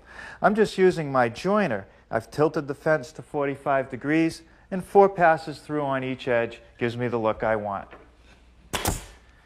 Okay, now the sides are joined to the front with some glue and brads. And the bottom just gets slipped into the dados. No glue here. And all I need to fasten it with is a couple brads along the back edge. And with that done, I guess it's time to start thinking about what kind of finish I want to put on this piece. Now I've chosen a Danish oil finish for our table. And most of the Danish oils that are on the market contain some solvents. And that emits vapors, which could be harmful if you breathe them for too long. And also, if you leave rags that are soaked in the material hanging around, you could risk some spontaneous combustion. Now this formulation is actually a water-based type of Danish oil. And it's non-flammable, has no real odor, and it does the same thing as a real Danish oil. It seals the pores in the wood and protects it. Now all I really have to do is squeeze a little bit of the oil onto my rag, rub it into the wood in a circular motion, just like a hand rub finish, and then just even it all out by going straight with the grain. Now it's possible to get this Danish oil with pigment already in it for a little different color or to match your wood. But here I'm using a clear finish. And that's because this cherry will darken all on its own. Now this dries pretty quickly, and it's recommended to put on 2 or 3 coats, one every half hour, and that should do the job. Now that you've had a chance to view this videotape and take a look at the measured drawing, I hope that you'll be able to build this project successfully. Now here are some of the other projects from the New Yankee Workshop that you can build right in your own home workshop. Here's a workbench, a useful item in any shop. This is a drop leaf table, a classic addition to any home. Here is a blanket chest, a wonderful heirloom piece to build and have. The bedside table is Shaker-inspired and a popular piece. Take a look at the bathroom vanity. Its design draws on the dry sinks of the past. This handsome trestle table is patterned after one found on the island of Nantucket. The bookcase, a revival of an old beauty found at Sturbridge Village. The chest of drawers is a traditional piece based on a Shaker design. Look at the candle stand with its beautifully turned center column and gently curving legs. Here is a hutch, an indispensable item in any kitchen or dining room. My writing desk is made of maple with a smooth writing surface and lots of useful storage compartments. The corner cupboard makes good use of those often unused areas in your home. Here's a medicine cabinet made from oak and featuring box joints. This child's rocking horse is fashioned after one we found at Old Sturbridge Village. Made of ash, it features a heart-shaped saddle. Here's the Adirondack chair, a popular piece of outdoor furniture. This one is built of cypress wood and needs no preservatives. The elegant mahogany butler's table has 4 leaves which fold down on solid brass hinges. The kitchen cupboard is a useful piece, good for storing dishes, books, and foodstuffs. Made of pine, it features open shelves above and a base cabinet below. This curved hearthside settle is a unique piece, useful beside a fireplace or in a hallway. It also features a storage compartment. How about this pencil post bed with its 8-sided bedpost made of poplar? It's a graceful piece of furniture. Look at this chair table, a comfortable and serviceable piece. It features a tabletop that pivots back to form a backrest, and a seat with a drawer underneath. This kitchen work table is built of poplar and cherry, and it also functions well as a dining room table. Here is the Mission-style sofa, inspired by one from the Craftsman era. It's made of solid oak and includes mortise and tenon joinery. With this mahogany Chippendale mirror, I'll demonstrate how best to use a trimmer and clamps to get the best results for frames of any type. This chest-on-chest is designed after one we found at historic Deerfield. Made of cherry, it features contoured feet and dovetail joinery. For a real classic, you'll want to build this teak garden bench. Assembled entirely with mortise and tenon joinery and pegs, it will last forever. The Entertainment Center is a project based on a couple classic designs, but adapted to modern-day uses. Built with cherry and plywood, it's sure to become a favorite. Just look at these shaker step stools, a 3-step model made from pine and a fancier one made of cherry. Here are 2 good beginners projects, the basic sawhorse and my version of the classic one-piece picnic table. Here's a useful piece. How about this shaker 2-drawer blanket chest? The washstand is made from pine and features through dovetail joinery. This wall clock is made of walnut. It was inspired by a shaker original and ticks to a modern quartz timepiece. Now here's a project with some sentimental value for me, a sandbox. This one is modeled after one my father built for me over 30 years ago. Here's a classic harvest table. Made of cherry, it features turned legs and drop leaves. Here's our version of an old wood box. There's a place for kindling above and plenty of room for fireplace logs below. The library table, a perfect piece for behind a sofa or in a hallway. My garden swing is made from long-lasting redwood, and it uses commonly available hardware to give it a smooth ride. The cricket table, big enough to hold a TV set, dinner for 2, or even high tea while watching your next cricket match. Here's a punch tin pie safe, originally used to store freshly baked pies. Today you might use one of these in a kitchen, a back hall, or just about anywhere you might need quality storage. You've seen standing mirrors like this in some of the finest places. Now you can build one for your own home.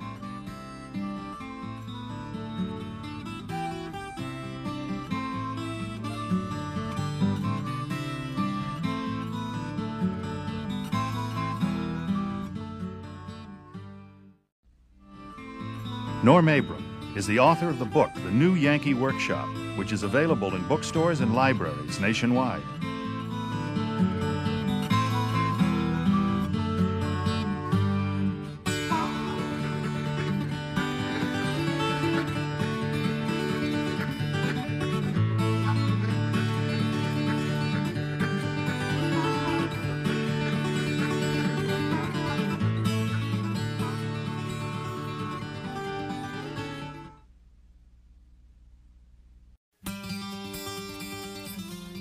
Hi, I'm Norm Abram.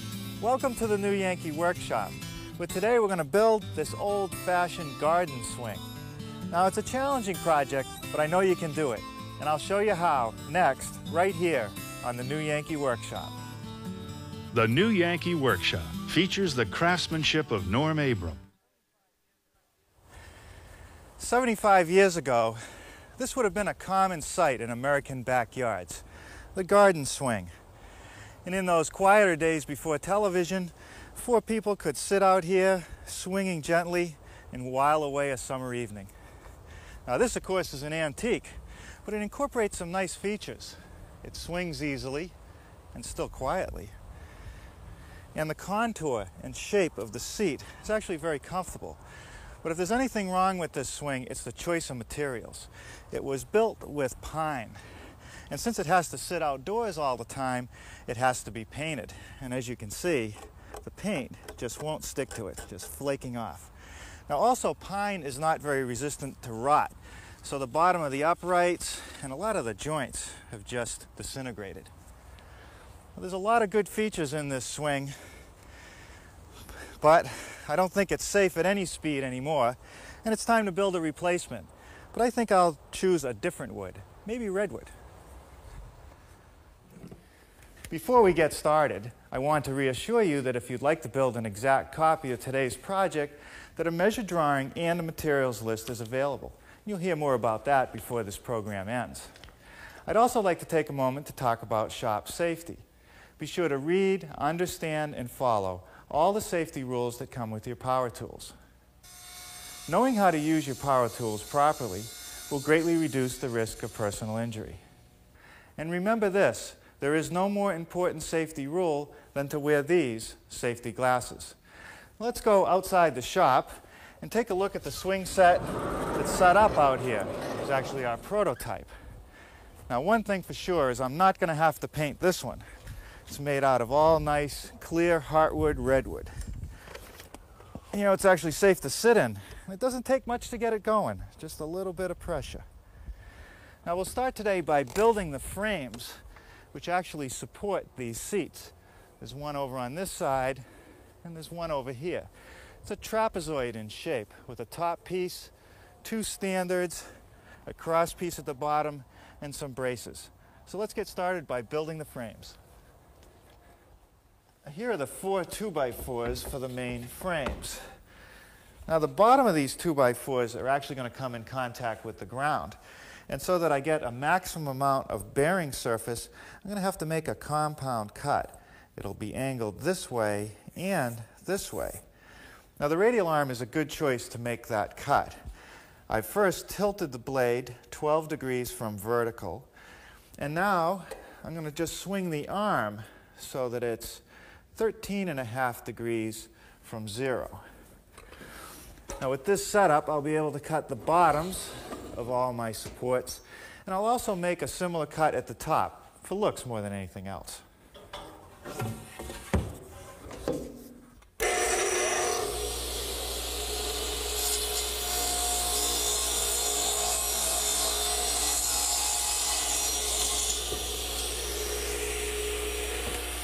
Here's a couple pieces of 1x stock, which are for the bottom cross pieces of the trapezoid, and the ends get cut at 12 degrees.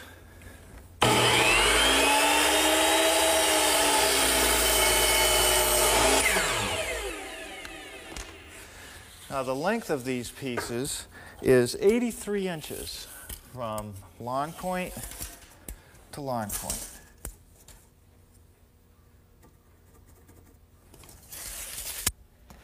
Now I'll just adjust my angle to 12 degrees on the other side of 0.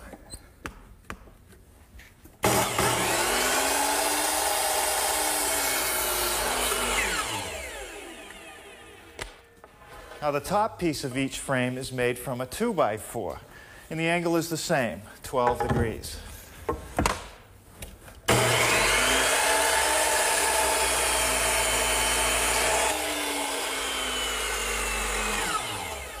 Now this time the measurement is going to be taken from the short point, and that dimension is going to be 45 inches. I'll just hold my tape there, put a little mark on the edge, and draw a line indicating the direction of the angle.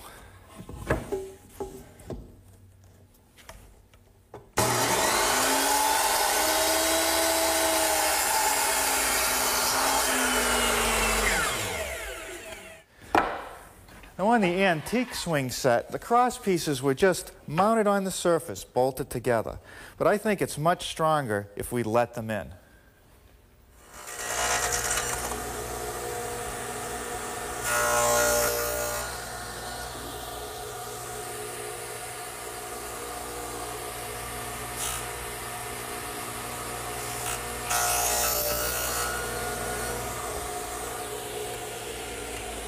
Now, the radial arm saw equipped with a stacked dado head cutter is the perfect tool for removing this material. And that's because I can see the cut. Now I've turned the angle of the arm to 12 degrees, and that corresponds with the angle at the bottom of the standard. Now that takes care of the left-hand members of the frame. Now for the right-hand standards, I'm going to have to move the radial arm to 12 degrees on the other side of 0.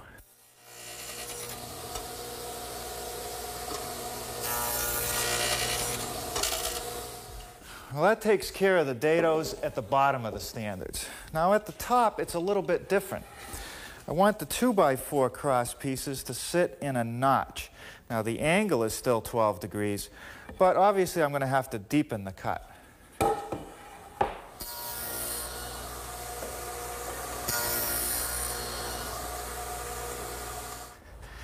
The next pieces to make are these little angle braces. Now, it's a pretty sharp cut up at the top edge. In fact, it's greater than 45 degrees, but that's not a problem with the radial arm.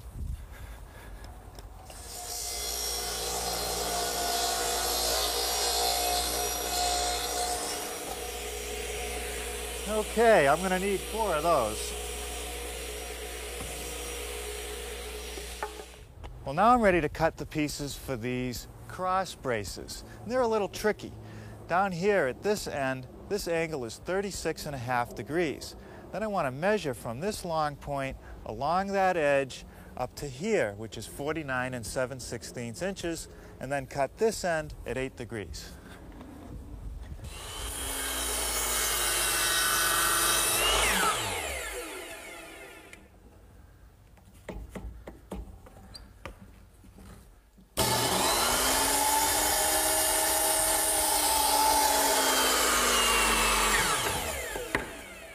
Now, construction adhesive will help hold the joints together, and nails will hold everything in place while I drill holes for the bolts, which is the next step.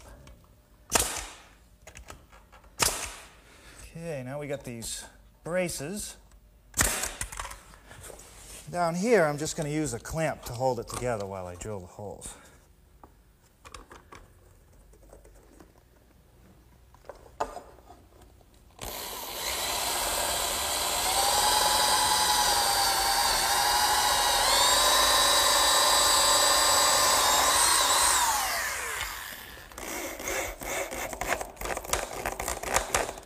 Now, to permanently fasten the top of the brace, I'm just going to use some 2.5-inch screws. Wherever possible, I'm going to counterbore for the washer and the nut.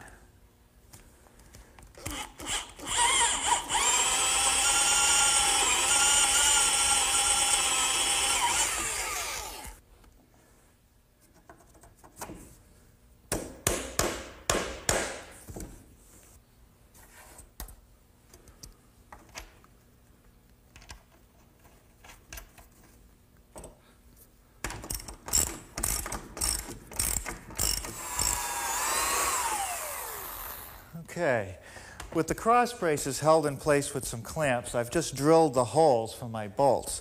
The location of the braces is important. The top edge of the brace should be 1 3/8 inches from the top of my 2x4, and the bottom edge down here should be 24 inches. Well, you'll notice that I'm not using any construction adhesive on these joints. You can't do that, otherwise I wouldn't be able to get it out of the shop later on. Okay, that bolt will secure the center of the cross brace.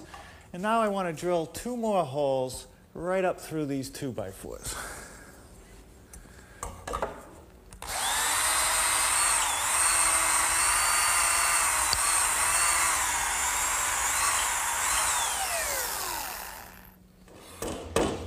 Now I'm driving a 3/8-inch diameter eye bolt with a washer on it up through that hole.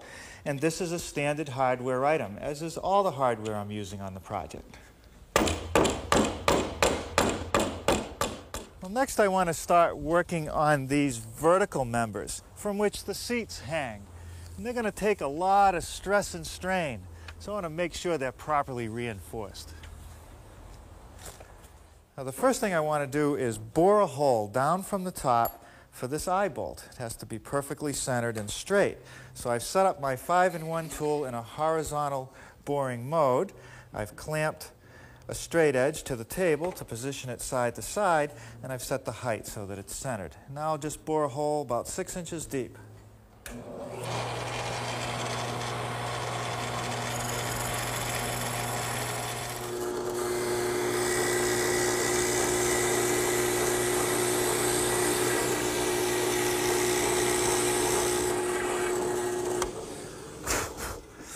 Now, in order to get the washer and the nut on the eye bolt, I had to drill a larger hole that, of course, intersects the smaller hole. I also didn't go all the way through, because every bit of wood I can save now will make the piece stronger. Now, in order for the washer to sit on a flat surface, I'm just squaring up the top edge of the hole. Now, to reinforce the top of these members so they won't split right down the middle, I went out and bought some 1/8 inch thick by 1.5 inch flat aluminum stock. And then I formed them into these U brackets, which will slip over the top of each member. Now, to make the bends, all I've done is clamp the piece of material in the vise at the right location for the first bend. Now I'll just bend it over with my hands and then use a block of hardwood to sharpen up the corner.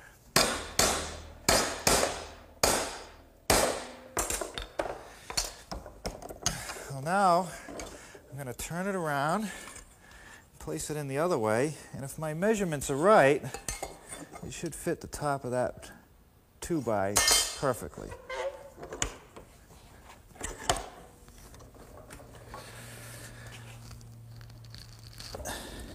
Let's see how this fits. The sides are just about right, but in order to make the top fit snugly, I'm going to have to knock off the corners of the wood. I'll just do that with my block plane.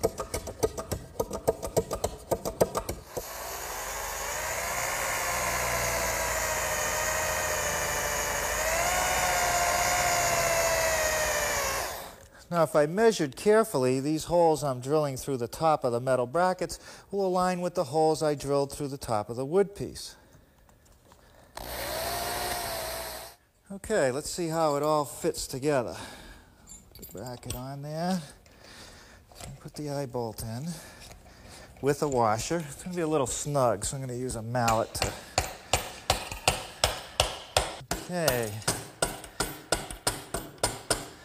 Just as it comes through the hole, I'm going to slip on a washer. Now put a nut on. That's a little tricky. I like to just hold the nut and then take a screwdriver and spin the bolt to get it started.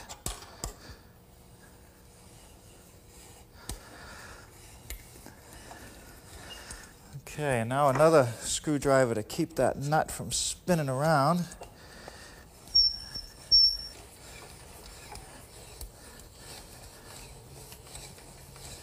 Now, when I get to the end, I don't want to tighten this down too much, because if I do, I'll start to close up the eye bolt. Just bring it so it's snug, like that. Now, to hold this sandwich of wood and metal together, I'm going to use some threaded rod and put a washer and a nut on each end. So I need to drill some holes all the way through. And so that I don't hit the eye bolt, I'm going to drill the top hole on this side of center and the lower hole on the opposite side of center.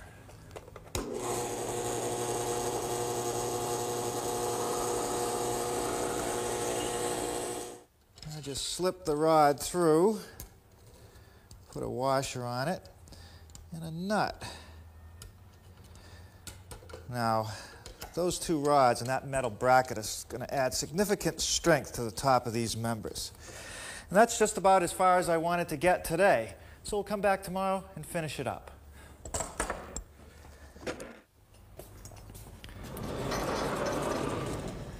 Well, it looks like we might get a little rain before the day's out. It actually warmed up a little bit since yesterday. Now, to get started today, I want to make a dado in the upright for this armrest support, and I also want to remove some material down here for the brace.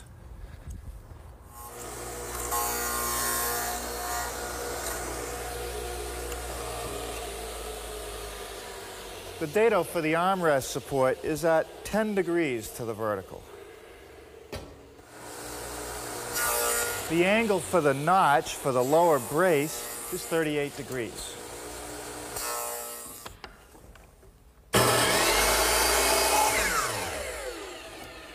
The front end of the armrest support is cut at 10 degrees.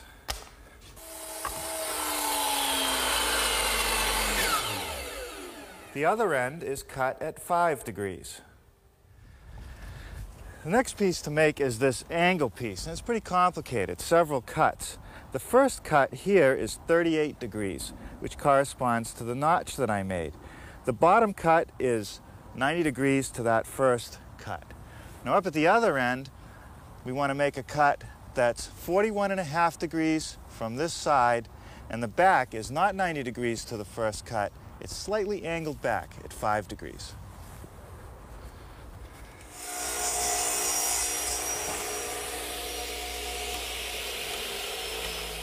Well, now I'm ready to start working on the seat support piece and the back support piece. I've actually made a couple patterns or templates. These were traced from the antique original. It has the nice contour along the back, and then the bottom is cut off at 5 degrees. Now the seat support piece was also traced from the antique original. It's nicely shaped here, and its back edge is cut at 5 degrees.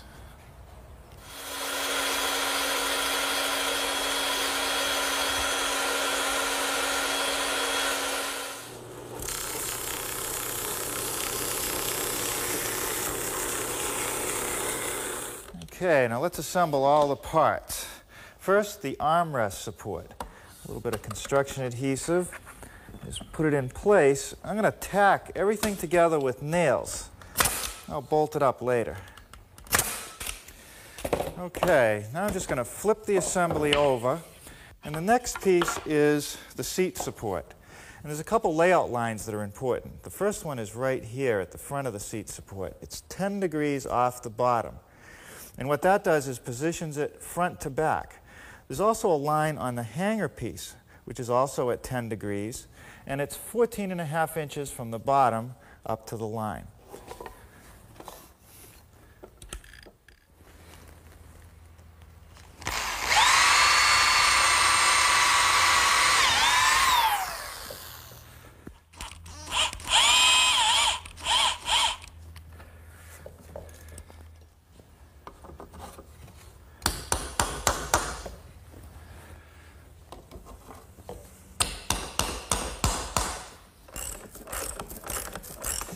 Well, it's the bolts, of course, that really hold it together. Let's take a look underneath our prototype and see how the platform mechanism works. Now, the platform hangs from a piece of conduit that goes through these eye bolts, and then it's let into the vertical members with a hole. Now, of course, that hole doesn't go all the way through. It's only 7/8 of an inch deep, and I want to drill those next.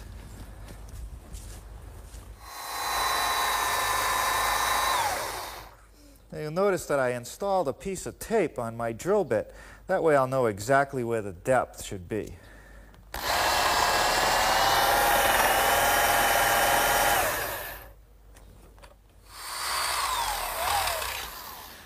Okay, what I've just done is drilled a hole in this metal bracket that I'm going to put on each end of the 2x4s, which are the support system for the platform. And what they started out as are these standard hardware items, half post caps. I just cut off the unnecessary part with my jigsaw and a metal cutting blade. Okay, now all I have to do is drill a nice straight hole through the end, like I did before, as a pilot for the eye screw.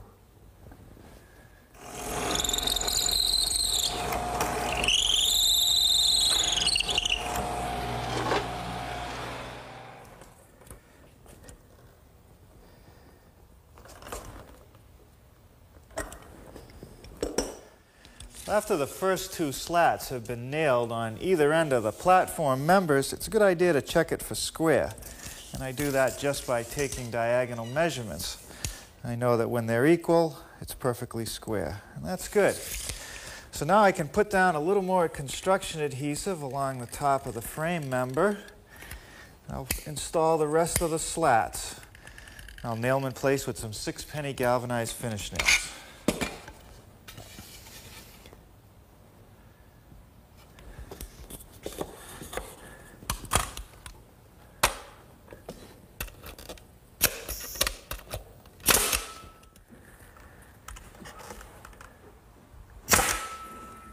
Now, the last slat on each end of the platform sits over the metal bracket. I'm still going to use a little construction adhesive, but I'm going to have to pre-drill some holes through the bracket for the nails. I also held this back about 1/4 of an inch so that it won't hit the upright as it swings.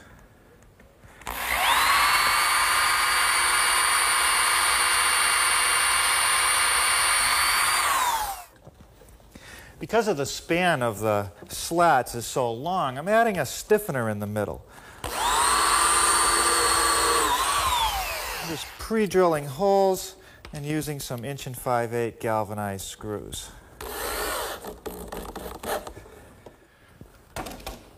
Well, now I'm ready to drill the holes for the pipe from which the whole swing hangs from. And this is actually just galvanized electrical conduit. I'm going to use this scrap piece to lay out the location of the hole I need to drill. Just slip it through the eye bolt, letting it rest on the bottom, and then just by eye, line it up. I'm really just trying to make it parallel to that 2x4. Then I just tap it. And that'll leave a little impression showing me where to drill the hole. Okay, now to drill the hole, I'm just using a 15/16 inch speed bit. I just want to carefully drill it through.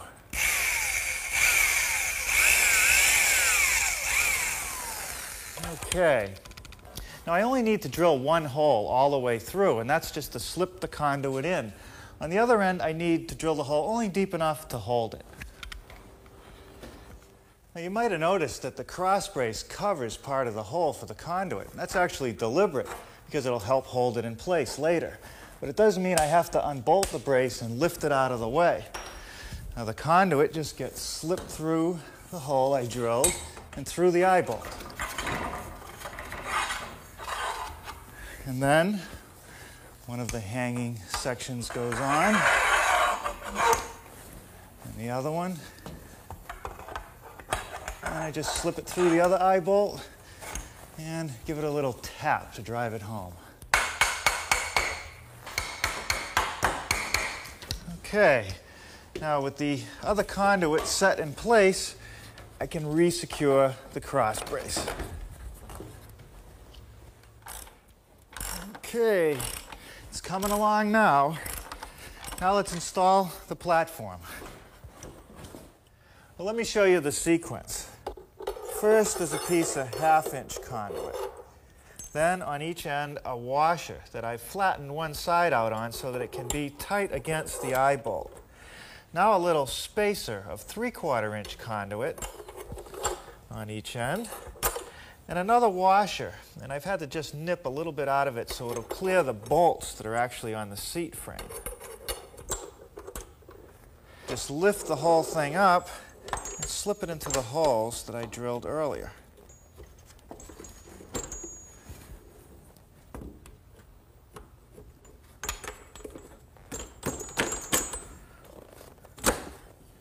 Now, what actually holds this all together are the slats that I'm going to put on later.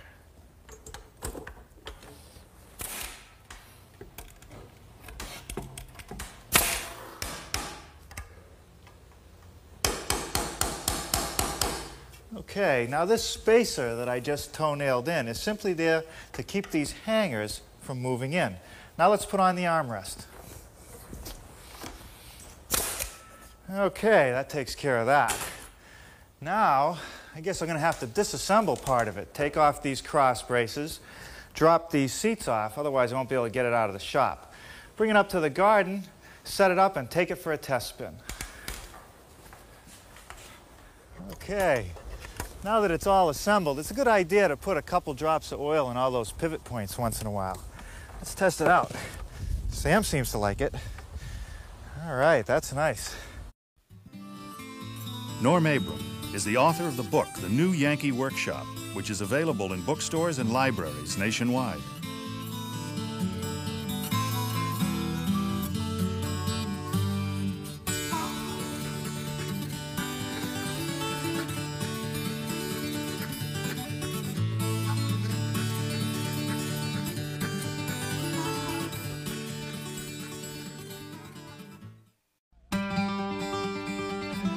Hi, I'm Norm Abram. Welcome to the New Yankee Workshop. But today we're going to build this cricket table. We've been told that such tables were used at cricket matches to serve refreshments. That's probably why it has 3 legs, so that it could sit on uneven ground surfaces. It's too nice of a piece to use outdoors. I think I'm going to use mine in my office, and I'll show you how to build one next, right here on the New Yankee Workshop. The New Yankee Workshop features the craftsmanship of Norm Abram. Hey, look what I found at my favorite antique store. An old wooden Canadian goose decoy. And the tag says it was carved by someone up in Maine many years ago, but that the head was damaged and it had to be replaced. I think before I break the credit card out, I'll think about that one for a while. This place is great. It's filled with wonderful antiques. And over here is a piece I want you to see. This cricket table. It has 3 legs, a shelf down below, but I'll tell you, it is rude and crude as far as construction. It has a wonderful patina on the wood, something that might be a little difficult to duplicate. But one thing is for sure, I know we can build this table. Before we get started, I'd like to reassure you that if you'd like to build an exact copy of today's project, that a measured drawing and a materials list is available. And you'll hear more about that before this program ends. I'd also like to take a moment to talk about shop safety. Be sure to read, understand, and follow all the safety rules that come with your power tools. Knowing how to use your power tools properly will greatly reduce the risk of personal injury. And remember this, there is no more important safety rule than to wear these safety glasses. Now I'll show you how I built today's project. Well, here's our version of that cricket table. And I made mine out of oak because I'm going to use it in my office where I already have an oak sofa. And I think I'll put a small TV on the top, and then on the shelf down below, I think I'll put my answering machine. Now, I stuck to the details of the original pretty much, except for this shelf right here. On the original, the end grain of the boards showed, and I don't think that was very attractive, so I've recessed it. Now, as I started to work on the prototype, I discovered one important point, and that's that this base is an isosceles triangle, which means that all 3 sides are equal. And even though it's tapered, it's really not that difficult to build. Now, the other thing I discovered is, on the original, I thought they had installed the top incorrectly. But take a look at this. If you look straight on to a point, the top looks centered. If you look perpendicular to any long side, it's centered. But turn it just a little bit, and it looks like it's hanging way too far off this side and just barely catching over there. It's an optical illusion, but it adds charm to the piece. Believe me, this top is centered. And that's what I'm going to start on today, gluing up some boards to make this top. Okay. Now, when I went down to my hardwood center, I was lucky. I was able to get the whole top out of one board, one 10-foot length of 1x8. And that's an advantage because it means that the texture of the grain is going to be more even and match up. Now, the next thing that I did is look at the ends of the boards for the growth rings. You can see this board, they're curving up. This one down, up, down. By alternating those rings, I'll end up with a more stable top. Now I've got them laid out, and the next thing is to just mark them so they'll stay in the same orientation. 1 witness mark across that joint, 2 here, 3 here. Now, looking at the joints, they're not bad. But let's see if we can improve them.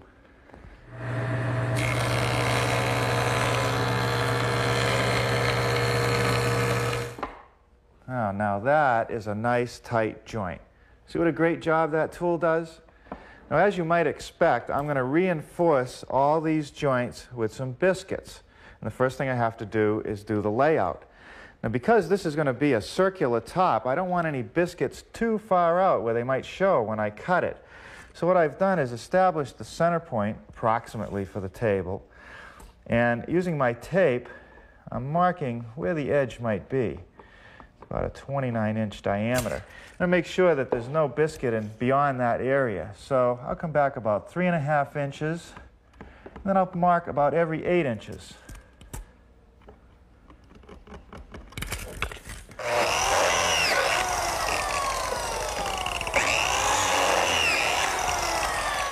Well, there's nothing tricky about this step. The idea is to get glue on every surface on the biscuits and in the slots. Okay, the last board to go on. Now just put a little clamp pressure on these and it'll be dry in no time. Let's start working on the legs. But first, I'm going to take a tracing of the actual footprint on this piece of paper so I can show you what it's like.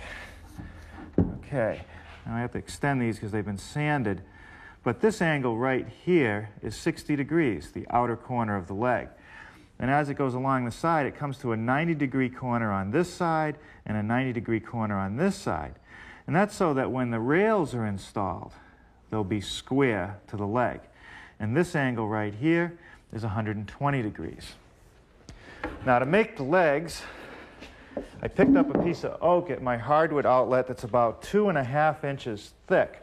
And the first thing I want to do is rip 3 strips 2 inches wide.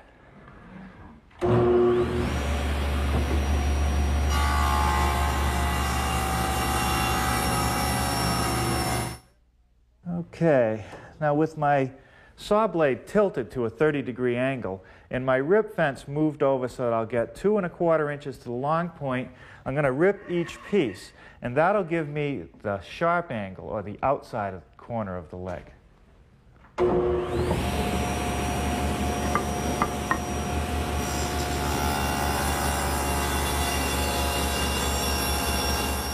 Now the next cut will be 90 degrees to the cut that I just made. The blade stays at 30 degrees, but I've moved the fence on the other side.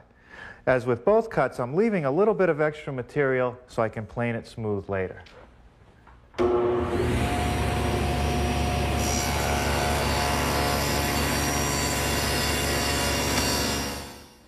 Let's look at the prototype. The legs flare out at a slight angle, and what that means is that the cut at the bottom of the leg and the top of the leg is not 90 degrees, it's just a little angle. In fact, it's 7½ degrees. I'll make the cuts on the radial arm. I can't just put the leg against the fence and cut it because the angle won't be right. The leg needs to be in a position like this, the sharp point down, the center line being perfectly vertical. So I've made an accessory for the fence. It's just a piece of scrap wood, cut at a 30-degree angle, and that'll position the piece correctly. I've also tilted my blade to that 7½ degrees.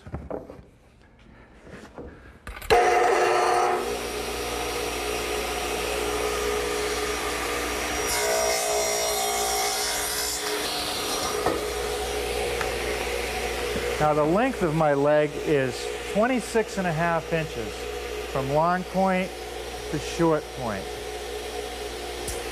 And I'm just going to slide my jig to the other side of the saw blade and make the other cut.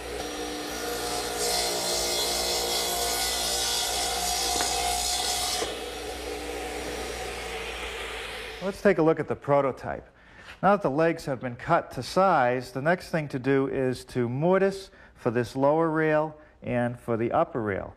I've laid out the location of each mortise, and I'm going to use my drill press, which I've set up with a mortising attachment, which is simply a drill bit that runs through a square chisel. It's just an easy way of drilling square holes, and you've seen me use it before. Now, I had to make a special jig. Because the top of the leg is cut at a 7½ degree angle, I also want the mortise to be at a 7½ degree angle. So I cut a wedge, which corresponds to the 7½ degrees, and that'll position the leg correctly under the drill press. And I want to make sure that I hold the long side of the leg against the guide fence. Now this piece is simply there so it won't twist as I mortise it out.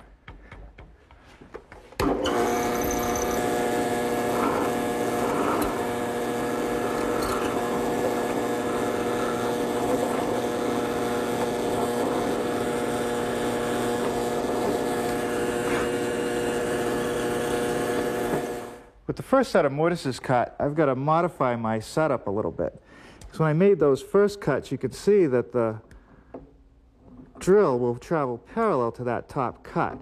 Now if I simply turn the leg around on my 7.5 degree block and try to do the adjacent mortise, you can see it runs away rather than parallel. And I can correct that problem by simply reversing the 7.5 degree block.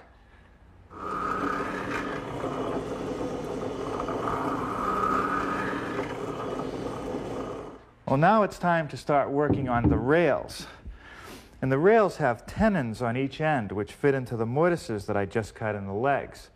Now the angle of the shoulder cut on the tenon as well as the end of the rail itself, including the tenon, is 7.5 degrees, the same angle we've been using all along. Now the length of the rails for the bottom, which support the shelf, is 22.25 inches, including the tenons. And then I need 3 rails for the top of the table, and they're 18.5 inches, including the tenons.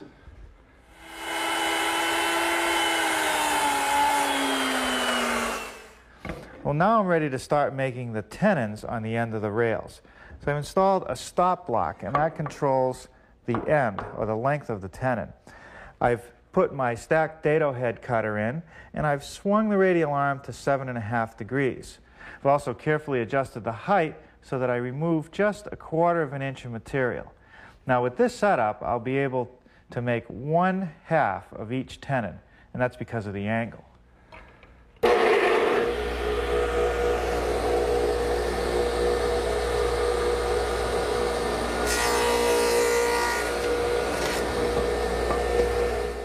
Now to cut the other side of each tenon, I'm going to have to swing my radial arm to 7.5 degrees on the other side of 0, flip over my stop block and reset it for length, carefully make a sample, and finish up those side cuts.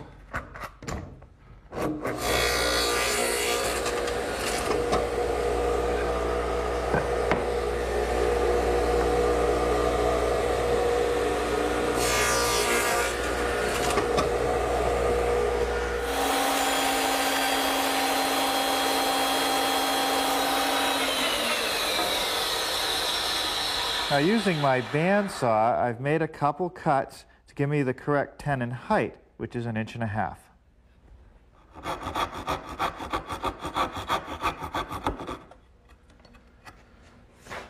Now there's another milling operation that I have to do to the lower rails. Because they follow the angle of the leg, if you want a nice flat top, it has to be beveled. And here you see if I put a straight edge, it fits flush. But if I take a rail that hasn't been beveled, you can see there's a gap there. We'll take care of that on the joiner. Now the adjustment to the joiner wants to be just a little under 5 degrees.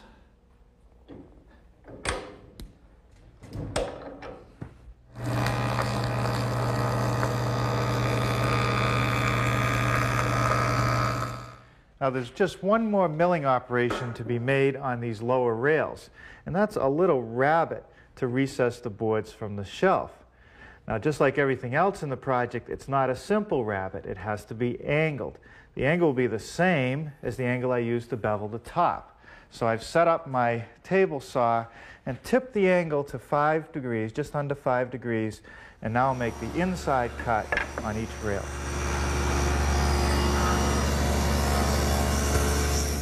Okay, now I have to finish making that rabbet, which is to remove this piece of material right down here. So what I'm going to do is leave the saw at the same angle, but I'm going to move the rip fence over. So it's about 3/8 inch away from the blade. I'm going to raise the blade just slightly and run it through.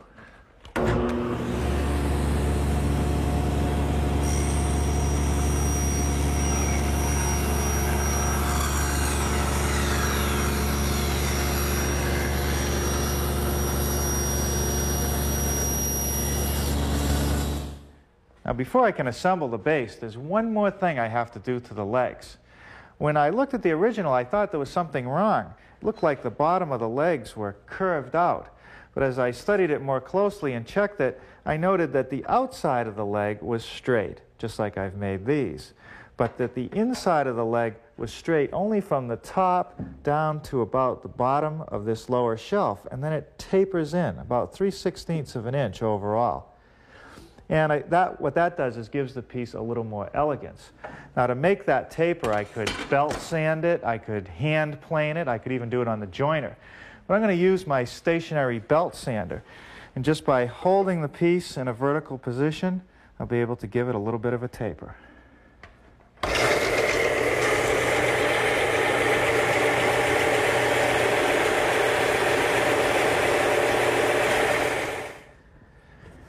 Okay, at last it's time for some assembly. And I want to make sure I get a nice even coat of glue in each of the mortises and also a coat on the tenons. Now this is kind of a tricky piece to put together because of the angles. And all I really want to do is clamp it so that I can pin each joint with an oak dowel.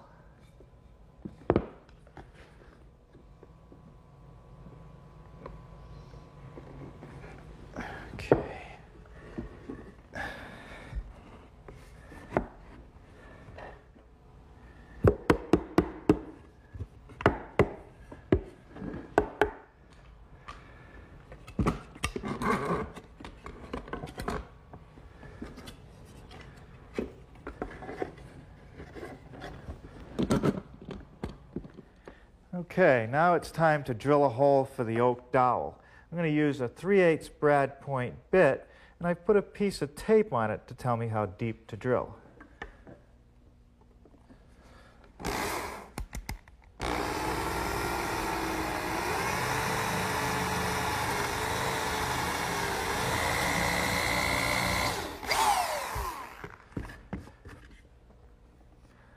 little bit of glue on the dowel and a little bit in the hole.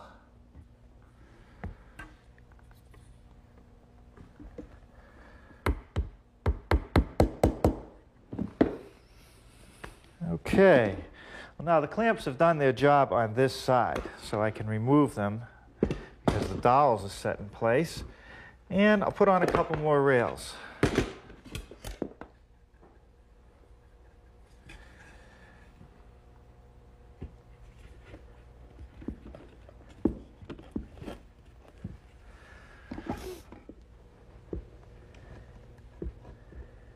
Boy, you got to be grateful for good clamps, especially when you're trying to glue up a piece like this.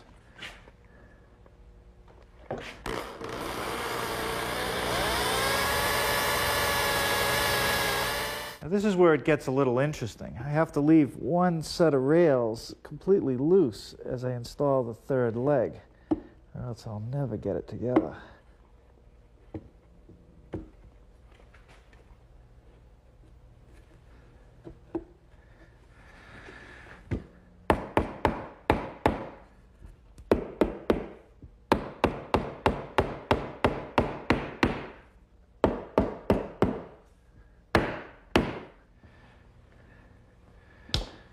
Okay, this is the last pin.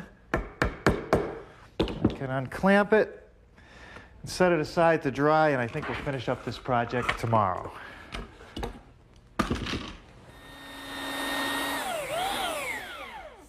Okay, now overnight the glue at all the joints is cured, and now I'm sanding the dowels flush using my belt sander.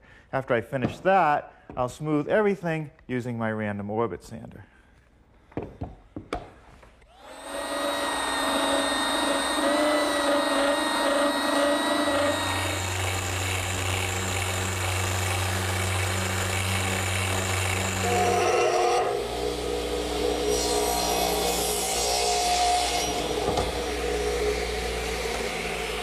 Okay, now in order to fasten the top to the base, I need some corner blocks.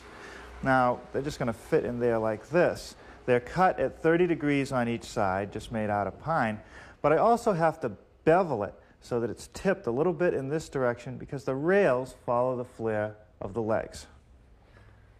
So that's why I've taken my radial arm and tilted the blade, or the motor, at just under 5 degrees and swung the arm around 30 degrees.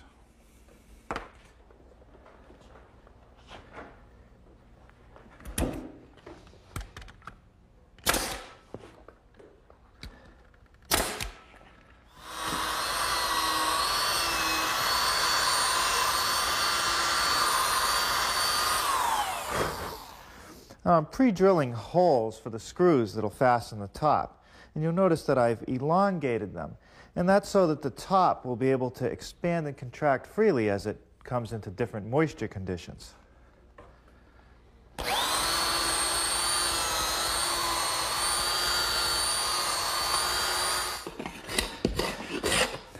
Well, now it's time to get back to work on the top. The glue has dried overnight, and I've scraped off any excess that squeezed out of the joint from the clamping.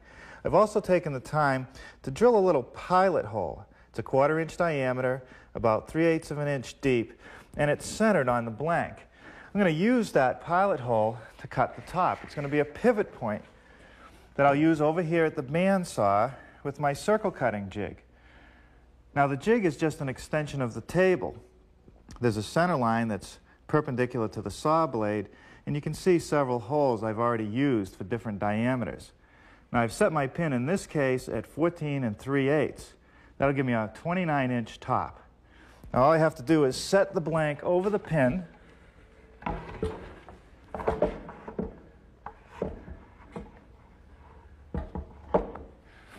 then I'll turn the saw on, spin the blank, and I'll get a perfect circle every time.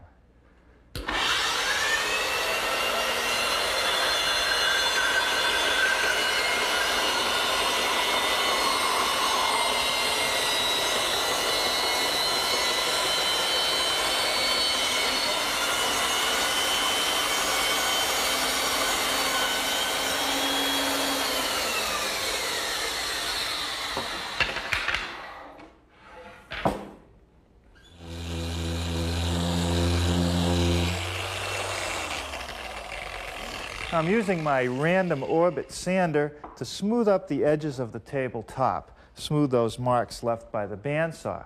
I'm also going to use the same sander to do the top itself, because the joints are pretty even now, and this should finish it up quite well.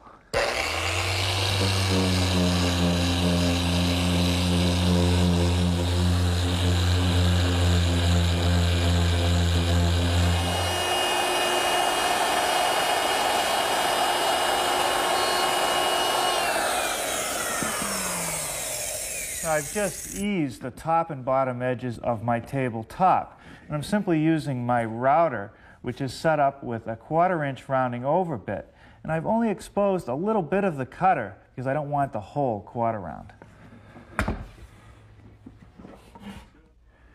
Well, let's take another look at our prototype. When I made the rails for the lower shelf, I rabbited them only 5/16 of an inch deep. And that's because if I had gone any deeper, I would have started to interfere with the tenons, removing part of that material.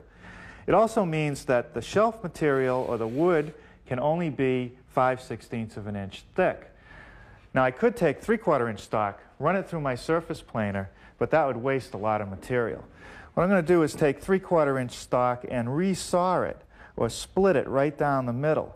That way I can use both pieces. To resaw it, I'm going to use the bandsaw. I'm using a 1-inch blade, and I've set up this auxiliary fence to support the board and keep it parallel with the blade.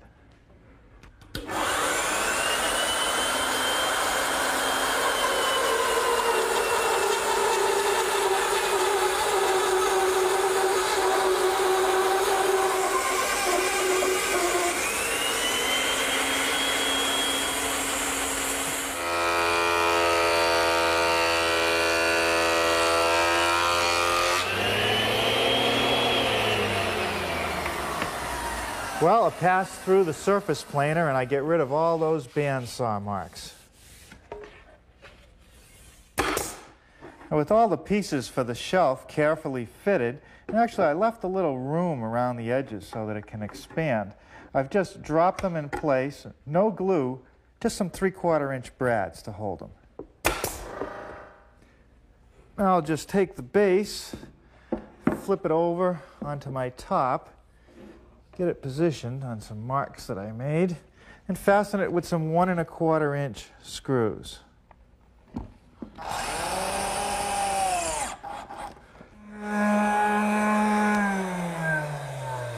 Ooh.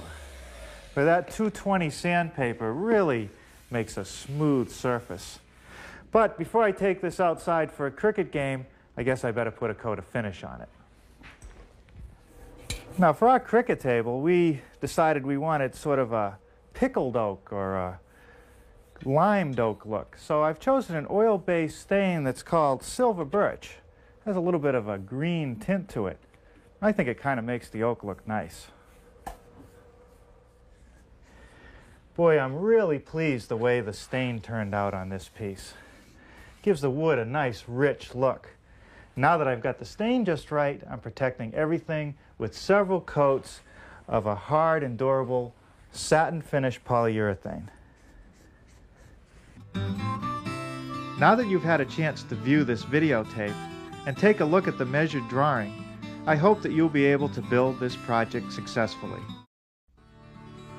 Norm Abram is the author of the book, The New Yankee Workshop, which is available in bookstores and libraries nationwide.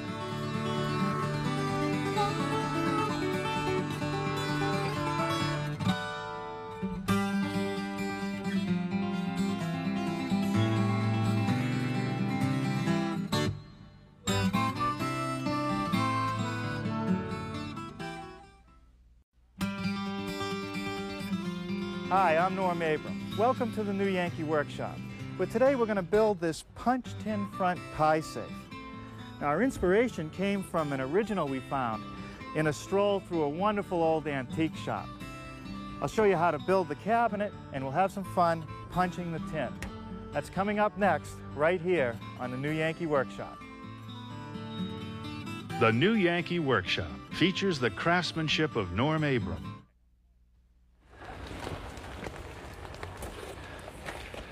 Boy, I'll tell you, it is raining out there today.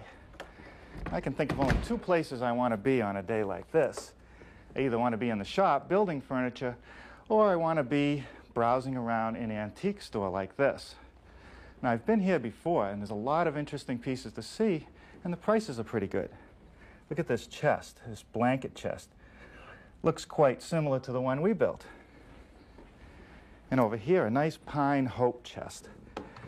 Very thick pine boards. Let's see, $495. Not bad for a piece in this condition. Look at these chairs, all hand painted. You know, this is a project that I hope to be able to build someday. But over here, this is what I wanted you to see. A punch tin front pie safe. Now it comes from the Midwest and it dates to about 1875. The most interesting story, though, is about this little Dutchman. They said it was a rat hole. Must have been something awful good to eat in that drawer. Now inside, it's nice and deep, couple shelves, and whoever punched this tin sure likes stars. One in each corner, a little tiny one in the middle, and a large one surrounded by a circle. There's some good ideas here. I better take some notes. Well, before we get started on today's project, I'd like to reassure you that if you'd like to build an exact copy of today's project, a measured drawing and a materials list is available. And you'll hear more about that before this program ends. I'd also like to take a moment to talk about shop safety. Be sure to read, understand, and follow all the safety rules that come with your power tools. Knowing how to use your power tools properly will greatly reduce the risk of personal injury. And remember this, there is no more important safety rule than to wear these safety glasses. Let's get started on today's project. Well, what do you think of our version of the old-fashioned pie safe? A couple small drawers at the top, two doors that open up into a relatively deep storage compartment with adjustable shelves, and a full-width drawer across the bottom that can be pretty useful. Now, most of the pie safes that we looked at, all the joinery between rails and stiles was assembled with mortise and tenons. A perfectly acceptable joint, but time-consuming to make. And today we have some options. And one of those options is biscuit joinery. You've seen me use it an awful lot. Now, these beechwood biscuits at each joint, combined with our modern glues, make a joint that's just as strong as the mortise and tenon and easier and quicker to make. Now these tin panels, they were a lot of fun once I found the tin. And I'll show you how I made those a little bit later. What I want to do is get started making the sides of the cabinet. There's a frame which has 2 stiles and 3 rails, and fitted into that frame are some solid wood panels. And the bottom of the stiles have a little taper, mostly for looks. So over here on the workbench, I've laid out the parts for one side of the cabinet. Now, one of the things I like about biscuit joinery is that my rails get cut to their finished length. I don't have to allow for the tenons, which sometimes can get you in trouble. Now, the first thing I want to do is put a groove in all the frame parts to receive the solid wood panel. Now, the groove is held a little bit closer to the finished side of the panel, and that's so that these wooden panels won't stick inside the cabinet. Now, I'll make the groove over on my router table.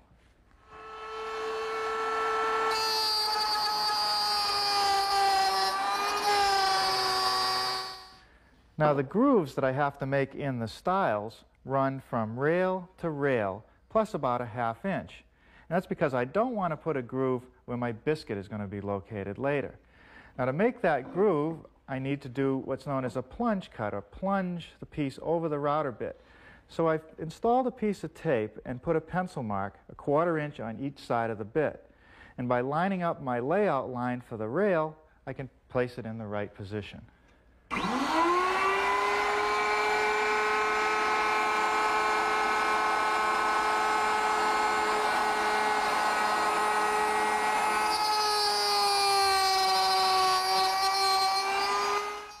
Now that all the grooves are made for the panels, the next thing to do is make the slots for the biscuits in the rails and stiles. This is a tool that I'm going to use. It has a little saw blade in it that plunges out as you move the whole motor assembly. And it also has a fine adjustment on this side for the different sizes of biscuits that are used. I'm going to start with a 20.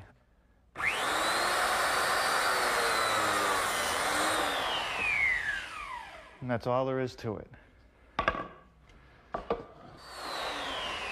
Okay, now for the narrow rails, I'm going to have to switch to the smallest biscuit cut, which is 0.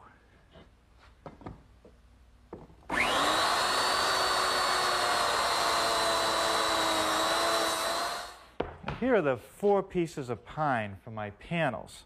They're ½ inch thick, and they've already been cut to size. But in order for the panel to fit into the grooves of the stiles and rails, I need to make a little rabbet joint, like that. So it'll just slip in there. And to make that rabbet, I'm using my stacked dado head cutter. I've also installed this wooden auxiliary fence to protect my dado head cutter from the metal rip fence. And it's set up to make a 3/8 inch wide by ½ inch deep rabbet.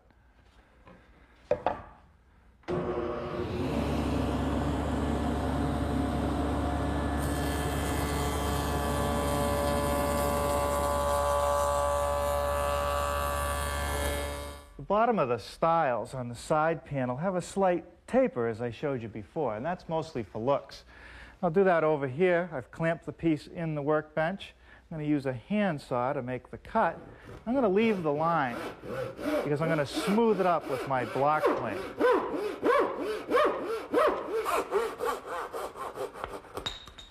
Okay, now to smooth up the roughness of the cut, a couple passes with the block plane.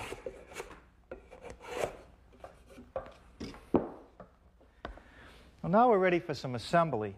And the first thing to do is roll a little glue at each location where the rail is going to meet the stile. Now I'll just put a little bit of glue in each biscuit slot and work it in with a brush. Now a little glue on the biscuits, and I'll just set them in the slots, moving as quickly as possible so the glue doesn't set up. Now the biscuits for the middle rails, even though I'm using the smallest one that's available, I had to nip off a little bit on each end so that it wouldn't be too long. Now I'm going to spread some glue on the ends of each rail piece and put some in the biscuit slot, just like before.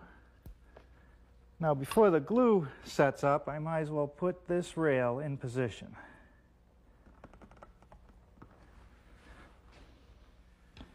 Now I'll do the same with the center piece. Okay, and now the top rail.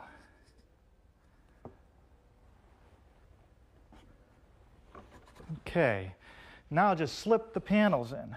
No glue here, they're just going to float.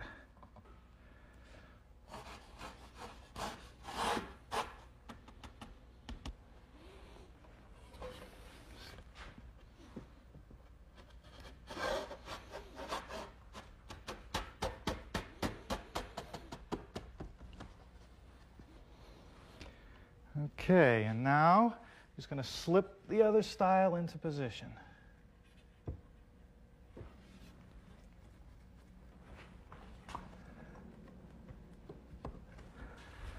Okay, now I'm just going to put a clamp at each joint and set it aside and make the other side panel. Let's take a look at the prototype. I want to show you how those side panels are joined together. There's actually 3 frames. One frame is up here, and what that does is it's used to fasten the top, and it keeps the drawers from tipping out as they're removed. There's another frame right here on which the small drawers ride, and there's another frame way down at the bottom on which the large drawer rides. Now, they're put together just like the side panels, with biscuits and glue.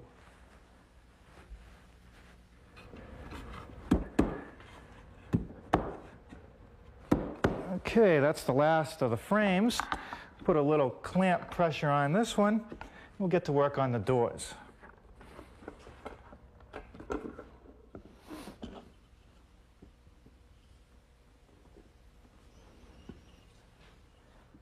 Boy, can you imagine how long it would have taken to do mortise and tenon joints for all these connections? We certainly wouldn't be this far by now.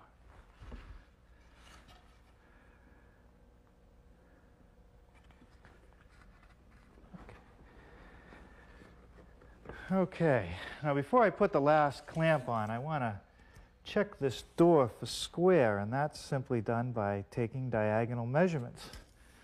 And if they're both equal, then the door is square. Well, that's as close as I'm going to get. Boy, it's a good thing I've got plenty of pipe clamps, or else I'd probably have to take a coffee break right now. I'm also going to let these panels sit for a while until the glue is completely cured before I can move on with the woodworking. So let's spend some time punching the tin. Now, you would think that finding the tin for these panels would be an easy job. At least that's what I thought. I made a phone call to the first listing under tin, and I really ended up getting nowhere. After several phone calls, I finally found a metal crafting shop that would either sell me panels that were already punched or the raw materials like this to punch my own. And this is a piece of sheet tin. It's even got a little bit of rust on it, and that's the way it's supposed to be. It actually adds a lot of character to the piece. Now, the first thing that I wanted to do was find out about punching the tin, so I read different articles, and here's what I've come up with. First, I want to cut the piece to size. And ordinarily, you would cut the tin with a pair of tin snips. But I found that tin snips are difficult when you do long, straight cuts. You either have to buy a very expensive pair of straight cutting snips, or you end up curling the metal as you cut it.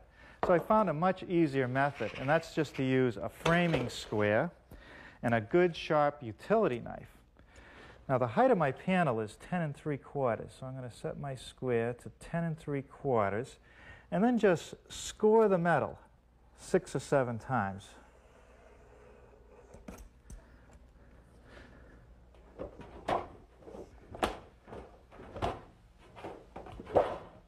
It just shears off.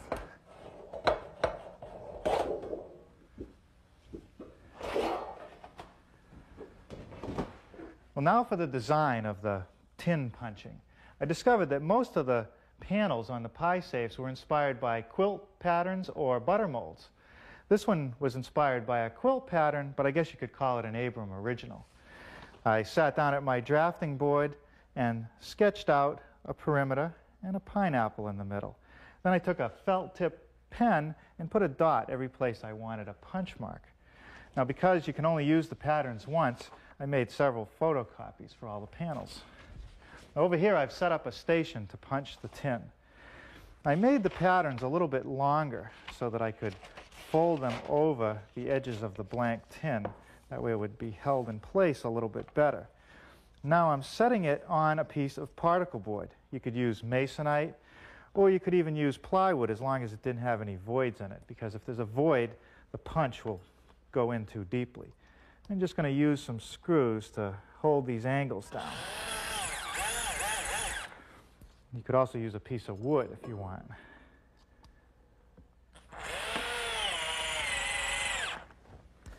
Okay, now the tool for punching the tin couldn't be simpler. It's just a scratch-awl. Just make sure it's kept good and sharp. It's also a good idea to have a piece of scrap tin around so you can practice. And what you'll find is, depending on how hard you strike the awl, will determine the diameter of the hole. I'm looking for about a 1/16 of an inch. Now, it's a lot of fun, but it takes some time and some patience. There are 450 punches on this panel, so I better get started.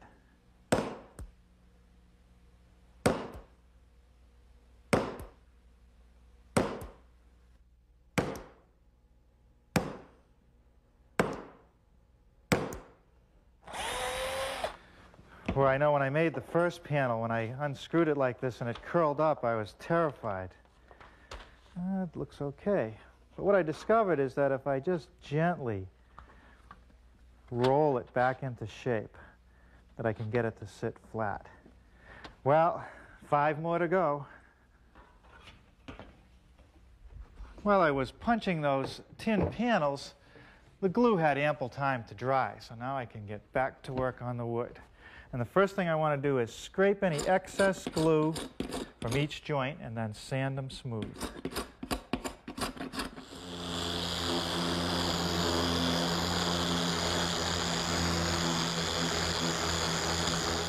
Let's take a look at the prototype. Each of the side panels have 2 cross dados, one for the top frame and one for the frame that supports the bottom drawer. Now, I've set up my table saw with a stacked dado head cutter for 3/4 of an inch width and about 1/4 of an inch depth. And I've adjusted the rip fence to make the dado along the top of the panel first.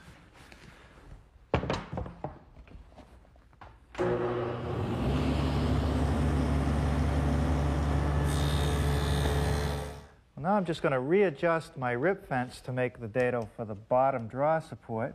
I want to set it at 5 inches.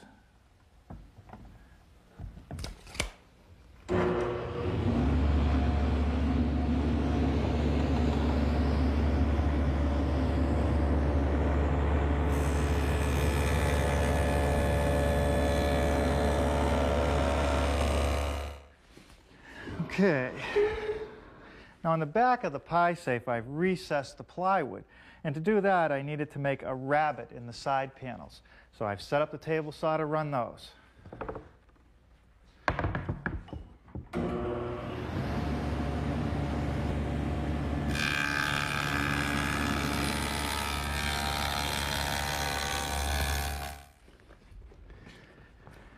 Well, I think that's enough for today. I'm going to dust myself off and dust out of here because we'll have plenty of time to finish up that project tomorrow.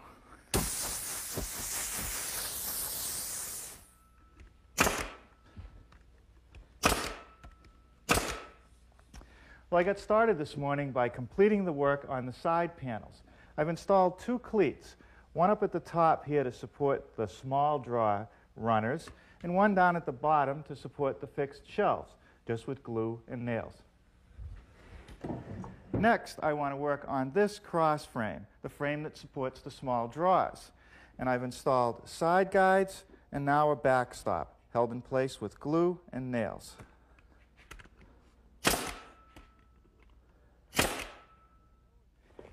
Here on the frame for the lower drawer, the process is the same, side guides and a backstop. Now there's one little thing I have to do to the bottom shelf, and if I tip it back, I can show you that underneath there are a couple cleats, and they'll prevent the drawer from tipping out as it's opened. I'll tell you, it's a lot easier to put these in now than after the case is already assembled. Okay, now let's assemble it.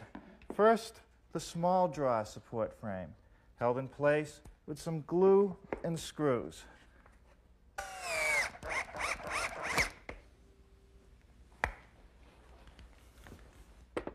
Now I'll install the top frame.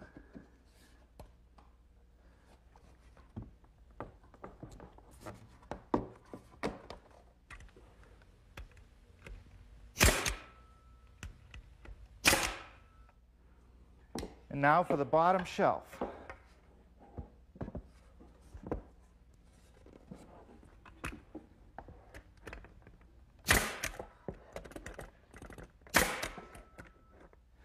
And the last element, the bottom drawer frame. And after that's in, I'll install the other side the same way. Now before I put the back on, a little glue across the shelves and in the rabbet.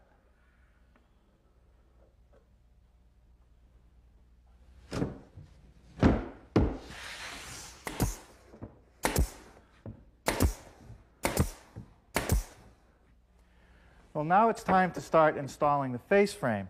But before I can do that, I have to notch the drawer support frames.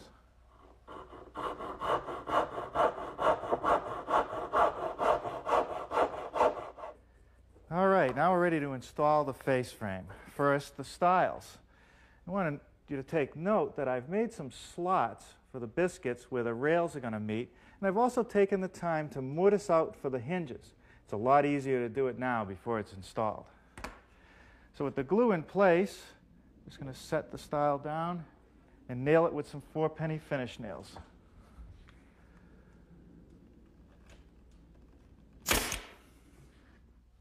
You might have noticed that on this plywood shelf, I edge banded it with pine, and that's so the laminations won't show through. I've put a little glue along the bottom edge, and I've glued the biscuit in place. I'm going to slip this rail on, holding it down from the top of the shelf about 1/4 of an inch. That way it'll act as a stop when the doors are closed.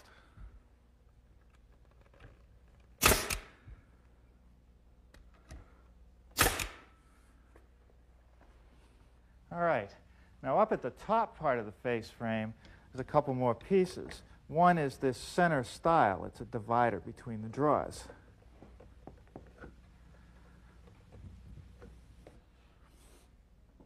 And now the top rail.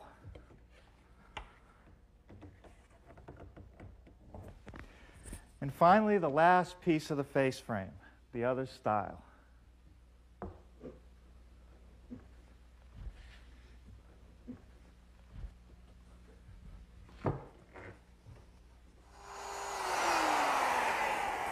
Using this setup of a template, with my router and a guide collar, I've made all the mortises for the hinges. Of course, you could do the same job with a sharp chisel and a hammer.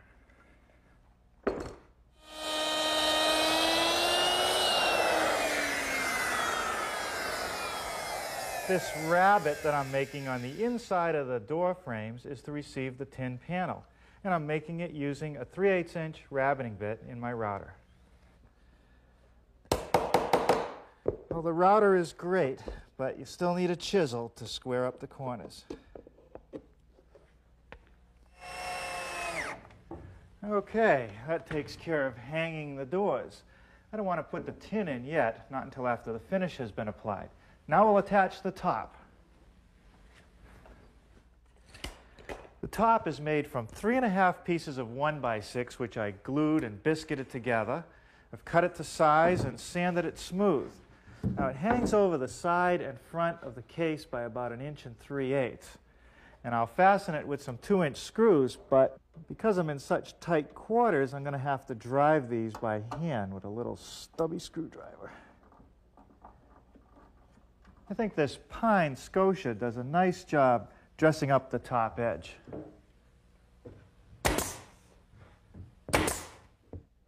All the drawers are made the same. The side pieces have a dado along the bottom edge for the plywood bottom, a dado along the back for the back of the drawer, and a couple biscuits at the front to reinforce that joint. Now the front piece also has a groove for the plywood bottom and slots for the biscuits.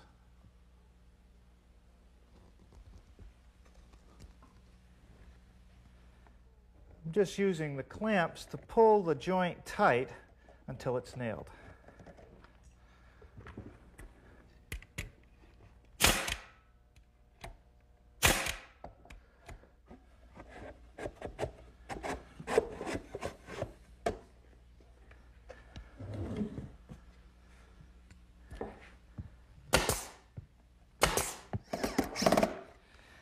Don't use any glue, screws only to hold the front to the drawer box.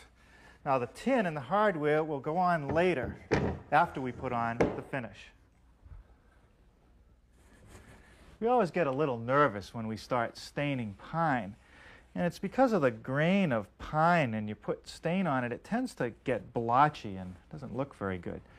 But I found that with this water-soluble stain, if I put it on with a brush first, almost like paint, lay it on kind of heavy, and then let it set for a while and wipe it with a rag that's been dampened in some stain. It works pretty well. I'll show you up on the top where it's already set.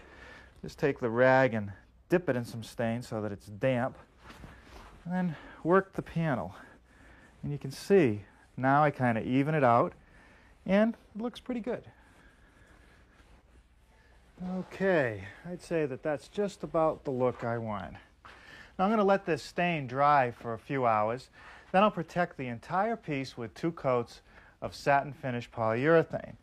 And then after that dries, I'll reinstall the tin panels, and this piece will be ready for the pies or whatever else you'd like to store in it.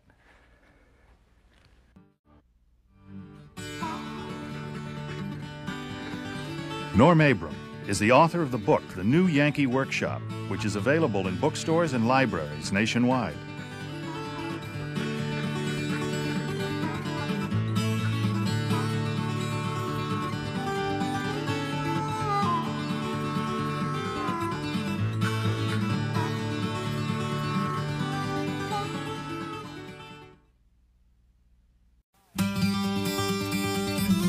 Hi, I'm Norm Abram. Welcome to the New Yankee Workshop. But today we're going to build this freestanding mirror. It's made out of mahogany, features an arch top. And if you build one, it might just become the most useful mirror in your house. I'll show you how next, right here on the New Yankee Workshop. The New Yankee Workshop features the craftsmanship of Norm Abram. Not far from the workshop, we're fortunate enough to have this wonderful historic house. It was built in 1793, and it's been renovated several times since. But it was really the epitome of the English country manor.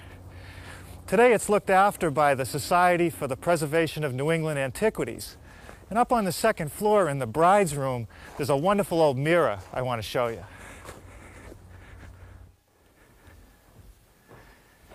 Today, the house can be visited by appointment or even rented for special functions like a wedding. In that case, the bride would get prepared for the big day in this room. A nice big room with a canopy bed and a large plum-covered sofa. But over here is what I wanted you to see, this freestanding roll-around mirror. Now, if you think about it, this is a lot better idea than just a mirror hanging on the wall, especially when you're trying to get the whole picture.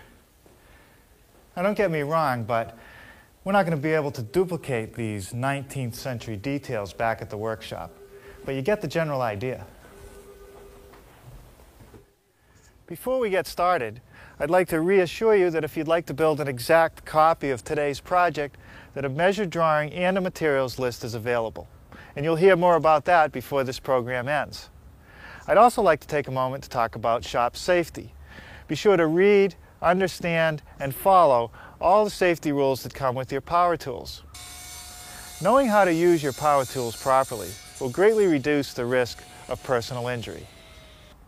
And remember this, there is no more important safety rule than to wear these safety glasses. Now I'll show you how I built today's project. Now, when it came time to size our standing mirror, I decided to make it a little bit smaller than those antiques that we saw.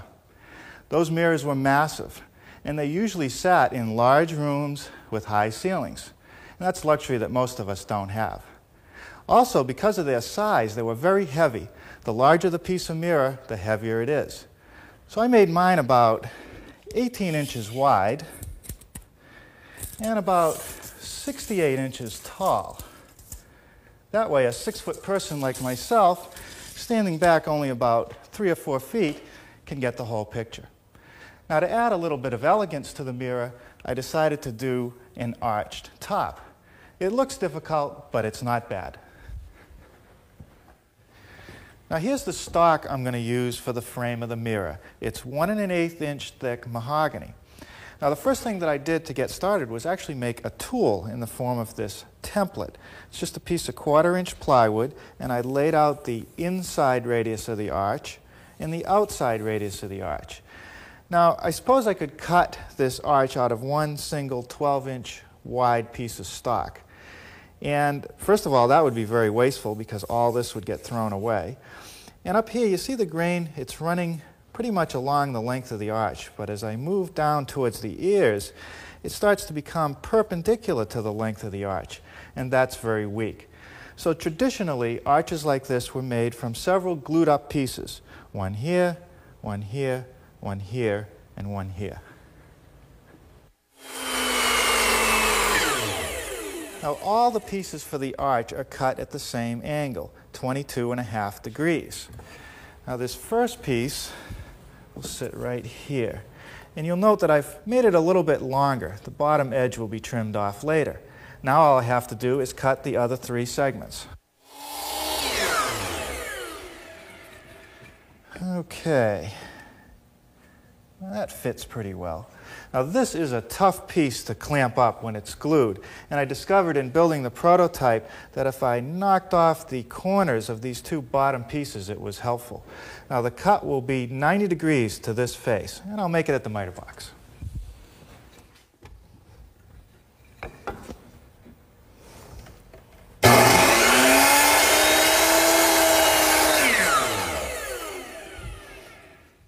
Now, I'm going to reinforce each of these joints by using a couple number 0 biscuits. I want to lay them out carefully because I don't want them to show through the final cut. So what I'm doing is going about 1 1/8 inches from the inside of the angle.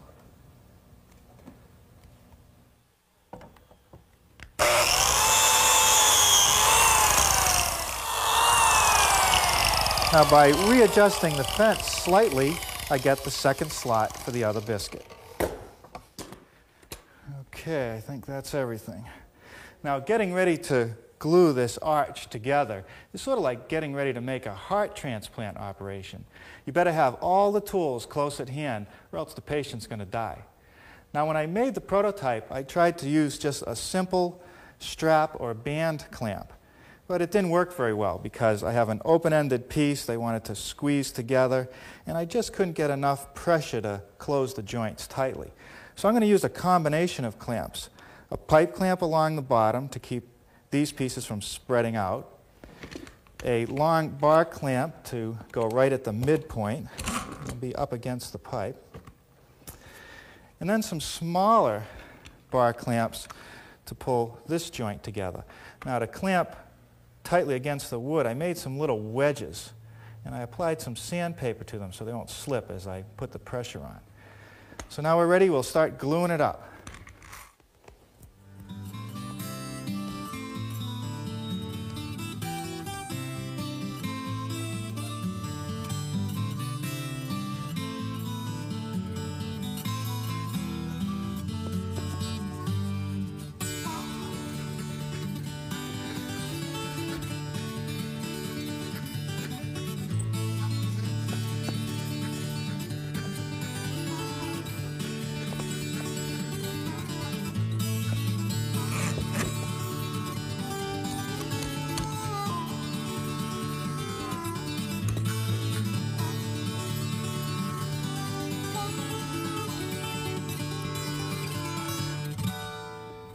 Okay, one final little adjustment here, and that is as good as I'm going to get it. Now, I can't continue working on this until it's dry, so I'm going to carefully set it aside, and we'll start working on the stand for the mirror. Now the stand for the mirror is actually quite simple. It starts with a foot that's 20 inches long to give it good stability. Then there's a vertical member that goes into the foot and goes up to the pivot point for the mirror. There's also a cross piece that holds the uprights apart. Now we'll get started by working on the foot, which is cut from a piece of 12-quarter mahogany. I was lucky enough to get the thick mahogany. If you can't find it, you can just glue a couple boards together to make the foot. I did the layout on one side, tracing a poster board template that I made, the shape I wanted. I'm going to cut it over here on the bandsaw, which I've equipped with a 1/4 inch wide blade, and that's so that I can easily cut these tight radius corners.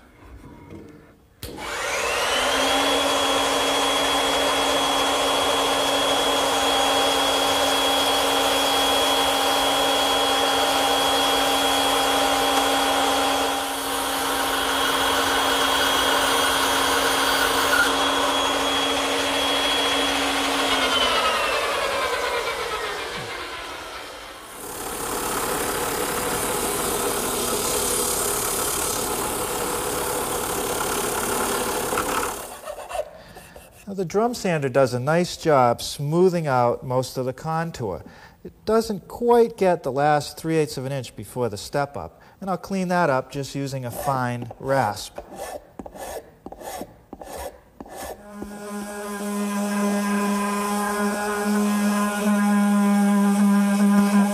Boy, the drill press is coming in handy today. First with the drum sander, now with the mortising attachment, which I'm going to use to mortise a hole in the top of each foot into which the vertical standard will fit.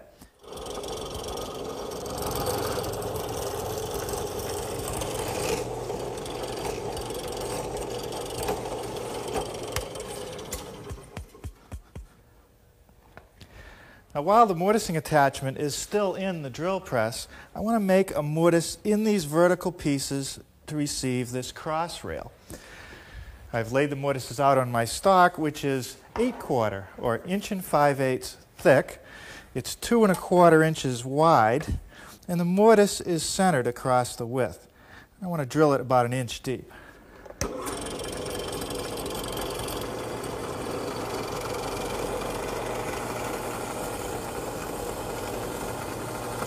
Well, next we'll make the tenons on the bottom of the standards. And the first thing I want to do is make a shoulder cut all the way around all 4 sides, about 1/4 inch deep. So I've set up a guide block to position the piece properly in relation to the saw blade, and I've raised the blade to 1/4 inch. And now I can run them through just using my miter gauge as a guide.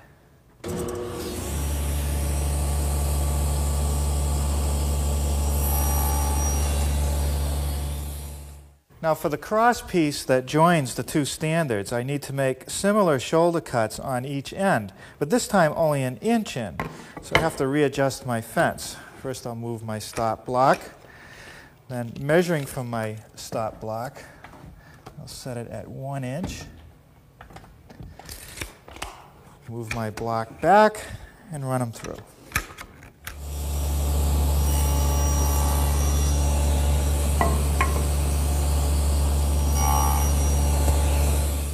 Now the bandsaw is a good choice to remove the rest of the material to form the tenon. And what I like to do is adjust it for what it should be and then go in and just nick the ends a little bit.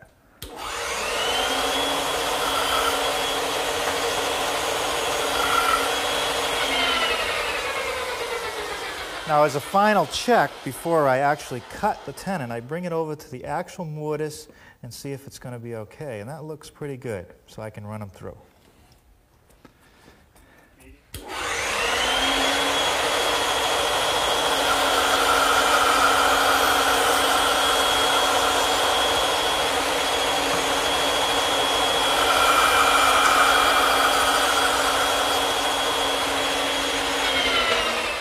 Okay, now to complete the tenon, I have to move my fence to 1 3/8 for the cheek cuts. And I'll use the same process of testing it.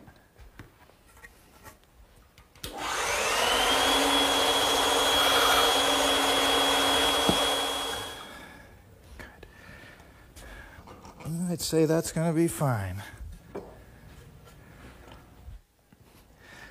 Now, to complete the tenons on the end of the cross piece, to fit into this mortise, I'll use the same techniques.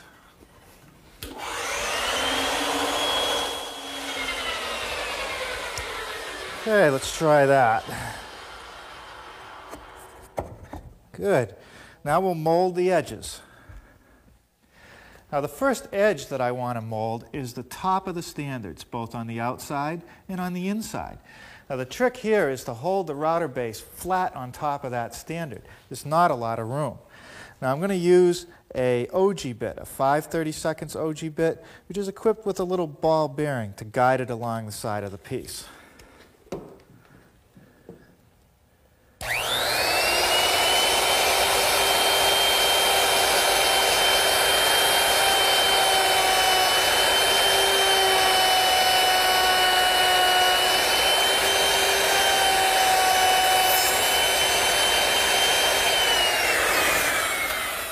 Okay, now to mold the edges of the standards, I could use just the router bit with the ball bearing, and it works fine until I get right here. Then the ball bearing is going to want to follow the previously molded edge.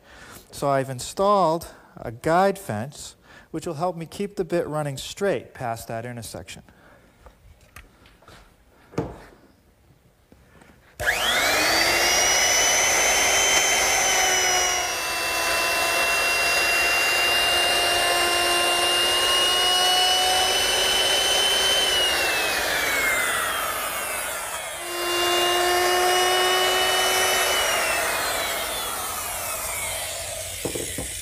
I just molded the four edges of the cross piece with the same bit I used to do the standards.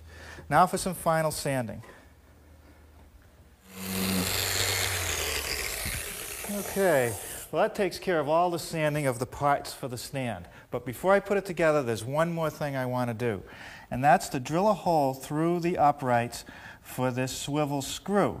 And that has to be perfectly straight and perpendicular. And the best tool to do that with is the drill press.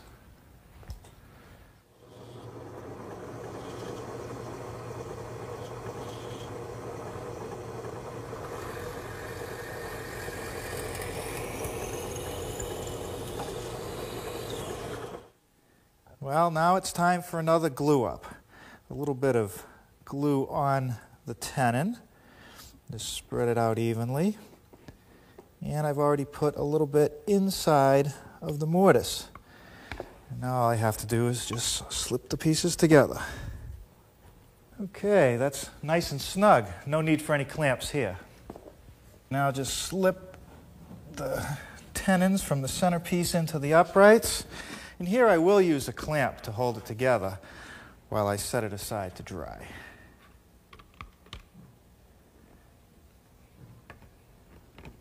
Well, several hours have passed, and our arch has had plenty of time to dry.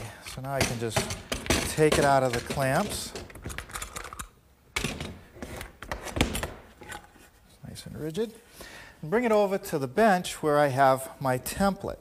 And the first thing that I want to do is set it back on the template, aligning it with my marks, and then just tacking it in place from the bottom side with a couple brads.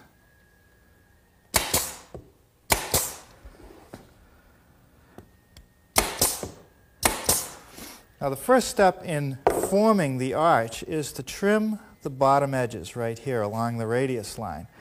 And I'll do that over at the table saw. Now the first step is to just cut through this leg. I don't want to cut all the way through because I want to preserve the center part of my template.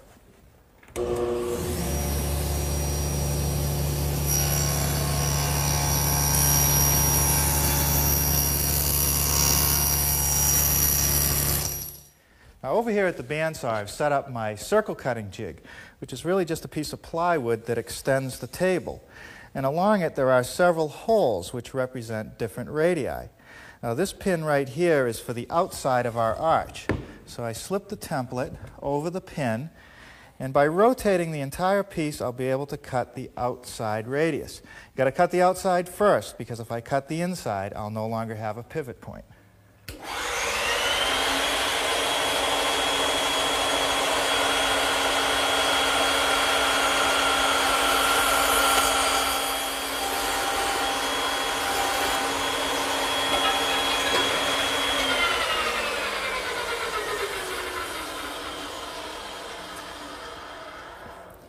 Now I'll simply move the pin to the inside radius hole and repeat the process.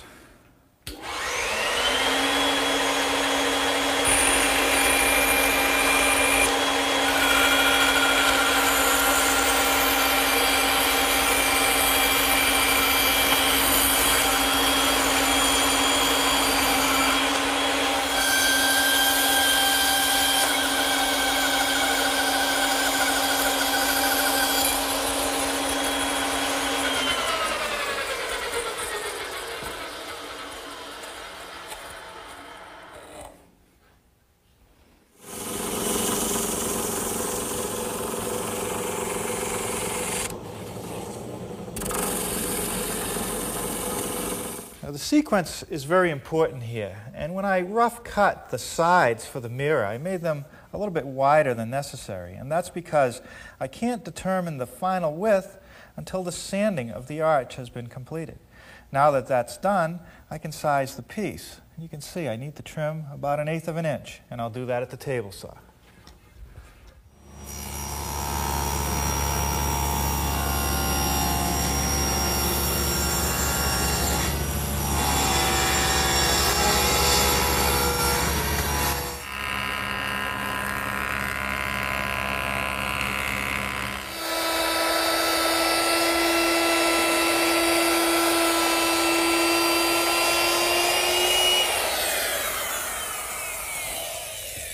Well, now's the time to mold the inside edge of all the straight pieces of the frame, and I used the same OG bit as I used on the stand. Let's take a look at the back of our prototype. Now, these little cleats here are just temporary to hold the hardboard backing and the mirror in place. I'll have to remove those to put the finish on. But the backing and the mirror actually sit in a rabbet that's cut in all the frame members. I want to make the rabbet in the straight pieces now. So I've set up my stacked dado head cutter in the table saw and attached a wooden auxiliary fence to protect the cutter from hitting the metal fence. And now I'm ready to run them through.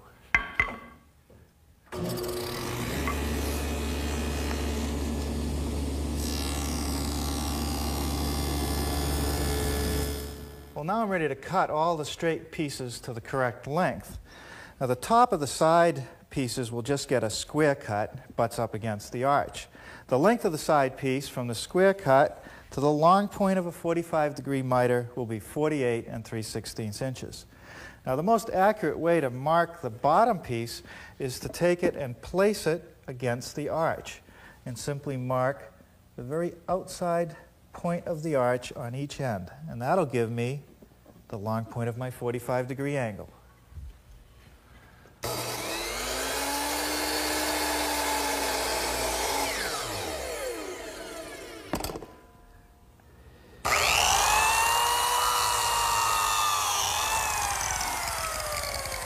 Now, all the other joints of the frame will be secured with biscuits, just like the arch. I'm going to assemble the bottom corners of the frame first. Some more glue for the biscuits. And we'll just first press it together. Now, you could permanently set this with just a couple nails to hold it while the glue dries. But I have these corner clamps. This is one of several different varieties.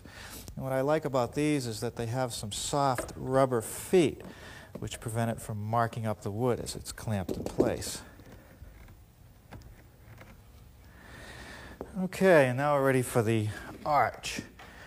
Now, this clamp that's setting just below the arch area is actually just there to prevent everything from spreading too far as it's clamped together, spreading too far apart. And we'll just slip these snugly into place. And now one pipe clamp right along the middle to pull the top down tightly.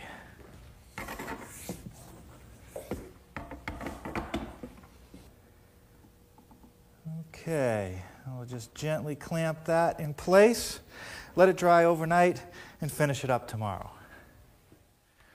Well, the glue joints on the frame have had plenty of time to dry overnight. They're nice and tight. It's good and strong, too. Now, the last thing that I have to do is take off these two corner clamps, and then I'll sand all the joints nice and smooth.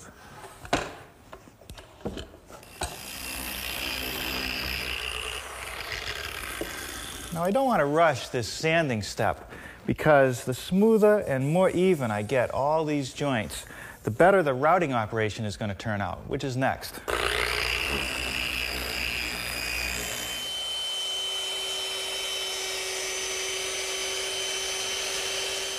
Okay, now I've changed my bit to a 3/8 inch radius beading bit, and that'll do the outside edge of the mirror.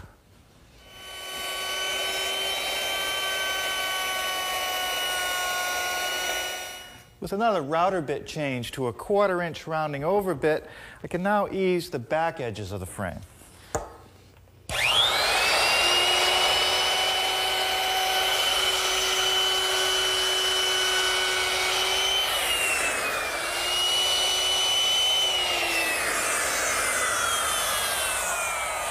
Now with my 3/8 inch rabbiting bit installed in my router, I can gently remove the material on the inside of the arch to make the rabbet that holds the mirror. Let's take one more look at our prototype mirror. The mirror frame pivots on what's called a mirror swivel screw, even though it's sort of a bolt with a decorative end. Now these are available at woodworkers' supply stores or through their catalogs. The bolt goes through the upright and then threads into this little insert which goes in the mirror frame. Now over here on our frame, I pre-drilled a 3/8 inch diameter hole for the insert to fit into. And then you just thread it into place using a screwdriver. Now some final sanding with some 220 grit sandpaper, and this piece is ready for the finish. One of the things that I like about mahogany is that because it has such a uniform grain, it takes stains very evenly. Now, what I'm using here is a Danish oil. It's water soluble and it contains a little wild cherry stain to give it some color. 2 or 3 coats of this and I'll be ready to install the mirror. Now that you've had a chance to view this videotape and take a look at the measured drawing, I hope that you'll be able to build this project successfully.